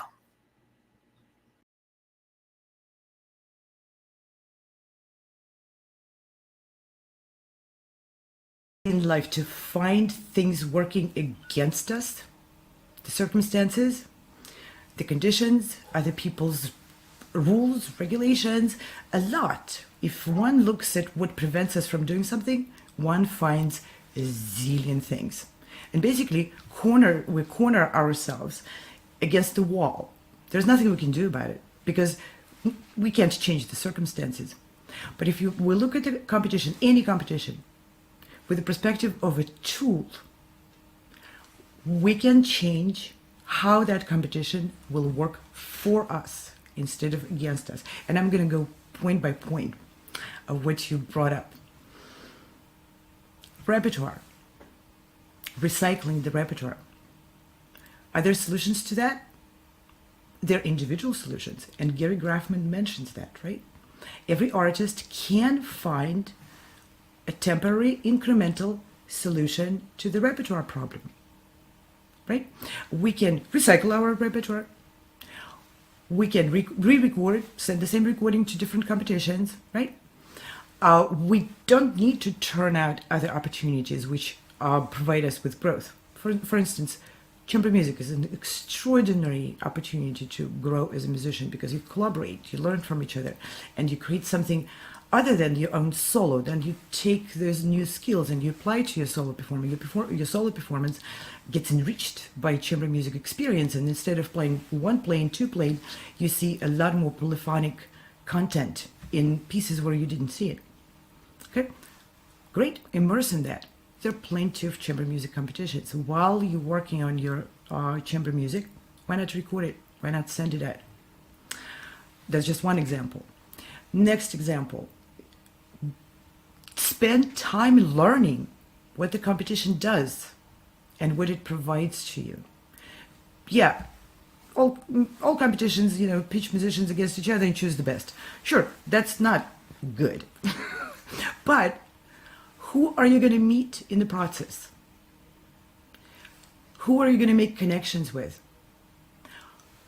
What is the level of other contestants? Look at the previous years of that competition. Look at what these people had done after the competition. Expand your circles. Use the competition as a fair to expand your connections, to expand your view. Can you do that? Sure. But it's not up to the competition to provide. It's up to you to use what the competition can offer in a positive and healthy way for yourself. And some competitions don't have a lot to offer, but maybe they offer something unique. Maybe they don't provide you with a lot of chamber music opportunities. If you're looking for chamber music opportunities, look elsewhere. But maybe that particular competition provides you with an opportunity to win a lot of money. Make sure you look at the array of the prizes. Are you competing for one prize? Are you competing for many different prizes? I'll tell you one of my personal stories. One of my wins was actually in a competition which since then closed. It was a pretty known competition in its time, but it doesn't exist anymore. It was Bach competition created by the fund which was started by Race Excelentes. Most people don't even know that competition anymore. But that competition was focused on Bach's music only. At that time, I was very interested in Bach's music and performing Bach's music. And I was learning the entire World Tempo Clavier, the Goldberg variations, and all, a lot of Bach's music. Other competitions didn't really invite that repertoire in such a huge amount, right? But that particular competition did. So I went to that competition, I won second place in there, and in the process, I met like-minded people who were really interested in Bach's legacy, who knew a lot about Bach, which I didn't know, information, his life. So I was able to make connection with like-minded people, and those connections stayed with me for the entire life. And further down, you were talking about long-term. You need to plan long-term. Long-term, these people became my collaborators in many future projects, multitude. When you're planning long-term and setting your goals beyond winning this one particular competition, then your entire attitude towards people involved and towards the events which are happening in there changes. Instead of hoping for that one lucky moment when someone else will discover you and make you the star. That's unrealistic, right? Instead of coming into the competition with that attitude, you come into competition as the owner of your own future. And you approach people and events with that attitude, and you offer your value to those people who are involved. And you seek them to share their value with you and form life-lasting collaborations for future projects which you don't even know what they are. We need to be open-minded that the life of a musician is long, and that process requires us to constantly keep acquiring more and more opportunities. Opportunities are not objects. Opportunities are done and created by people, so people are the center of it. If we come to competition with the attitude that's a fair, where people are congregating, and they all congregating with a like-minded purpose, which is to share themselves, to find others who are willing to share, to form collaborations, and to create something which has not been done before. which only I, as a unique musician, can create. That attitude changes every step of the way what we do in the process. It changes our approach to choosing the competitions which are suitable for us at the moment. Today, well, not today, in 1991, when I went to the Bach competition, that particular competition suited my development stage at that time perfectly. So I went and won. And it was the most fruitful event for me. One of the most even. And so the choice of the competition needs to suit me as an artist in the time when I'm making that choice. And tomorrow I'm going to choose the other one. Look at what the competition had done. Who are the people who are part of it, who were attracted to that competition, who I'm likely to meet in there. Invest your money wisely. Invest your time wisely. You don't have to win. You go to a different country. You go to this performance. You don't make it second round. But you are in this professional fair with managers, with judges, with other contestants, with their teachers, with their parents, with their collaborators, with their supporters. That's a fantastic source of your base for your future project, for your entire life as an artist.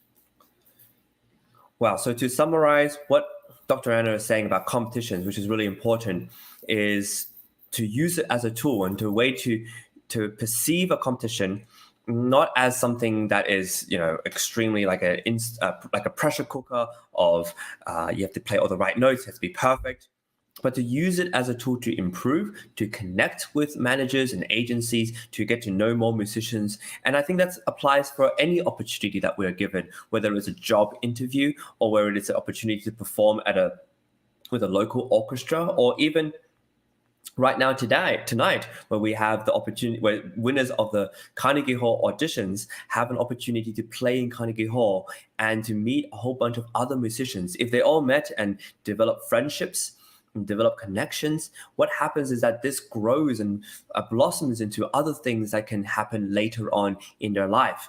I think that what happens when musicians get together, and any opportunity for musicians and agencies and productions and production teams and companies to get together, especially at festivals, is that it produces a lot of connections, it produces a lot of ideas, and what ends up with those ideas, no one can really tell. It's kind of like a festering of amazing different thought bubbles that will one day come into fruition and make something beautiful happen within our music industry. So competitions are a way to do that. And I think that's what Dr. Anna is talking about. And yes, there are negative elements of competitions. Maybe sometimes you get judges who are just maybe not abiding by the rules, you may say, or there are judges who just don't care enough about the contestants and they're just tired. But ultimately, what competitions do is they bring people together to perform and give opportunities, and there are prizes. The prizes are the ones that are really going to be determined by what the musicians make of it. If you get an opportunity to go on a radio show, if you do a really good job of that, you might get asked to do it again, and it may be something that you're called to do. If you meet other musicians within the city that you're competing in, and those musicians, hey, they want to form a chamber group, or they want to do something together, or record a video together, this is something that can blossom into something else and become much more than just going to a competition, playing and leaving. So I think that's a really good perspective. And with that, we have our third video to highlight what is good or bad about competitions. And I think you really like this one as well.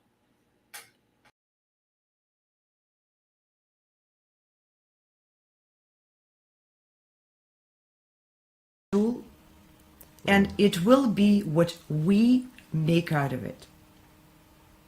So that was my point. I love it. Yeah, and I love what you said. You are your owner of your own future. That you go in with that you offer your own value, and that you use this opportunity. And I really believe that, because a lot of people lament that the pandemic, or this happened, and look, in Sydney we're in lockdown again. But my perspective is always, why can't you make the best of the situation, the circumstance that you're in? Why can't you make the best of it? And sometimes you might be called to, sit at home and learn the Bach's World Tempo Clavier. You know, like if you're in lockdown for 8 weeks, it's a great time to sit down and do something different, or learn something you haven't had the time to do. I was talking to my piano technician. He said, I finally have time to go to my workshop and work on the projects I've never had time to do otherwise. So I love this idea of using the opportunity, using the circumstance, and being the owner of your destiny and your fate and what you do. And in that way, you don't feel like you're being controlled. You don't feel like you're at the whim of the world. You feel like you have a place and you're in control. Exactly. And what you mentioned about Gary Grafman, he was absolutely right. If you happen to make it to Curtis and be accepted to Gary Grafman's studio, maybe for that particular person, competing is not necessary. He was absolutely right, because Gary Grafman had already acquired wide possibilities and connections with other people who he could recommend his students to, but not everyone is in Curtis. So we're talking about vast majority of young musicians who are not in Curtis. Curtis only accepts maybe one pianist, and not even every other year. Yeah. So you can, now again, if you want to be in Gary Grafman's studio, you need to compete for that studio. So you're again in the square one, choosing the competitions, choose them wisely. Yeah. You still have to compete. But it's about the perspective of what you're doing. If you're thinking it's always a competition, that I'm against these people, you know, it's me against the world, then I don't think you're going to be very happy. But if you feel everything is an opportunity to shine, and if it doesn't work out, it doesn't work out. You try something different, and if it works out, you make the most of that as well. Chris, I'm going to challenge you. That doesn't work out. That's a very passive mindset to me. What is that supposed to work out? If we change our mindset to we can make things work for us the way we want, as opposed to expecting the world to revolve around us, for some magic magician manager to pick us up and just do everything for us, or Gary Grafman just taking us and introducing us to his vast contacts.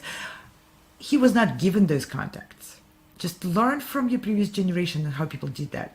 Gary Grafman worked really hard on his art, on his pedagogy, on making contacts, on forming lasting relationships, expecting that this can be just packaged and given to you as a Christmas present is a very passive approach, which disables a lot of musicians from being successful and developing as artists, musicians, and developing their career. I think the approach needs to be, we all need to walk that path, just like famous musicians did before. They worked on making their career, and they understood that it's all about people. They respected people who are making things happen, not automatic. We're just so immersed in this world where you push the button and the screen changes. You know, we communicate with machines a lot. And we lament that we can't communicate with people. But a lot of times we just forget that people need to be communicated with the respect that they may want to do something or they may not want to do something. So approaching those fairs where musicians congregate and managers congregate with the respect that these are people who make things happen. And I'm too. I'm a person who makes things happen. I'm a person who learns the new repertoire. I'm the person who can step on stage and bring something unique with it. So I can make this happen, but I can make other things happen too. I can form friendships. And friendships and those collaborations are the juice, the foundation, and the engine behind successful careers. Absolutely. Yeah, people all there are people who kind of look down upon, oh, you know, you're just out to network or make relationships, and you know, oh, you're just out to, you know, network basically. And I think that's part of it. Isn't that important? Like, isn't that part of what we do? And isn't that it's a big part of what we do. Yeah, and I think it's every part of it is important, and it all makes up something that you build on your own. And I think that's what we do here at Sound Espressivo Competition, is that we encourage people to actually build their own careers and say, look, yeah, I could rely on so-and-so to help me out, but no, I have to be the one who shows that I can do it. And if there's an opportunity, I'll take it and make the most of it. And if there's other things other people can talk to, like, I really admire people who, you know, stay to the end of an event, you know, and they help clean up or they help put things together, because these are people who are committed. Like, if you go to a conference or go to a music camp and you're there to help, you're there to talk to people, you're there to, you know, tidy up and help the camp, then they're gonna really like you, and then you feel like you're part of something, and they'll feel like you're part of them too. Exactly, because you're not acting like a drama queen or a celebrity. You're acting like a human being who respects other human beings, and I can't agree more. And to the point, you're here only to network. This is black and white thinking, which I understand a lot of people exercise that kind of thinking, and maybe it's applicable someplace, but it's not very well applicable to musicians' career. Black and white. If you go to the competition, you're only to network. That's absurd. You've prepared your repertoire. You worked hard towards this. Let's say you go to Chopin competition. You prepared 3 hours worth of repertoire.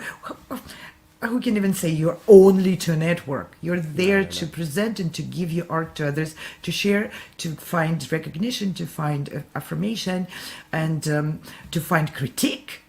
So let's be honest with ourselves. What are we there for? We were there for acknowledgement of our talents and hard work and dedication, and we're there for our career because we want to be enabled to continue to give what we give best, our music.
still moving.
Adagio one more time, please.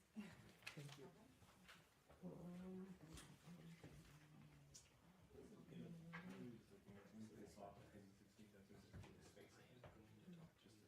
Oh, it's just going.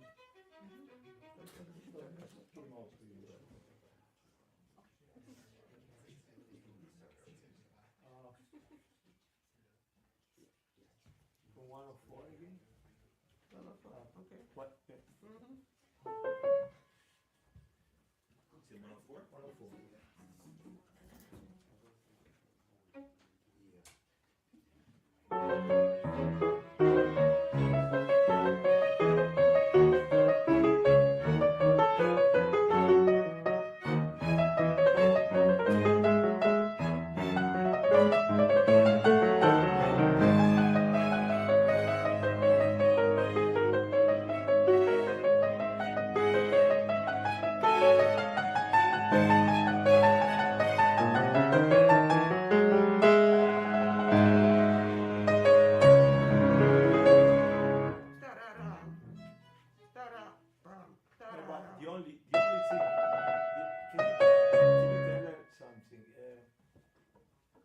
That I can do here is at best. Yeah. Yeah. That's the only one. Yeah. And then if you can tell that this D sharp, C sharp, instead of parallel, ta da ta, a little bit slower. Right, better that way. Просто немножко помедленнее просит. She was asking not to wait before the downbeat. What? Not to wait before downbeat, but yeah, but yeah, if it's like that, it's more understandable. That pa ba ba. Нормально, да? Помедленнее. Вы хотите еще раз? Can we do one more? She wants to do it again? Yeah, just no, that one spot. No, work it out.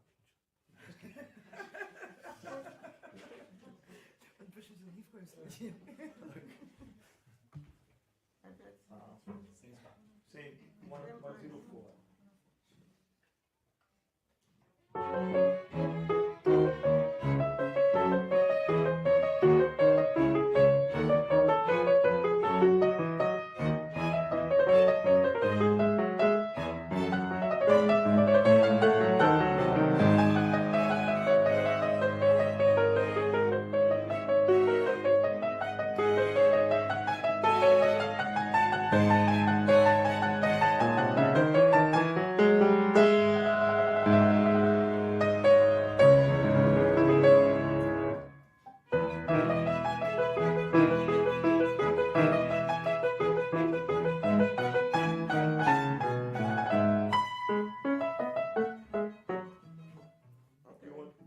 Descending again?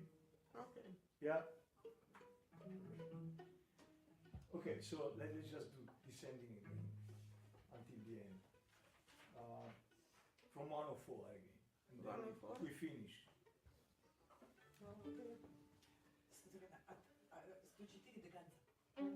She wants to do until the end. She likes to do. Okay. Okay, 104 again.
Well, that was a wonderful performance by Susanna Kolka, who is a featured guest artist of the Carnegie Hall Auditions performance Laureate Gala tonight.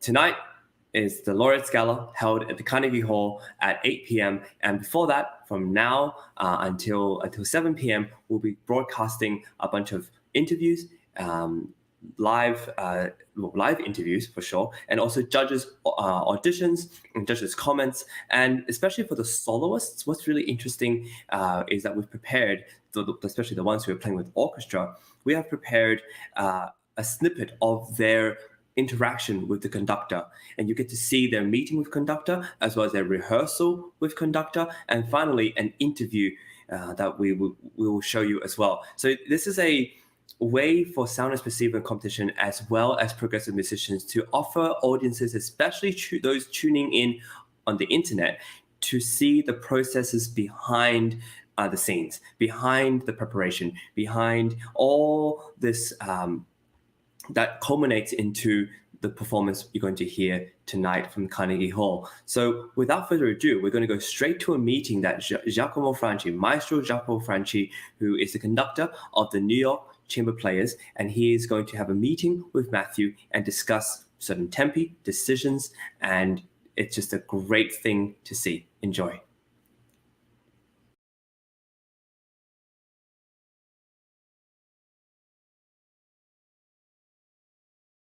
Hello. Where are you? I am currently in New York City. Oh, in New York City, okay. Yes. Where you are? In a studio? Oh, I am at my house, actually. Oh, I didn't know you were in New York, okay. Yeah. Good, great. Okay, so if you can start the beginning so I understand your tempi. Yeah, of course. So I'll just give you a general metronome mark range as well. So I think a safe zone, I guess, is from anywhere between 132 and 138. Yeah, I beat it in 2. Okay. Pa, pa, da, ba, pa, pa, pa, pa. Yeah.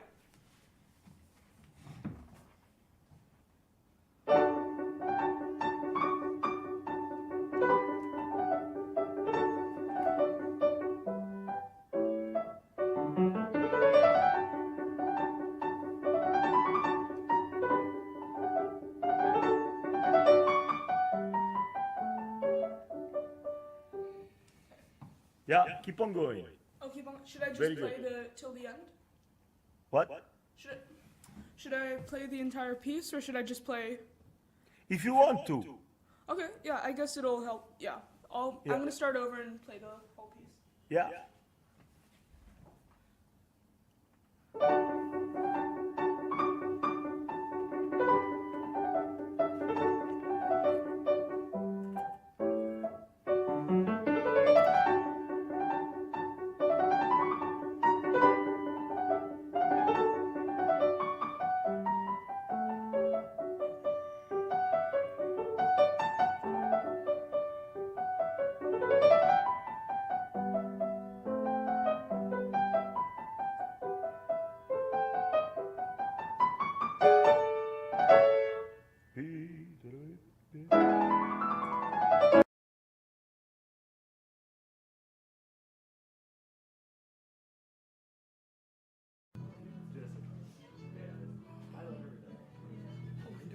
Okay, guys, let's do it. Yeah?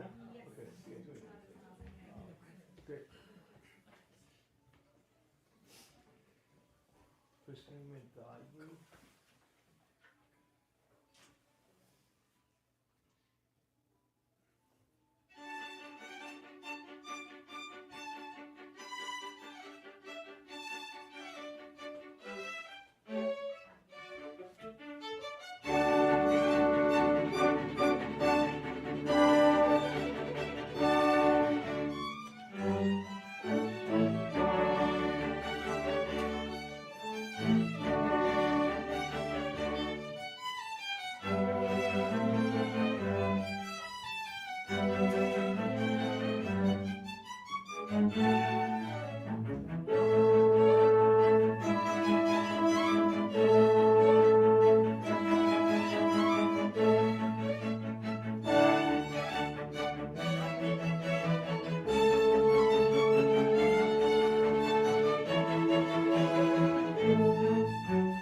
Matthew, welcome to Yes. Carnegie Hall, and you'll be performing tonight at the Weill Recital Hall, which is right in Carnegie Hall. You excited?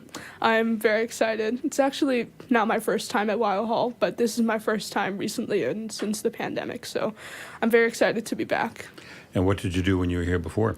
When I was here before, it was for a different competition called American Protégé. I performed some different solo piano pieces. I think I was around 10 the last time I played it. I think I actually performed a song by the Beatles.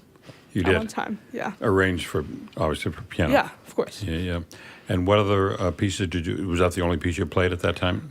I played a bunch of different pieces. I played another piece by Haydn. I'm playing the Haydn Concerto in D major, the first movement today, but I believe that performance, I played another Haydn sonata in E major, but I can't clearly remember what exactly I played. No, I understand that your interest goes, in addition to your study of the piano, you're interested in jazz and also songwriting. Did I read that right? Yes, you did. And where does that come from? What sort of inspiration do you have writing songs? The songwriting? Yeah, so I've always been the creative type and I guess a bit introspective in a way. So I think I love writing in general as well. So I guess finding the connection between emotions, words, and pairing that with music, it really creates a fun experience for me.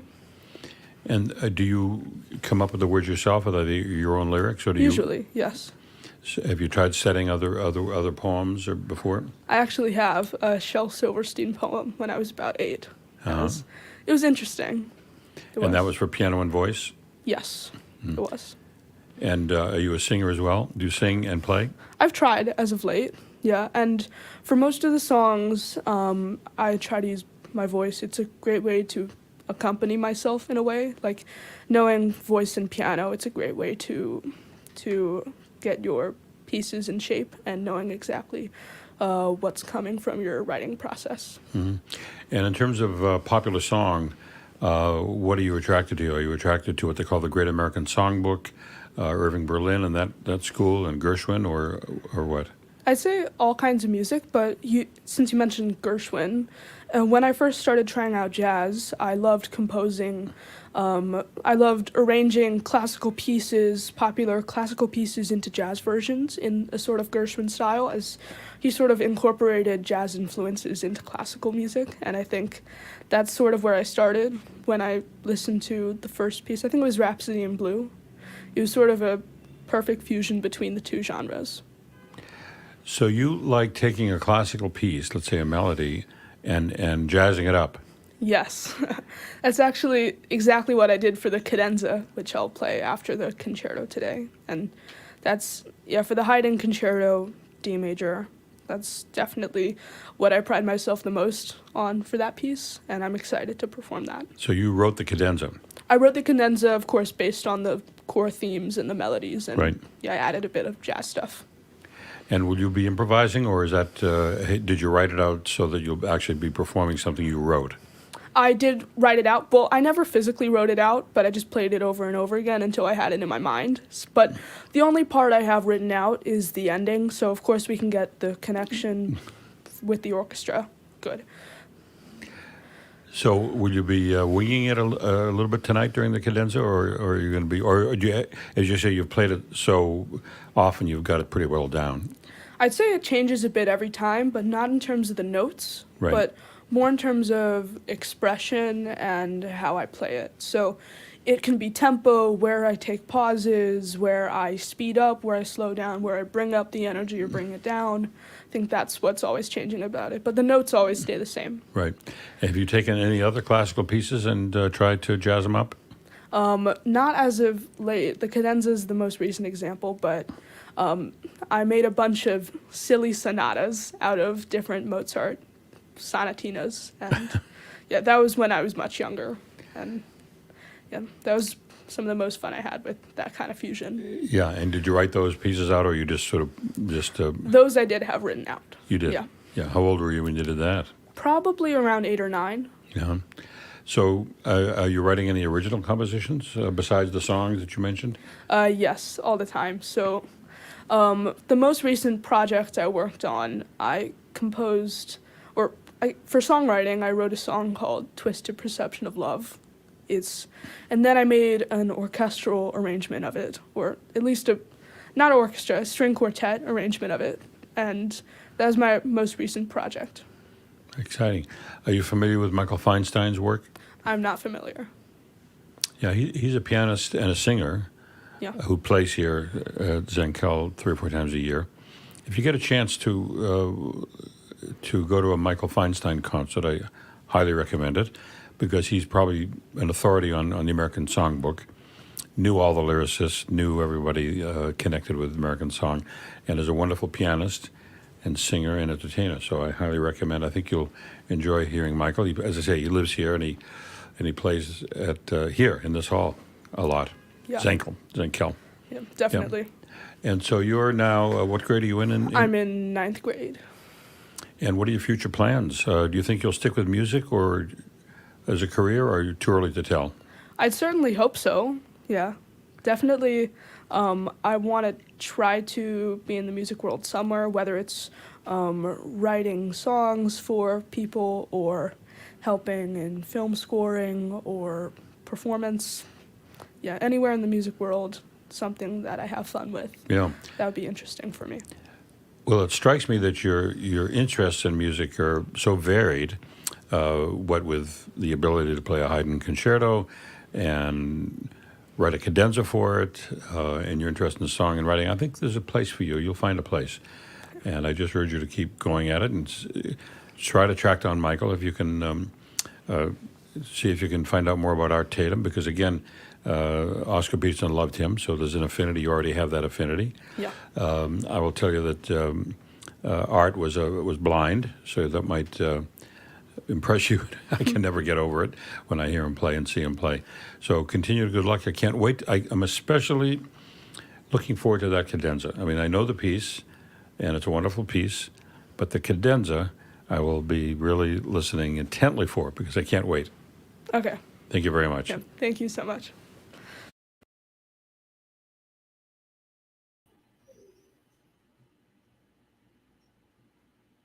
I love the way that Steve Robinson's able to make the guests, no matter how old or young, feel very comfortable and ask him very relevant questions depending on the kind of music that they play. We just heard from Matthew Brand, who's going to be playing with the New York Chamber Players, conducted by Maestro Giacomo Franchi. And he's going to be playing Haydn's Piano Concerto in D major, the first movement. And as you have just heard, he composed his own cadenza. How impressive is that? And he's incorporated jazz influences into the cadenza. And I can't wait, absolutely cannot wait to hear it.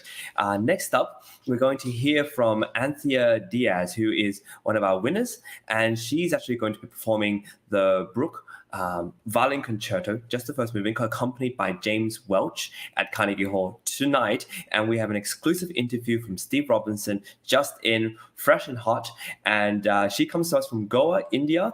And we're really pleased to be able to have her in New York. She's played with many different orchestras, and she's even done a TED Talk in Mumbai. And we're really happy to have her here. So without further ado, Anthea Dias.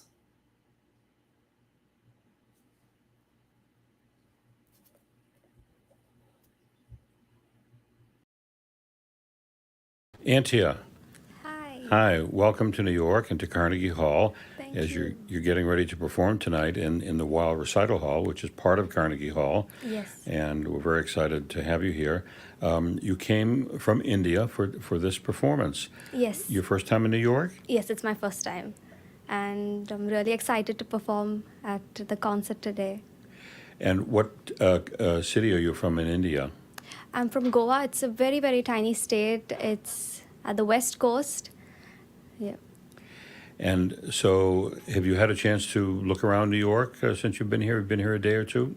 Yes, I've been here for a week. A week? Yes, because we had to recover from the jet lag and the time difference.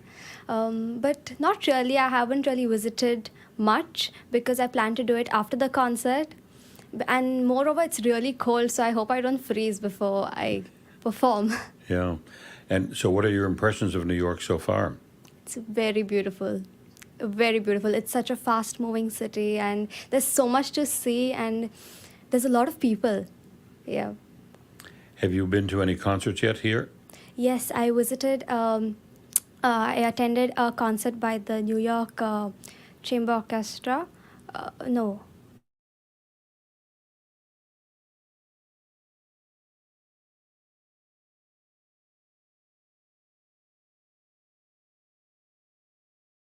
Concert. It was performed by a quartet, and and it was at the Manhattan School of Music. Oh, yes. Yes. Yeah. Good concert. Yes. Yeah. Very professional. Really loved it. Yeah. Now, it says in the program that you set your eyes on the violin when you were 2, and there was something about it that you decided, I'm going to become a violinist. What was it, if you can think back all those years? It's hard to really think of it because I was pretty small, but I guess just the look of it and how it sounded, a violin is really beautiful, and I guess everyone really wants to play the violin when they hear it because it's the most beautiful sounding instrument, according to me. Mm-hmm. Well, I would agree with you. No argument from me.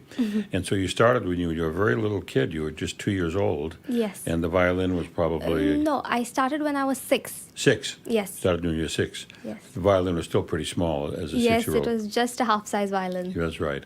And did you get a sense after a while that this was something that you really liked? And could you feel yourself progressing and getting better pretty fast?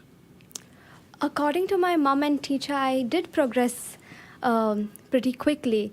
I would pick things up quickly, and which was very shocking for my age. And yeah.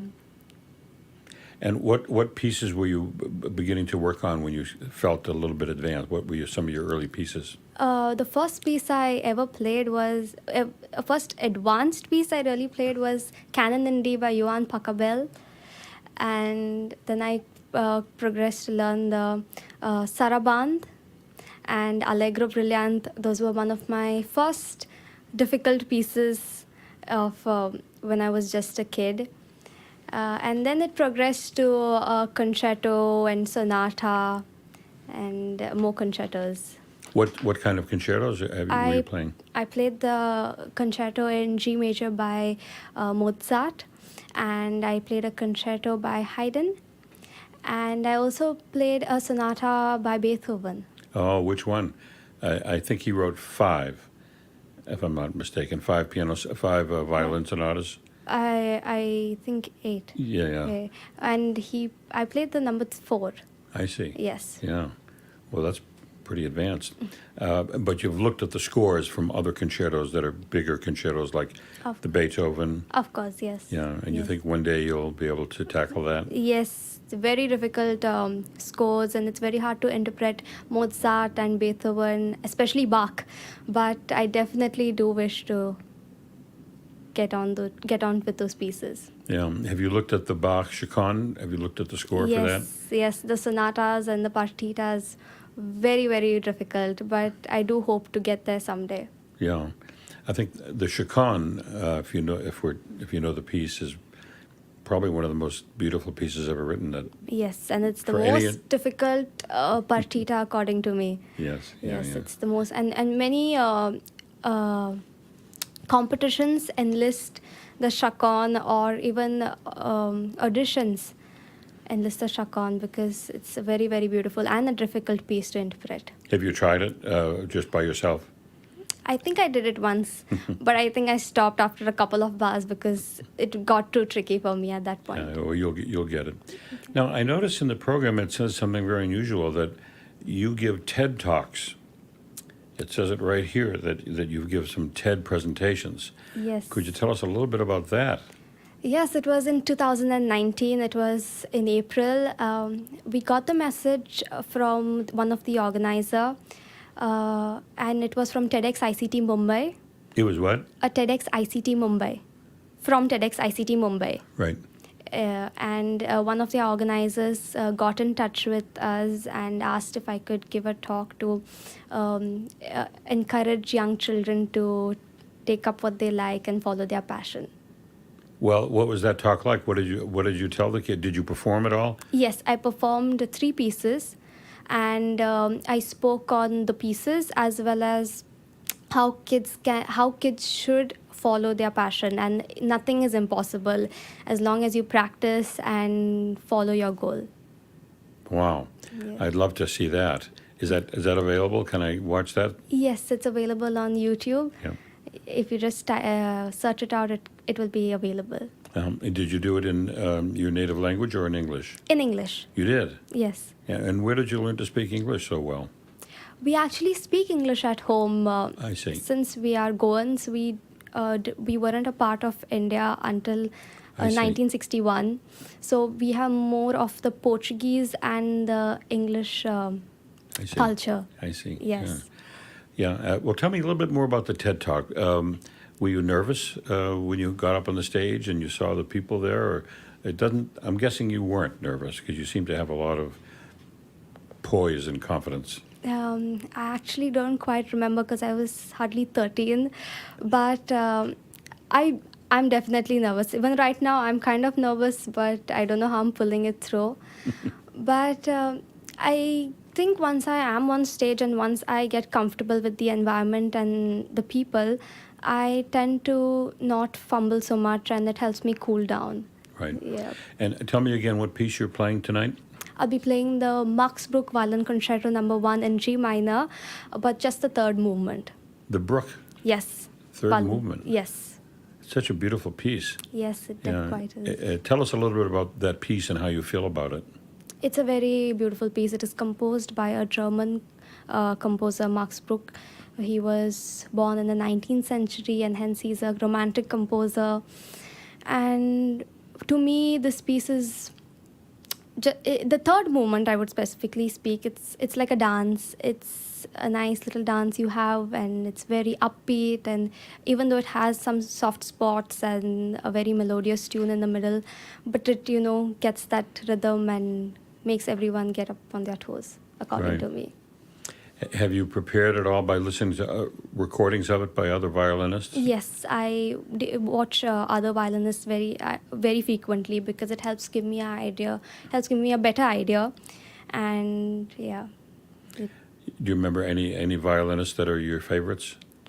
It actually depends on the piece, because I look at how each person interprets it more than my favorite artist. But this piece is quite well interpreted by Maxim Wengroff, and even Hilary Hahn does it quite well, and I look at those videos quite often. Now, Anthea, what lies ahead for you? Do you think you'll keep pursuing music? Do you think you'll make a career of music, or do you have other interests that you think you might get involved with instead? No, I feel and I know that I will definitely pursue violin as a career, for which I have to study. So I am looking at going abroad and pursuing my career and learning it first. So I would want to study more and get in touch with a couple of universities so that I can do it. Yeah. Well, I predict great things for you, and I'm looking forward to the Bruch tonight. Thanks for coming by, and good luck tonight. Thank you for having me. It's a pleasure.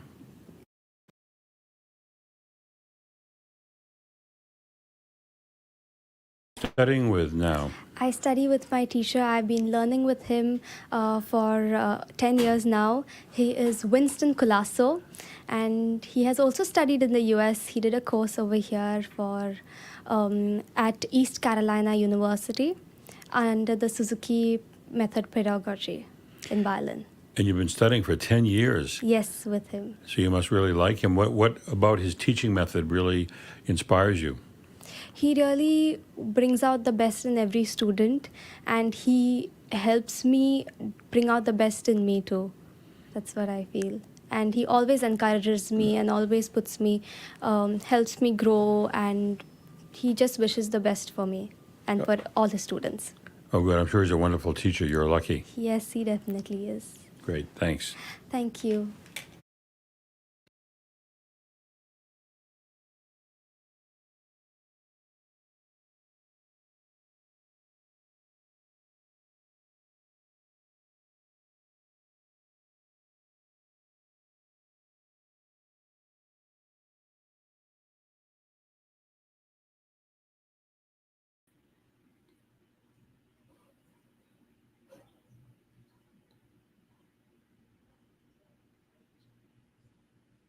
Well, it's really wonderful to hear straight from the mouth of Anthea her origins, what her ambition is here to do is to be here in New York, and to just hear her talk about her music. She comes to us from Goa, India, a small town, and a small town girl in this huge city of New York.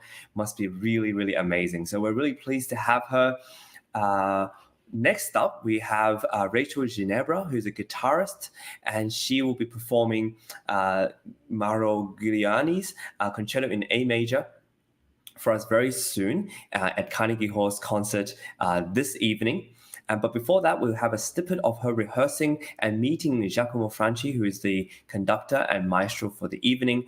And then we'll have her preliminary audition and judges' comments along with her interview with Steve Robertson. Please enjoy.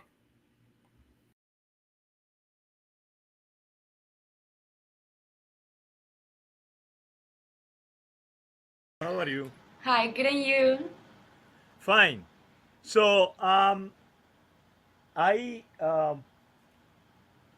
just ask you now to play the very beginning for a while, and then I will stop you, and then you start again. Okay, so I'm just gonna begin with my part. I'm not gonna be counting the orchestra part, okay? No, I just need to understand. You are. I have a question. Did you ever solo with an orchestra? Maybe not. It's okay. Oh, this is first time with orchestra. Yeah. Okay, fine. So I've played with string quartets, but never with orchestra before. Okay, no, it's similar. Okay, so just do the beginning. Yeah.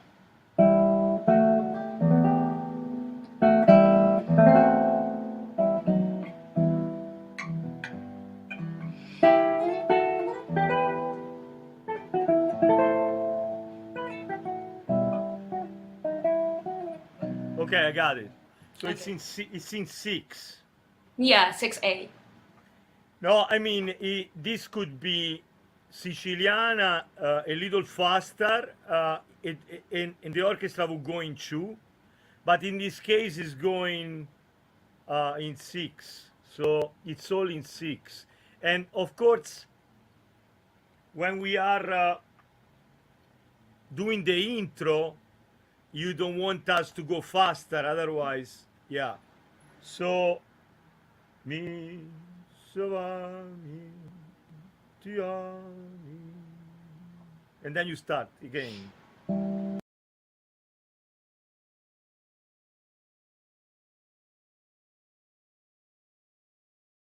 Everyone, my name is Rachel Ginebra. I'm a classical guitarist, originally from Cuba. I moved to the US back in 2008, and I completed my undergrad, my master's, and artist diploma at the University of Miami Broad School of Music. Then I applied to the Eastman School of Music for my doctoral degree, and I'm currently third year. And now I'm very excited to apply for this wonderful opportunity, and I hope that you like my performance.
Welcome to Carnegie Hall. It's a great pleasure to have you here. It's just a huge honor for me to be here. Thank you. You've been to New York before.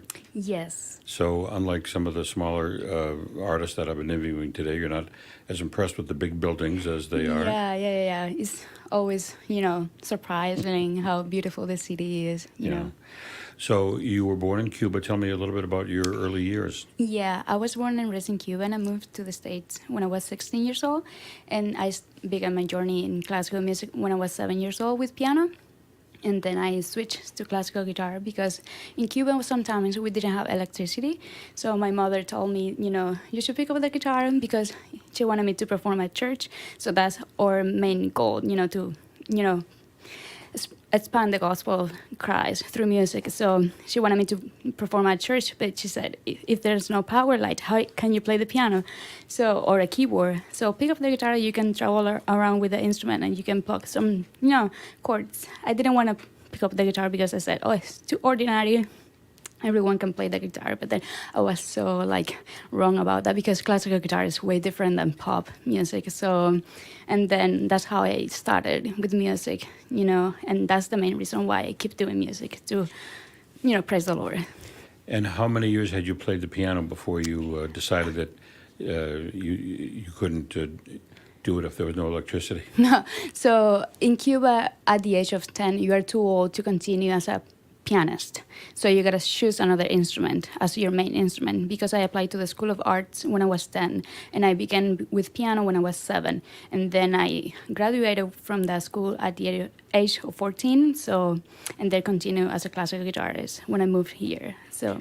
And why did you pick guitar? Was that your choice or? It was my mother's choice. Yeah.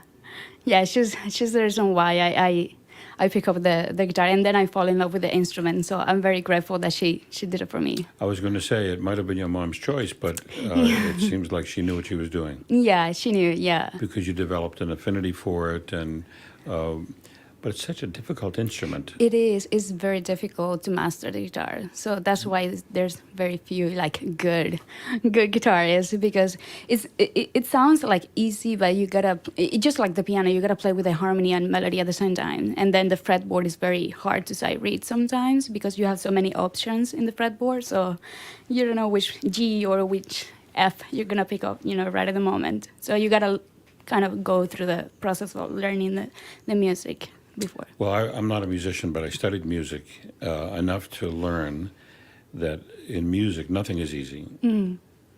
I was telling the story earlier about a video I saw a long time ago of Pablo Casals, and he was giving a master class to a college kid at Harvard University. And they started with the Bach suite, I believe in C minor. And the opening is just a C minor descending scale. And the kid kept playing, and Casals stopped him. No, we have to study that scale. And the kid, by the way, whose name was Yo-Yo Ma, was looking a little bit, just a scale. Maybe I'm interpreting it a little bit wrong, but they worked for 10 minutes on the descending scale. You must play it with feeling and of course. So it's more than just notes. Yeah, making music and just not playing automatically like a machine, phrasing the music. So how old were you again when you started guitar? I was 10 years old. 10 years old. Yeah. Yeah, and you've loved it ever since. And yeah. The beginning, when you're beginning the guitar or any instrument, it's so difficult. What kept you going? Especially when you're a kid. All you want to do is play outside, especially in Cuba that we go around in the neighborhood and we play. And then I had to do homework, regular school homework, math, geography, Spanish in Cuba, and then plus doing theory, musicology, practice your instrument. And I was very hyper when I was a little girl, so I didn't want to practice at all. So my mom had to, put me, to practice. But yeah, it kept me, the passion for Christ, so I can, share the gospel through music. So that's one of the main reasons why I kept doing music. One, I love it, and second, And so you moved to the U.S. when you were 16? When I was 16, yeah. And you began studying with a teacher? Yeah, I met my previous professor, Rafael Padron. He's also Cuban. I met him when recently moved from Cuba, I went to a conservatory where he was, teaching, and then he was my professor for 11 years. And then I went to the University of Miami. I did my bachelor's, master, and artist diploma with him. And then I was blessed enough to apply at Eastman with Dr. Nicholas Goulouzis, which is one of the greatest blessings that I have. So he's my current professor at Eastman. Tell me a bit about the Frost School. That's a wonderful. It is a it's wonderful, a wonderful town, and yeah. you were there for the 4 years. I was there for 6, 4 for bachelor's, 2 for master's, and 1 for artist diploma. So yeah, I spent quite a lot of time over there, but it was amazing. Yeah, they have such a good program for classical musicians, and then the guitar program is building up very quickly. So yeah, I was fortunate enough to be there. In your years at Frost, what kind of repertoire were you performing? Well, a lot of repertoire, and I did a lot of chamber music. Because sometimes as a classical guitarist, we used to perform by ourselves all the time, but I always been encouraged by my professors to do chamber music because you can learn from other instruments, especially from woodwind, that they have to, use their breathing technique in order to produce a sound. Sometimes when you're a pianist or a violinist or a plucked instrument as a guitarist, you don't need air to produce a sound. Sometimes when you finish performing, you say, why am I out of breath? Because you haven't taken a breath for 4 minutes. So, playing and collaborating with other instruments was my main, experience over there. Really? And what kind of chamber music calls for a guitar? Well, I did Piazzolla, I did Vivaldi, I did Bach, I did many other composers that that wrote for guitar and arrangements for guitar. Did you do any of the Bach lute concertos? No, but I did some other stuff with a cellist, and I also did the faya with a cellist, and then a percussionist, and then other Brazilian music, percussion and cello as well. So I love that. Yeah, I love the Vivaldi lute concertos. Yeah. One in particular, number 5. And I did the D major concerto Vivaldi. So yeah. And the second, is that the one where the second movement has a... That one. That's my very favorite piece of all, actually. Oh, for real? It's a wonderful piece. Yeah, it's kind of short, but it's beautiful, yeah. There's something magical about it. It used to be the theme song, quote unquote, for a late night radio program in Boston when I was growing up, and it would always start with that piece. And I never forgot it. I still listen to it. Yeah, it's just beautiful, and it's very fun to play it. Yeah. And then you were off to Eastman, where you are now. Yeah, I love it there as well. And you're getting your PhD there. My DMA, actually. DMA. Yeah, DMA, which is not that intellectual like a PhD, but it's a doctoral program. Performance degree. Performance it's degree. It's like a doctorate in performance. In performance. Yeah. And what pieces are you working on for that? Well, I have been doing a lot of stuff. I recently did the Giuliani Concerto, which is the one that I'm doing tonight, the second movement. Which concerto? Ginestera? Giuliani, Mario Giuliani. No. Yeah, an Italian composer from the classical period. And then I'm doing tonight the Siciliana, which is the slow movement. It's just a dance, which is beautiful.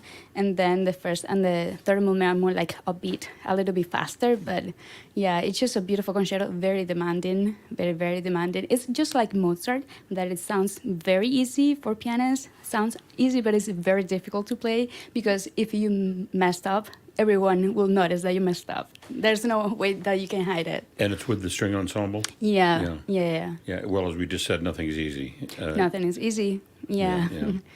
And so you'll soon get your degree. Hopefully with God help. And then what's the future like for you? Well, I'm Rachel? praying for management, for a manager to support me because I don't want to be a professor 100% of the time. I want to perform, I want to travel, and and concertize. So that's my main goal after school, to get a management. Mm-hmm. Yeah. Have you had much experience using social media like YouTube to try to get? I have my social media. Are you on YouTube? I'm on YouTube. I have Instagram as well. So, but yeah, I'm praying for that. Yeah. Well, being a concert guitarist is difficult. It is. Because there aren't many who've done it. Obviously, we can name a few. Julian Bream, if you know the name. Yeah. Segovia, but you can name them really. David Russell, Manu Barreco. Yeah. So it's a challenge. It is. But I haven't heard you play, but there's something about you which makes me think that you're going to achieve it. And of course, you're in the city with managers. There's a manager on every block here, so maybe you'll find one. Who knows? I'm knocking on every door and let's see which one is the one for me. Mm-hmm. Have you been speaking to managers? Have anybody expressed a little bit of interest? Yeah, Robert Berreta, Opus 3 management. Mm-hmm. So What's the name?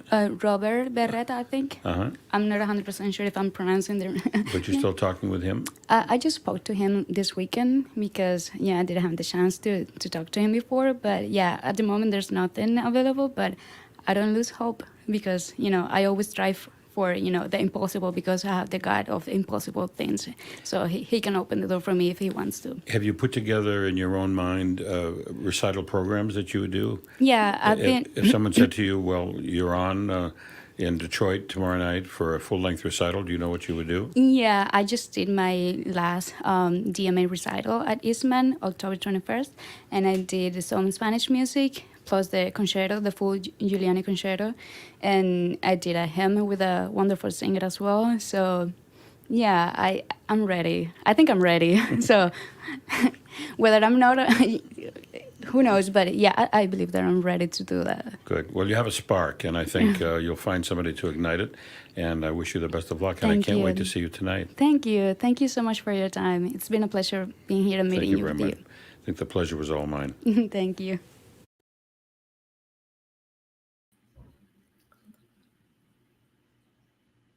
Well, a big thank you to Rachel Ginebra as well as Steve Robinson for that really insightful interview. You can tell that there's a lot of amazing conversation that they're having because there's just a great mix of interesting personalities. And we're coming to you live from the Manhattan Club, where Steve Robinson is currently interviewing each musician as they come along before their Carnegie Hall debut. And it's just an amazing experience for a lot of these musicians. We had Anthea, who came from India. We had Rachel, who's originally from Cuba, who flew from Miami to be here to perform in New York City. And all of them are absorbing the city and absorbing the electricity that this city brings. And I'm sure the performance is going to be great. If you're joining us now, we are live on internet TV to provide you a lot of the behind the scenes, as well as the interviews and bit of the performances and the judges' comments from the Carnegie Hall auditions that we've been having for the past couple of months now. And this is the culmination of a lot of teamwork, a lot of effort to put all these concerts together. And finally, we're able to have an in-person live performance at the Laureate Gala in Carnegie Hall tonight at 8 p.m. So meanwhile, we as on the internet are making sure everything is going smoothly. We also are really hoping that you'll tune in for more performances that we have coming up. Don't forget that we have the Choral Orchestra auditions in December. And if you want to tune into those are happening. There's like 3 or 4 days of those and a lot of hours of music as piano soloists, violin soloists, and other soloists are getting ready to perform and to audition to perform with orchestra. So choral orchestra auditions are coming up. Make sure you check us out during that time. And we also have in June the second part of our Laureates Gala, and that will be really exciting for you to tune in as well. And we will have interviews, we'll have a lot of things ready to present to you. Now, for our next little segment, we have Kate Lee. Kate Lee is a fantastic pianist who has garnered many awards, one of which including that she's going to be performing with the New York Chamber Players, conducted by Maestro Giacomo Franchi. And she'll be performing Piano Concertino in A minor by Yuri Polunin. And this is a great piece. I witnessed her rehearsal with orchestra yesterday, and they sounded amazing. And so here is a snippet of her audition, as well as the judge's comment, and also her meeting with the conductor Giacomo Franchi for the first time, and getting to know each other, the tempi, the way it all sounds, and how we all put it together. So please enjoy.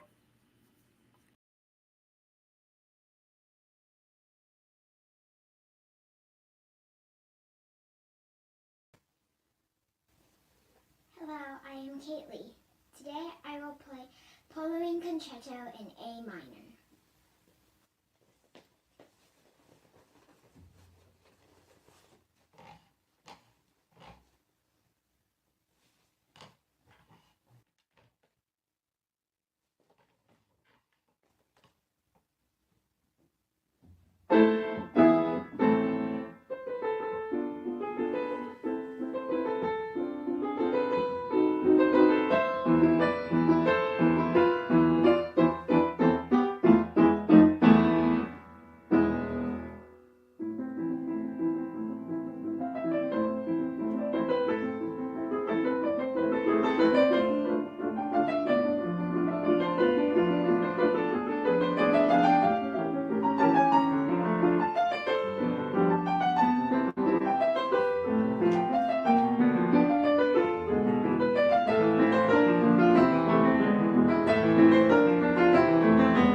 solid performance.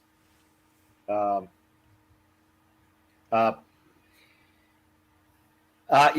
I have to say something. Okay,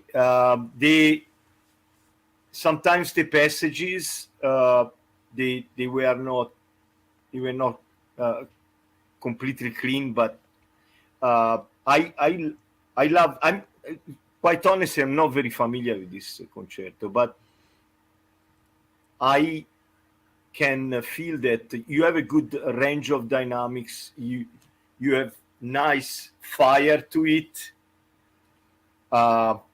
Just keep on it. The only thing is a few passages here and there, but generally speaking, it's a great performance.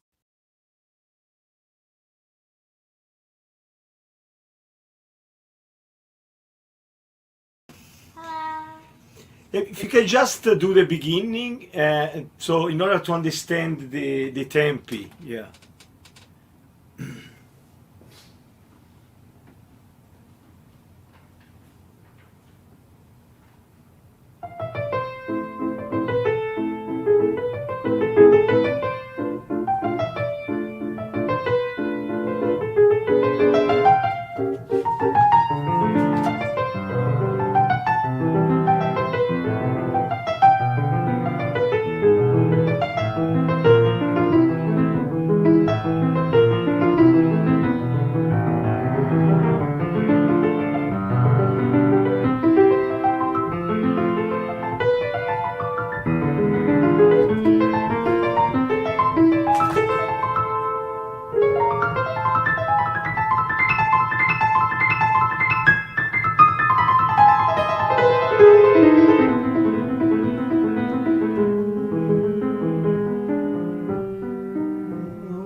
Okay. When you are doing the triplets,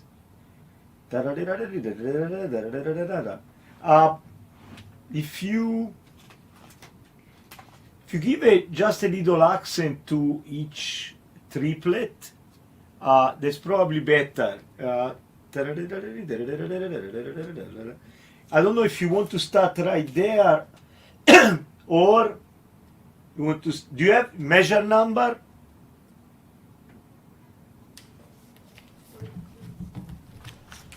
I do. If you want to start from measure 40.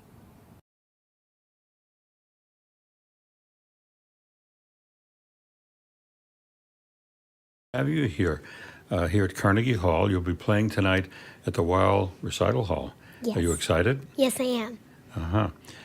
But you've played some competitions before, I understand. Where have you performed? What sort of competitions?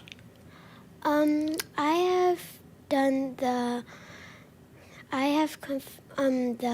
American Fine Arts Festival, Huh? and I've played for I've come to the Carnegie that time too. So you played at Zenkel, I think, Yes, I have. Recital Hall, and you did pretty well. What piece did you play? I played Chopin. Concerto? No, I played just Chopin, but I don't remember the name of the piece. Right, so you played a solo piano piece by Chopin. Yes. Wow, Chopin is a very beautiful, wonderful composer, as I don't have to tell you, but difficult music. Yes, very. Yeah. And how long have you been playing the piano? I've been playing. I started when I was about 4 years old, and I'm 10 right now, so about 6 years. I see. And so when you started playing at 4, you're sitting at the piano for the very first time. For you, it was a long time ago in your life. Do you remember at all your feelings about playing, and what made you want to keep playing the piano? Because it's a very hard instrument. Yes, it is, but I love listening to people play it, and I love how pressing the keys, and I love the noise to it. It's a very beautiful instrument. Yeah. Now, you say you listen to other people playing. I mean, recordings? Yes. Do you have any particular recordings that really inspired you? Any pianists? Yes, I like Martha Argerich. Martha Argerich. Martha Argerich? Oh, really? Yeah, she's phenomenal. Any other pianists that I also like Vladimir Horowitz. he lived right up the street. Oh, really? Yes, he lived in New York, I think for the whole last part of his life, and he played at Carnegie Hall, where you'll be playing. He played in the bigger hall. I'm not sure he played too much in ours hall, but it's still Carnegie Hall. Yeah, and what about Horowitz? So you've heard his recordings. Yeah. Yeah, and what about Horowitz's playing attracts you? I love his dynamics. Oh. Have you seen him play on tape concertos? Yes, I've seen him play my concerto. Not this one, but other of my concertos. And which concerto? Mozart concerto in A major. Oh, is that 21 or 23? Yeah. Whatever. So you liked him in a piano concerto by Mozart, and you play it. Yes, I do. I see. And what piece are you playing tonight? I'm playing Polunin concerto in A minor. Which concerto? Polunin concerto in A minor. I see. Yeah, that's exciting. And how long have you been practicing that piece? For about 3. I played this piece last December for the Sound Espressivo, and then now I have to play it again. So I've been practicing for about 3 weeks. Wow. And what other concertos do you know? You know the Mozart you mentioned. Yes. The A major. Yeah, and I've also played the Haydn concerto in D major. Wow, that's also a beautiful concerto. Yes. Yeah, and what concertos would you like to play that maybe you don't quite know how to play yet? Do you have any favorites that you'd like to someday play? Maybe you've heard a recording? I've only really never. I like the. I'm not really sure that I like the Ravel concerto. Oh yeah, yeah, that's a beautiful piece too. Yeah. You know that he also wrote a piece for one hand. Really? Yes, he wrote it for a friend who lost an arm in the war, and so he wrote a piece for the concerto for left hand. Yeah, and if I played it for you, you never would have guessed because he was such a genius composer. I'm glad you like Ravel. But the concerto you mentioned, that's also a beautiful piece too. Yeah, and so now I know you're only 10 years old, so you don't know about the future. But would you like to keep playing the piano and maybe you think someday have a career? I would love to. Yeah, and what other interests do you have besides piano? I also do fencing. Fencing? Yes, I do. Fencing? Yes. What's that like? So you basically try to hit the other opponents with a sword. Wow, and what attracted you to that? Well, my friend's mom asked us to do it with him, and when we started it, it really attracted me how swiftly they move the sword, and I asked my mom to take me somewhere to do it, and then she found the right place. Wow, and you've been doing it for a couple of years? Yes, I have. Yeah, and are there competitions?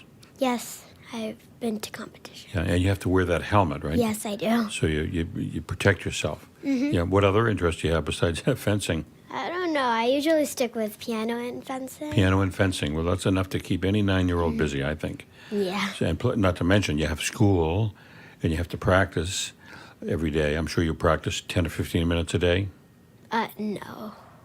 No. I practice a little more than that. How much? For about maybe 2 or 3 hours. What? 2 or 3 hours, really?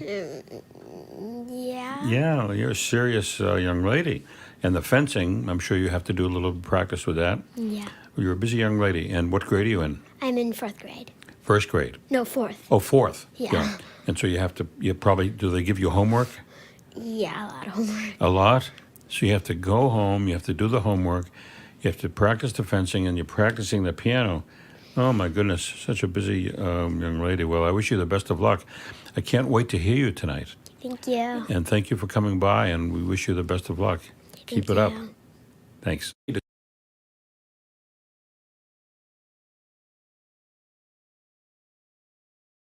We were talking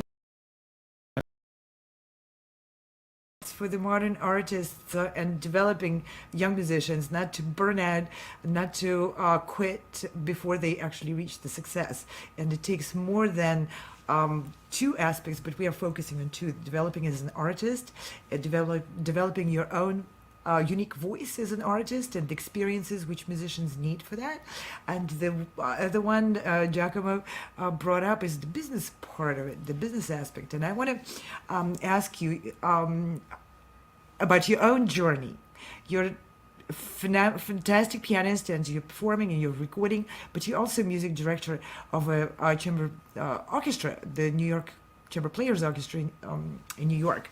And in fact, we have an upcoming concert, and it's going to be in-person concert. I think you will be much better to speak about it. Please tell us about your second part of your career as a conductor, as a orchestra music director. Artistic director.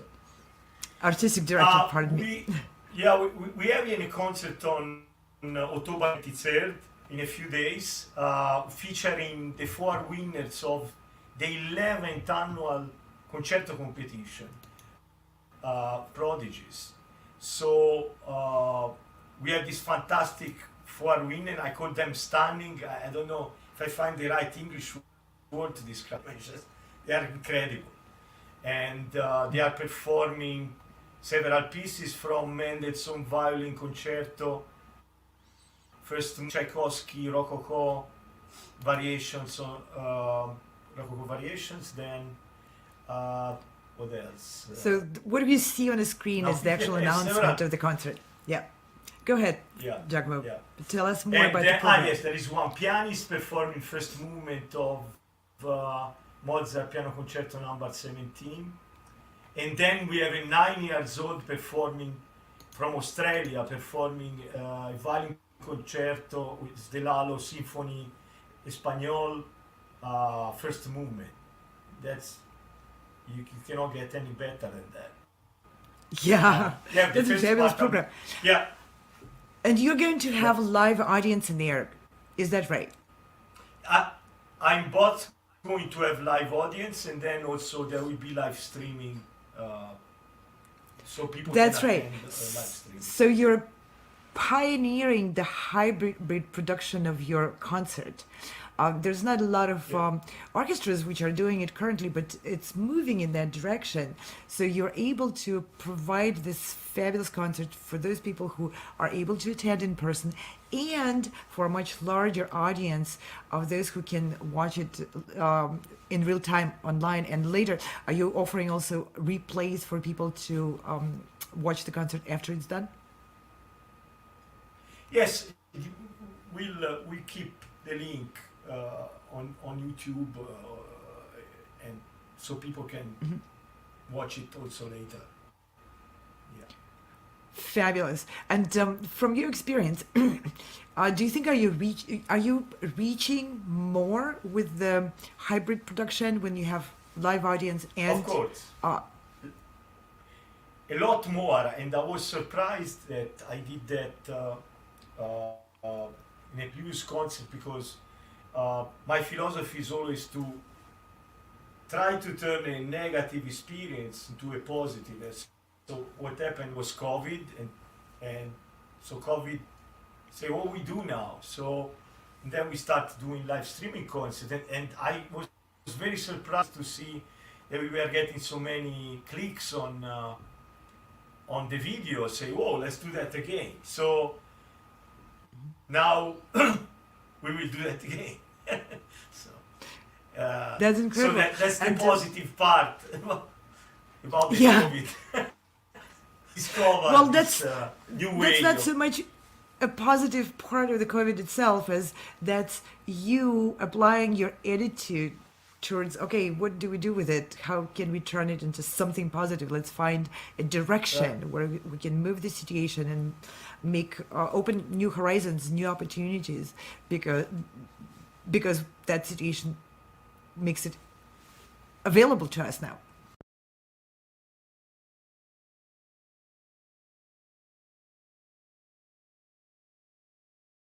To ask you to briefly tell us, how did you transition, maybe not transition, how did you add to your piano career, which is extensive and very busy? How did you go from pianist to conductor? And I want to first show a an example of your conducting of you on the podium. So from pianist to conductor.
Hey, so that must have been a conductorless performance. You were conducting from the piano, right?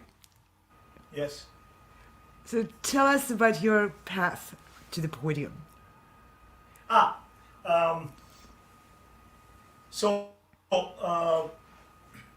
Myself, I built my career through recordings. My career is not coming from competitions. So now I'm a judge of competition, and I'm glad. So I'm not the only one, by the way. There are very illustrious names that they didn't win half a competition. So anyway, I studied conducting by accident, I would say.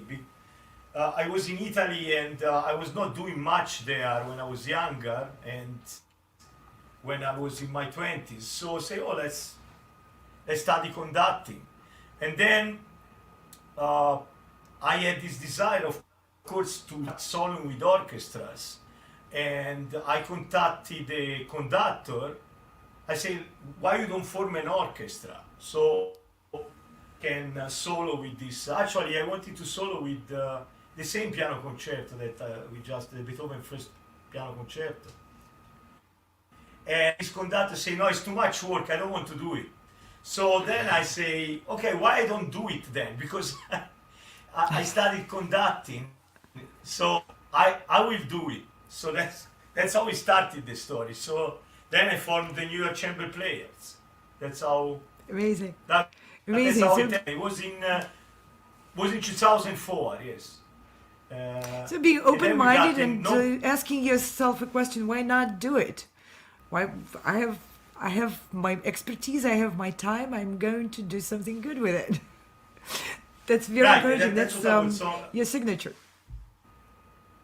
Yeah, I thought to do it, and actually I was very intimidated in the beginning because sometimes you get to play in duo, and there are some things you don't agree with, and say, well, how can I do that? And I got some people around that they encouraged me to do it. So it was not all me. I got some signs from some kind of energy signs from people that say, why you don't do that? I say, okay, I'll do it. So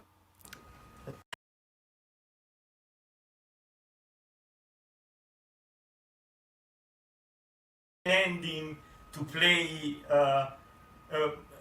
the Beethoven Fifth Symphony better than the New York Philharmonic. I mean, we want to show how a chamber orchestra in New York of young musicians what can do. And I know they are my babies, but it's nothing short of a miracle. We do rehearsal, doing something like that. It's pretty good. We say that's all I say. Absolutely. And that's such a great message to everyone who is considering, okay, if I'm not in New York Philharmonic, what am I doing in this business, in this profession? There's a lot people can do. It doesn't have to be just 100 people, 100 musicians who are in New York Philharmonic. It's every musician in the world has a place and has a voice. And people like Giacomo Franchi proves it right.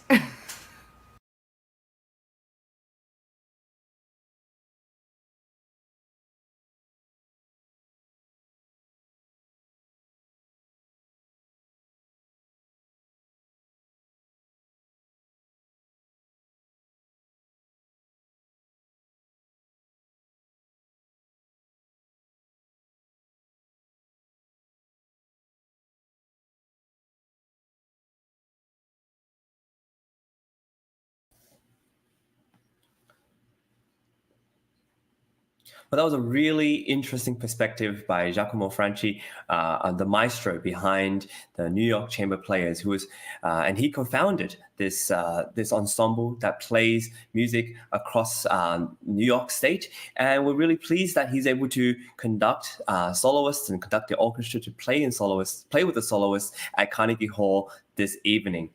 If you're joining us now, we are partway through the live broadcast of various musicians who are going to be playing at the Laureate Gala this evening. And each musician has the rare opportunity to be interviewed by the legendary Steve Robinson. Steve Robinson has been at the Manhattan Club interviewing each and every single one of these musicians and talking to them about their process, about their background. And a lot of these musicians are flying in from all over the world. And it's very interesting to hear their perspective. We had violinists from Germany. We had a violinist from India. We have later on a castanet player from Spain, and various musicians who have come from all over North America to be able to perform at Carnegie Hall tonight. So it's very exciting. And what could be more exciting than to hear them talk about the music that they're playing and for them to play it later on in Carnegie Hall. It's a very exciting event, and we're really pleased to be able to present this to you. Coming up next, we have Lucia Tang, who is a pianist, and she will be playing the third movement in the Concerto in D major by Haydn. She is a prize winner and part of the laureates, and she'll be performing tonight this Haydn piano concerto.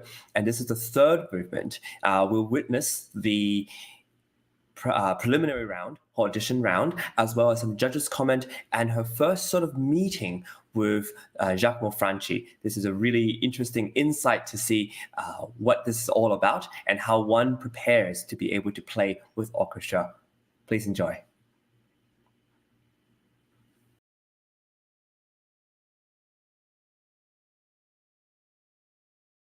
Yes, if you Just start from the beginning, see what kind of tempo you do.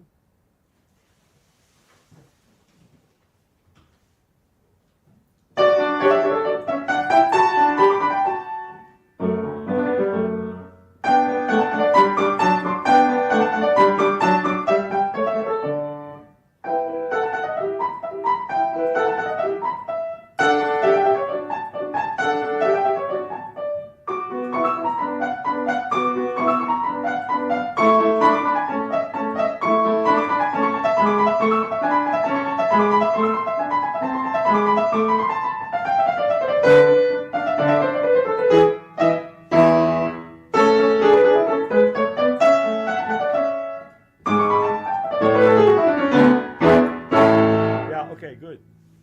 Yeah, do you know, for example, before that last scale that you play, you know that there is an orchestra part there, so you had to wait a moment, right? Yeah. Okay. Another thing is when you play the 16 notes, especially this from measure 39, there are a series of 16 notes. It's better if you keep the tempi a little bit more sit, so you are able to play clear. Yeah. Can you just start again, please? From the very beginning. Then keep on going. Yeah.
What a lively performance. Wonderful. Thank you for bringing this concerto to us. To the judges now. Bravo. That's a fun concerto. That's also one that I played when I was probably a little bit older than you. Bravo. So, I do remember from my own experience, the memorization issues were difficult for me as well.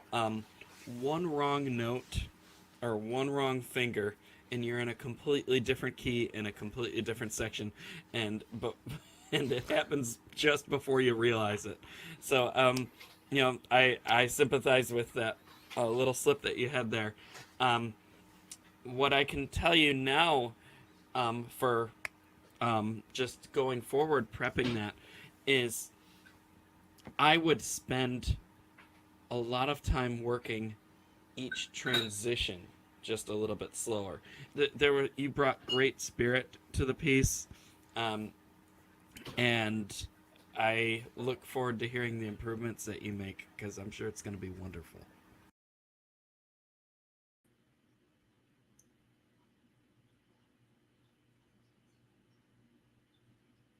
Well, bravo, Lucia. That was an amazing audition and also really interesting to hear you interact with Giacomo.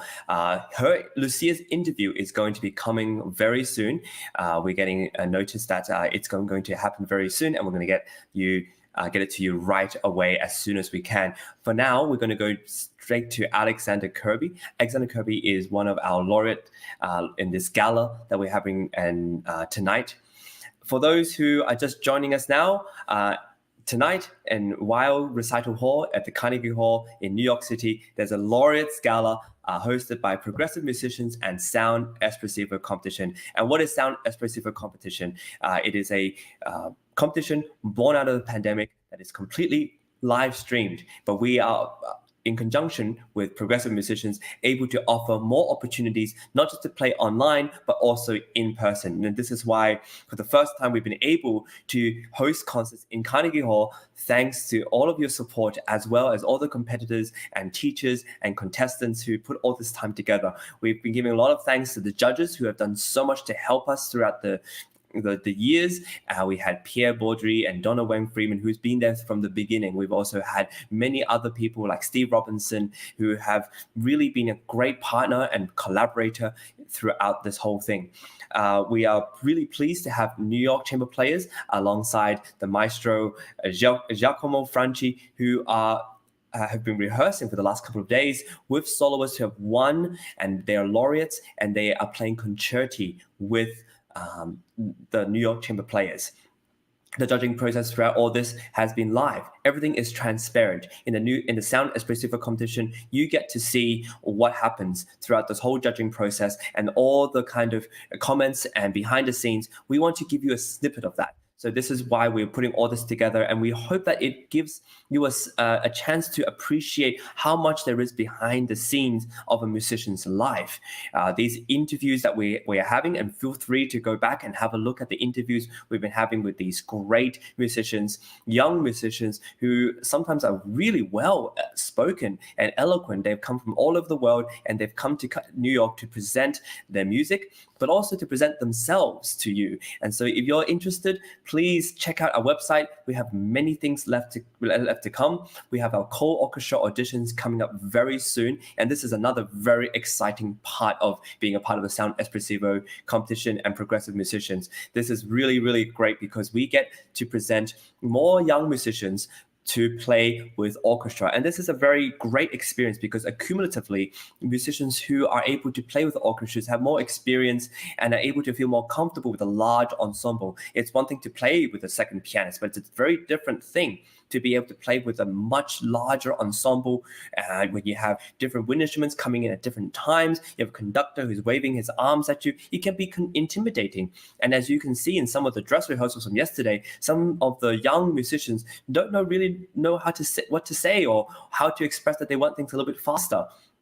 And it's up to maybe a teacher or a mentor to say, oh, you can just tell the orchestra so-and-so or this and that, right? This is a way to collaborate with an orchestra, and this experience is absolutely invaluable. So we have Progressive Musicians to thank for this. We have Sound Espressivo, co-founded by Dr. Anna Ospenskaya, and Progressive Musicians founded and led by the amazing James Welch. If you're interested in more concerts in Carnegie Hall, we also have one in June, June 20th, 2023. We're back in Weill Recital Hall in Carnegie Hall in New York City, and where there will be even more musicians playing with orchestra, playing solo, and presenting music for you to listen to. Right now, I want to sign off. And it's been a pleasure hosting this amazing live stream with you. There'll be more interviews and performances for you to listen to later. These live interviews are coming to us straight from New York, live. And I guarantee you don't want to miss any of this, even if I'm not able to continue hosting this program. These live interviews are conducted by the legendary Steve Robinson, who deserves another big shout out because he has just been amazing in not only interviewing them and talking to them about music, but also being a great supporter and collaborator with Sound Espressivo competition. So with that, we're going to go straight to Alexander Kirby's preliminary audition round. And with more music to come, more live interviews to come, this is me signing off and saying goodbye. Have a really wonderful evening, and we'll see you soon.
Gosh, I haven't heard this concerto in so long. I can't remember. It's probably been close to 20 years. So thanks for bringing it back for me to hear, because I forgot how enjoyable it is. For my taste, I would just like to hear different character points, different dynamic ranges, with different registers and all that. I think you could explore that quite a bit more with just listening to other people play this piece and working with your teacher. You have a great collaboration going on with your pianist there, and I think that all of that could be worked out very easily in maybe one rehearsal. Just where you want to go with the whole leaps and valleys of the phrase shaping itself. You've learned this piece really well, and you've memorized it, and we just need to go further with it. I mean, I say this all the time. I probably I don't know, many more times than I can count on this broadcast now. But go further with it. Go further with it, because what you're doing is great, but we just need to hear more of that and be a whole part of your world. Yeah. I look forward to hearing you in the second tier.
mean, this is where chamber music is such an essential part of an overall music education. And my hat's off to John Kaboff. The single biggest skill across all levels of playing a musical instrument is the skill of listening. And kids constantly think, well, I listen all the time. You know, I hear car horns and, you know, no, you hear things, but you don't really listen. Any more than, you know, if I ask you how many steps there are leading up to your house, that you can tell me right off the bat, because you see, but you don't observe, as Sherlock Holmes once said. And when you start playing a musical instrument, you start learning the most basic listening. Okay, that's the right note, that's the wrong note. And then with violin, you get into, okay, that's the right note, but it's out of tune. And then you get into, okay, that's the right rhythm, but it's not precise. And then you get into, okay, fine, the notes, the rhythm are fine, but now what else do you hear? What else do you notice? And developing that skill by yourself is very difficult, in the same way that me hearing my own voice right now is very difficult. I don't hear my own voice. If I do this, I might hear my own voice. If I hear this playback, I might hear my own voice. But playing in a chamber group, you are forced to listen not only to you, but to listen and react in real time to other lines. You're forced to speak music. So any excuse, any opportunity to do that is incredibly welcome. And again, hats off to John and to a studio for putting an ensemble like this together. I think the selection of pieces is really praiseworthy. Schindler's List is always, you know, hugely effective. I think if it's not written for violin, it's written for cello. And I'm sure John... But both would be written with a piano accompaniment. You got to admit that. Yeah, but you know, I could hear it in so many different ways. That's true. The beauty of where John Williams doesn't just borrow from, you know, the greats, where he is a titan, really, is to get the real flavor of a thing and then to turn that into sound.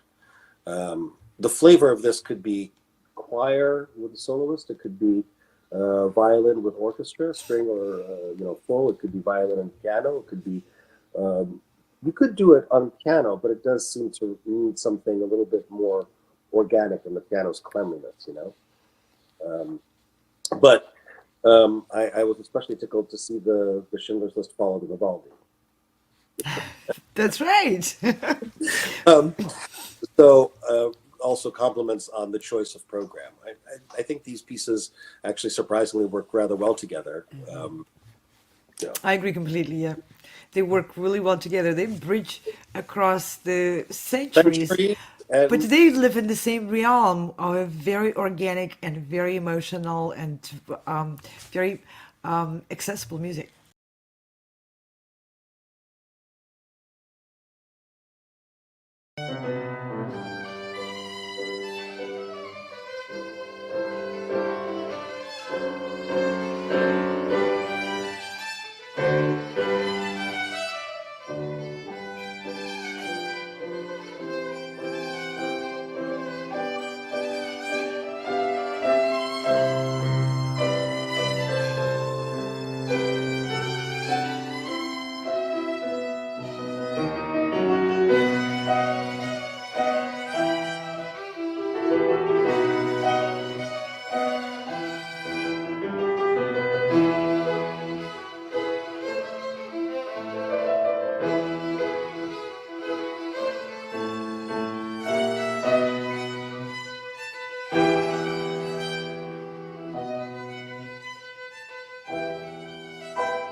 Thank you so much to the judges.